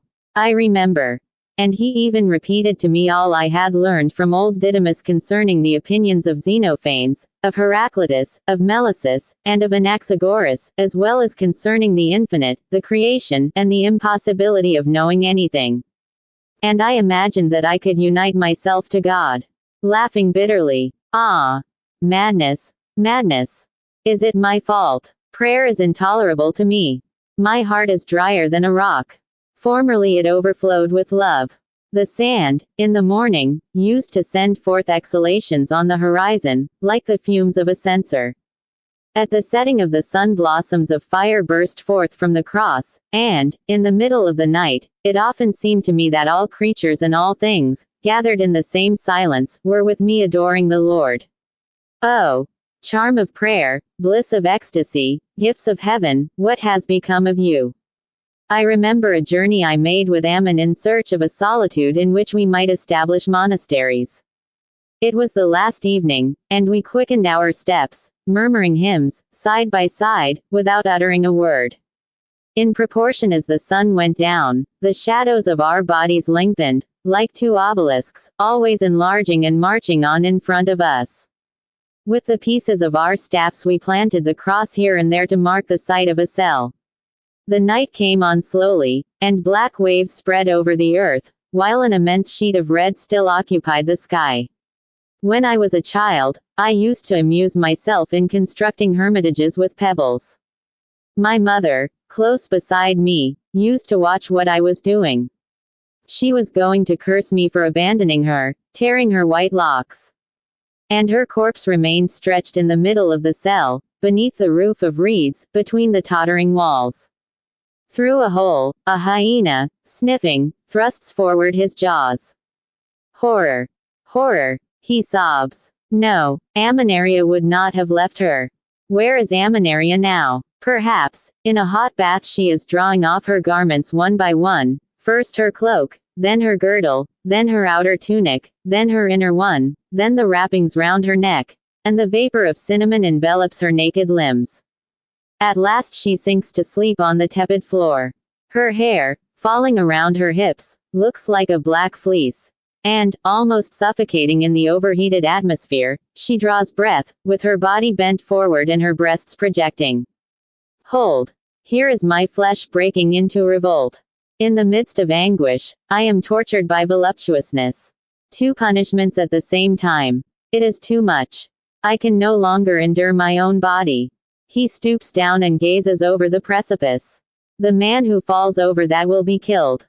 Nothing easier, by simply rolling over on the left side.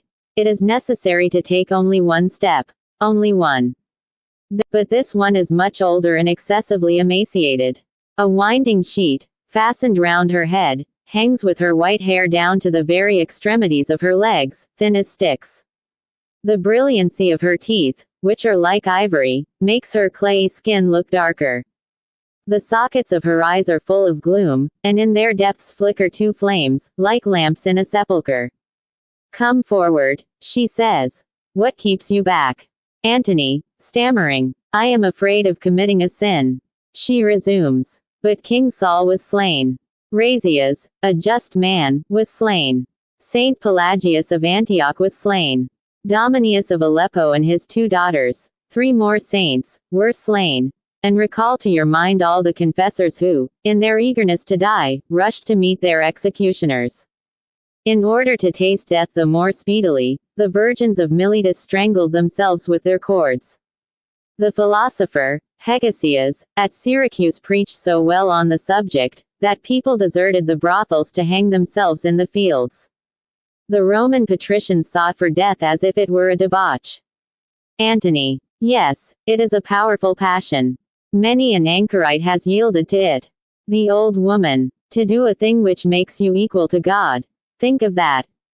He created you. You are about to destroy his work, you, by your courage, freely. The enjoyment of Erostrates was not greater. And then, your body is thus mocked by your soul in order that you may avenge yourself in the end. You will have no pain.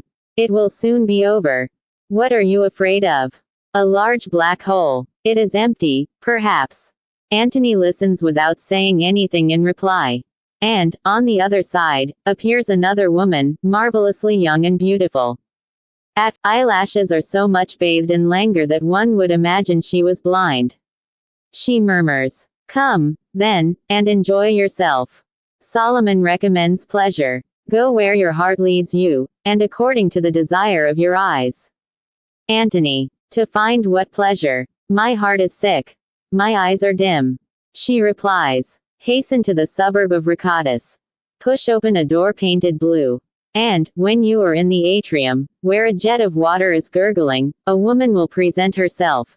In a peplum of white silk edged with gold, her hair disheveled, and her laugh like sounds made by rattlesnakes. She is clever. In her caress you will taste the pride of an initiation, and the satisfaction of a want. Have you pressed against your bosom a maiden who loved you? Recall to your mind her remorse, which vanished under a flood of sweet tears. You can imagine yourself. Can you not? Walking through the woods beneath the light of the moon. At the pressure of your hands joined with hers a shudder runs through both of you. Your eyes, brought close together, overflow from one to the other like immaterial waves, and your heart is full. It is bursting. It is a delicious whirlwind, an overpowering intoxication. The old woman. You need not experience joys to feel their bitterness. You need only see them from afar, and disgust takes possession of you. You must needs be wearied with the monotony of the same actions, the duration of the days, the ugliness of the world, and the stupidity of the sun. Antony. Oh, yes, all that it shines upon is displeasing to me. The young woman. Hermit. Hermit.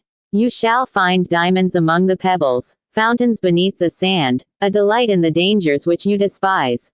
The young woman. Nevertheless, you believe in the resurrection of the flesh, which is the transport of life into eternity.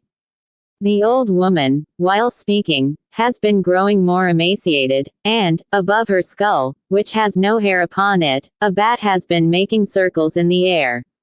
The young woman has become plumper. Her robe changes color. Her nostrils swell. Her eyes roll softly. The first says, opening her arms, "Come, I am consolation, rest, oblivion, eternal peace." And the second offering her breast, "I am the soother, the joy, the life, the happiness inexhaustible." Antony turns on his heel to fly. Each of them places a hand upon his shoulder. The winding sheet flies open, and reveals the skeleton of death. The robe bursts open, and presents to view the entire body of lust, which has a slender figure, with an enormous development behind, and great, undulating masses of hair, disappearing towards the end. Antony remains motionless between the pair, contemplating them. Death says to him, "This moment, or a little later, what does it matter? You belong to me, like the suns, the nations, the cities, the kings, the snow on the mountains, and the grass in the fields.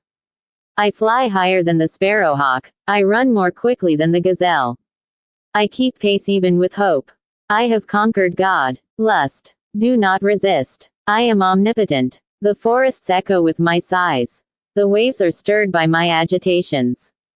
Virtue, courage, piety, are dissolved in the perfume of my breath. I accompany man at every step he takes. And on the threshold of the tomb he comes back to me. Death, I will reveal to you what you tried to grasp by the light of torches on the features of the dead. Or when you rambled beyond the pyramids in those vast sand heaps composed of human remains. From time to time, a piece of skull rolled under your sandal. You took it out of the dust. You made it slip between your fingers. And your mind, becoming absorbed in it, was plunged into nothingness. Lust. Mine is a deeper gulf. Marble slabs have inspired impure loves. People rush towards meetings that terrify them, and rivet the very chains which they curse. Whence comes the witchery of courtesans, the extravagance of dreams, the immensity of my sadness? Death. My irony surpasses that of all other things. There are convulsions of joy at the funerals of kings and at the extermination of peoples. And they make war with music, plumes, flags, golden harnesses, and a display of ceremony to pay me the greater homage. Lust. My anger is as strong as yours. I howl, I bite, I have sweats of agony, and corpse-like appearances. Death. It is I who make you serious. Let us embrace each other. Death chuckles. Lust roars. They seize each other's figures, and sing together. I hasten the dissolution of matter. I facilitate the scattering of germs. Thou destroyest that I may renew. Thou engenderest that I may destroy. Active my power, fruitful my decay. And their voices, whose echoes, rolling forth, fill the horizon, become so powerful that Antony falls backward. A shock, from time to time, causes him to half open his eyes. And he perceives, in the midst of the darkness, a kind of monster before him. It is a death's head with a crown of roses. It rises above the torso of a woman white as mother of pearl. Beneath, a winding sheet, starred with points of gold, makes a kind of train, and the entire body undulates, like a gigantic worm holding itself erect. The vision grows fainter, and then fades away. Antony rises again. This time, once more, it was the devil, and under his twofold aspect, the spirit of voluptuousness and the spirit of destruction. Neither terrifies me. I thrust happiness aside, and feel that I am eternal. Thus, death is only an illusion, a veil, masking at certain points the continuity of life. But substance, being one, why is there a variety of forms? There must be somewhere primordial figures, whose bodies are only images. If one could see, one would know the bond between mind and matter, wherein being consists. There are those figures which were painted at Babylon on the wall of the Temple of Belus, and they covered a mosaic in the port of Carthage. I, myself, have sometimes seen in the sky what seemed like forms of spirits. Those who traverse the desert meet animals passing all conception and, opposite him, on the other side of the Nile, lo, the Sphinx appears. It stretches out its feet, shakes the fillets on its forehead, and lies down upon its belly. Jumping, flying, spurting fire through its nostrils, and striking its wings with its dragon's tail, the chimera with its green eyes, winds round, and barks. The curls of its head, thrown back on one side, intermingle with the hair on its haunches, and on the other side they hang. Here, chimera. Stop. The chimera. No, never. The Sphinx. Do not run so quickly. Do not fly so high. Do not bark so loud. The chimera. Do not address me any more, since you remain forever silent. The Sphinx. Cease casting your flames in my face and flinging your yells in my ears. You shall not melt my granite. The chimera. You will not get hold of me, terrible Sphinx. The Sphinx. You are too foolish to live with me. The chimera. You are too clumsy to follow me. The Sphinx. And where are you going that you run so quickly? The chimera. I gallop into the corridors of the labyrinth. I hover over the mountains. I skim along the waves. I yelp at the bottoms of precipices. I hang by my jaws on the skirts of the clouds. With my trailing tail I scratch the coasts, and the hills have taken their curb according to the form of my shoulders. But as for you, I find you perpetually motionless. Or, rather, with the end of your claw tracing letters on the sand. The Sphinx. That is because I keep my secret. I reflect and I calculate. The sea returns to its bed. The blades of corn balance themselves in the wind. The caravans pass. The dust flies off. The cities crumble. But my glance, which nothing can turn aside, remains concentrated on the objects which cover an inaccessible horizon. The Chimera. As for me, I am light and joyous. I discover in men dazzling perspectives, with paradises in the clouds and distant felicities. I pour into their souls the eternal insanities, projects of happiness, plans for the future, dreams of glory, and oaths of love, as well as virtuous resolutions. I drive them on perilous voyages and on mighty enterprises. I have carved with my claws the marvels of architecture. It is I that hung the little bells on the tomb of Porsenna, and surrounded with a wall of Corinthian brass the keys of the Atlantides. I seek fresh perfumes, larger flowers, pleasures hitherto unknown. If anywhere I find a man whose soul reposes in wisdom, I fall upon him and strangle him. The Sphinx. All those whom the desire of God torments, I have devoured. The strongest, in order to climb to my royal forehead, mount upon the stripes of my fillets as on the steps of a staircase. Weariness takes possession of them, and they fall back of their own accord. Antony begins to tremble. He is not before his cell, but in the desert, having at either side of him those two monstrous animals, whose jaws graze his shoulders. The Sphinx. O fantasy, bear me on thy wings to enliven thy sadness. The Chimera. O unknown one, I am in love with thine eyes. I turn round thee, soliciting allayment of that which devours me. The Sphinx. My feet cannot raise themselves. The lichen, like a ringworm, has grown over my mouth. By dint of thinking, I have no longer anything to say. The Chimera. You lie, hypocritical Sphinx. How is it that you are always addressing me and abjuring me? The Sphinx. It is you, unmanageable caprice, who pass and whirl about. The Chimera. Is that my fault? Come, now, just let me be. It barks. The Sphinx. You move away. You avoid me. The Chimera. Let us make the attempt. You crush me. The Sphinx. No, impossible. And sinking, little by little, it disappears in the sand, while the Chimera, crawling, with its tongue out, departs with a winding movement. The breath issuing from its mouth has produced a fog. In this fog Antony traces masses of clouds and imperfect curves. Finally, he distinguishes what appear to be human bodies. And first advances the group of Astomi, like air balls passing across the sun. Don't puff too strongly. The drops of rain bruise us. The false sounds excoriate us. The darkness blinds us. Composed of breezes and of perfumes, we roll, we float. A little more than dreams, not entirely beings. The Nisnas have but one eye, one cheek, one hand, one leg, half a body, and half a heart. And they say, in a very loud tone, we live quite at our ease in our halves of houses with our halves of wives and our halves of children. The Blemmies, absolutely bereft of heads. Our shoulders are the largest. And there is not an ox, a rhinoceros, or an elephant that is capable of carrying what we carry. Arrows, and a sort of vague outline are imprinted on our breasts. That is all. We reduce digestion to thought. We subtleize secretions. For as God floats peacefully in the internal chyle, we proceed straight on our way, passing through every mire, running along the verge of every abyss. And we are the most industrious, happy, and virtuous people.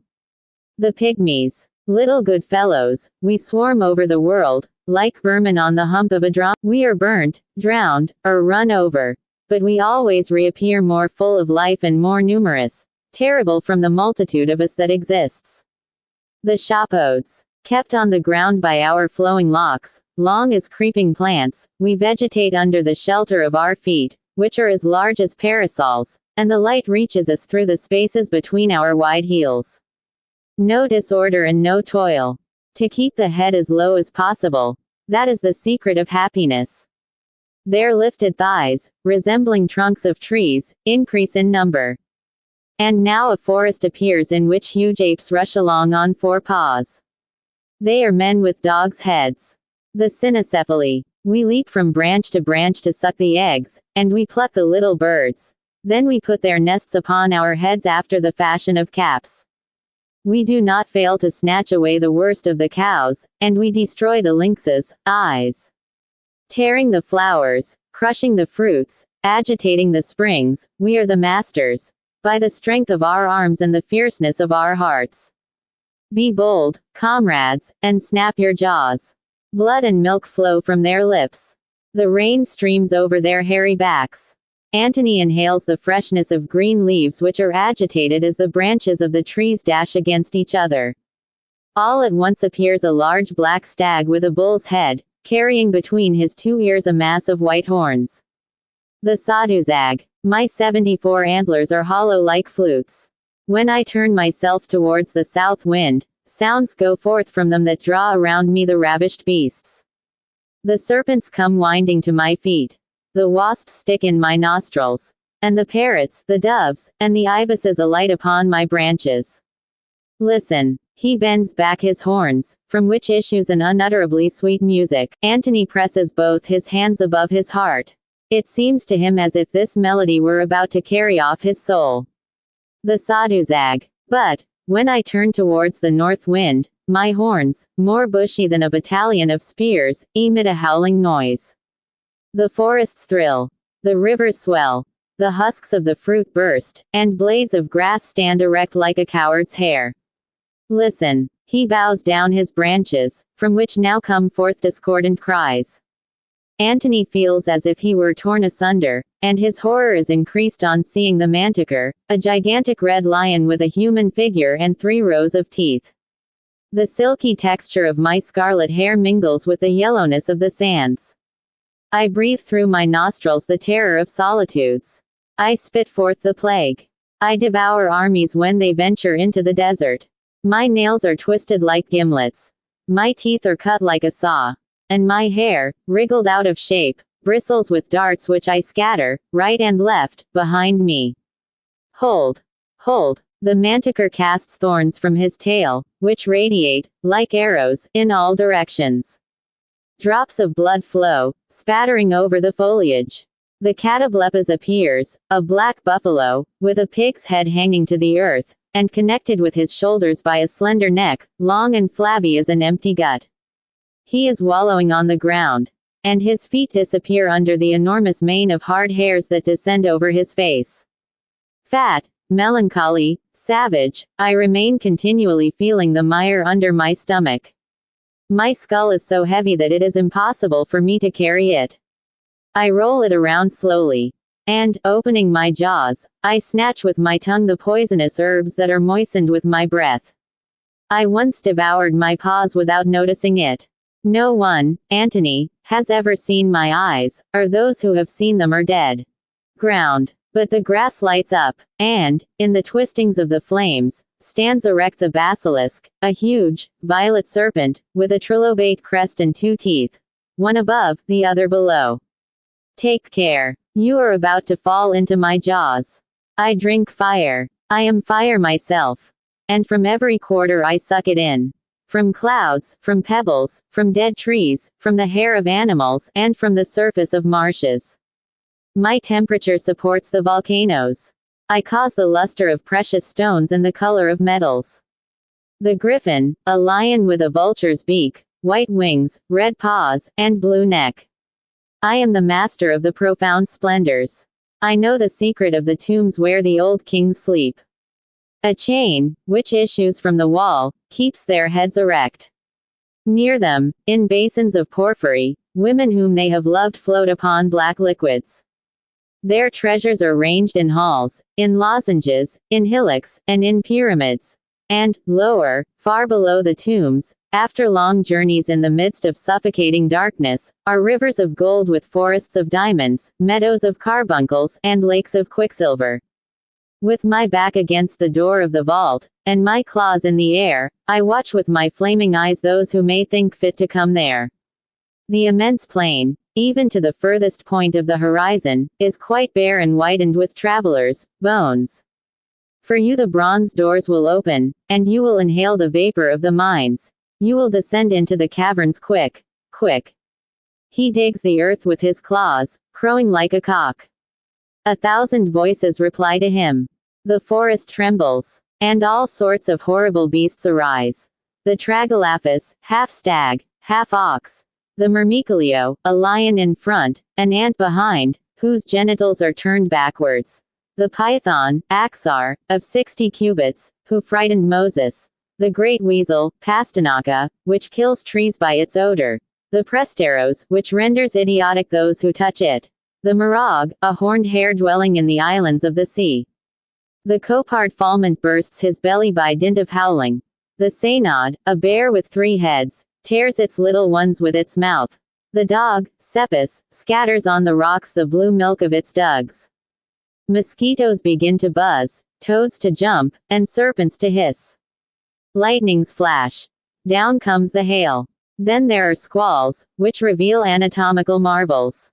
There are alligators, heads with roebucks, feet, owls with serpents, tails, swine with taigas muzzles, goats with asses, rumps, frogs covered with hair like bears, chameleons large as hippopotami, calves with 2 heads, one of which weeps while the other bellows, 4 fotusas holding each other by the navel and spinning like tops, and winged bellies which flutter like gnats. They rain down from the sky.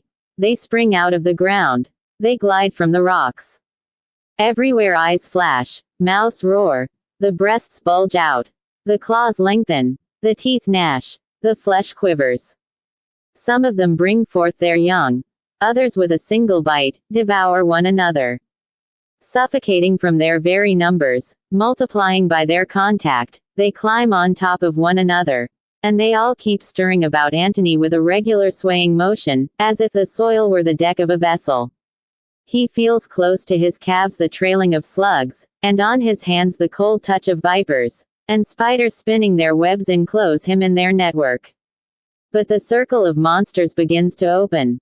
The sky suddenly becomes blue, and the unicorn makes its appearance. Off I gallop, off I gallop. I have hoofs of ivory, teeth of steel, a head colored purple, a body like snow, and the horn on my forehead has the varied hues of the rainbow. I travel from Chaldea to the Tartar desert, on the banks of the Ganges, and into Mesopotamia. I outstrip the ostriches. I run so rapidly that I draw, and, keeping his eyes still raised, he perceives all the birds that are nourished by the wind.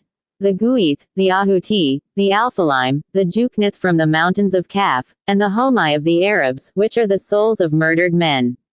He hears the parrots utter human speech, then the great web-footed Pelusians, who sob like children or chuckle like old women. A briny breath of air strikes his nostrils.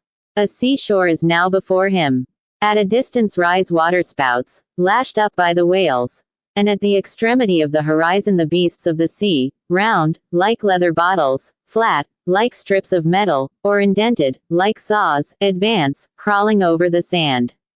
You are about to come with us into our unfathomable depths, never penetrated by man before. Different races dwell in the country of the ocean. Some are in the abode of the tempests.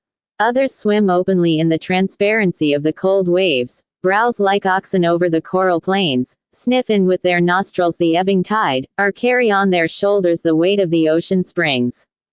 Phosphorescences flash from the hairs of the seals and from the scales of the fishes. Sea hedgehogs turn around like wheels. Ammon's horns unroll themselves like cables. Oysters make sounds with the fastenings of their shells.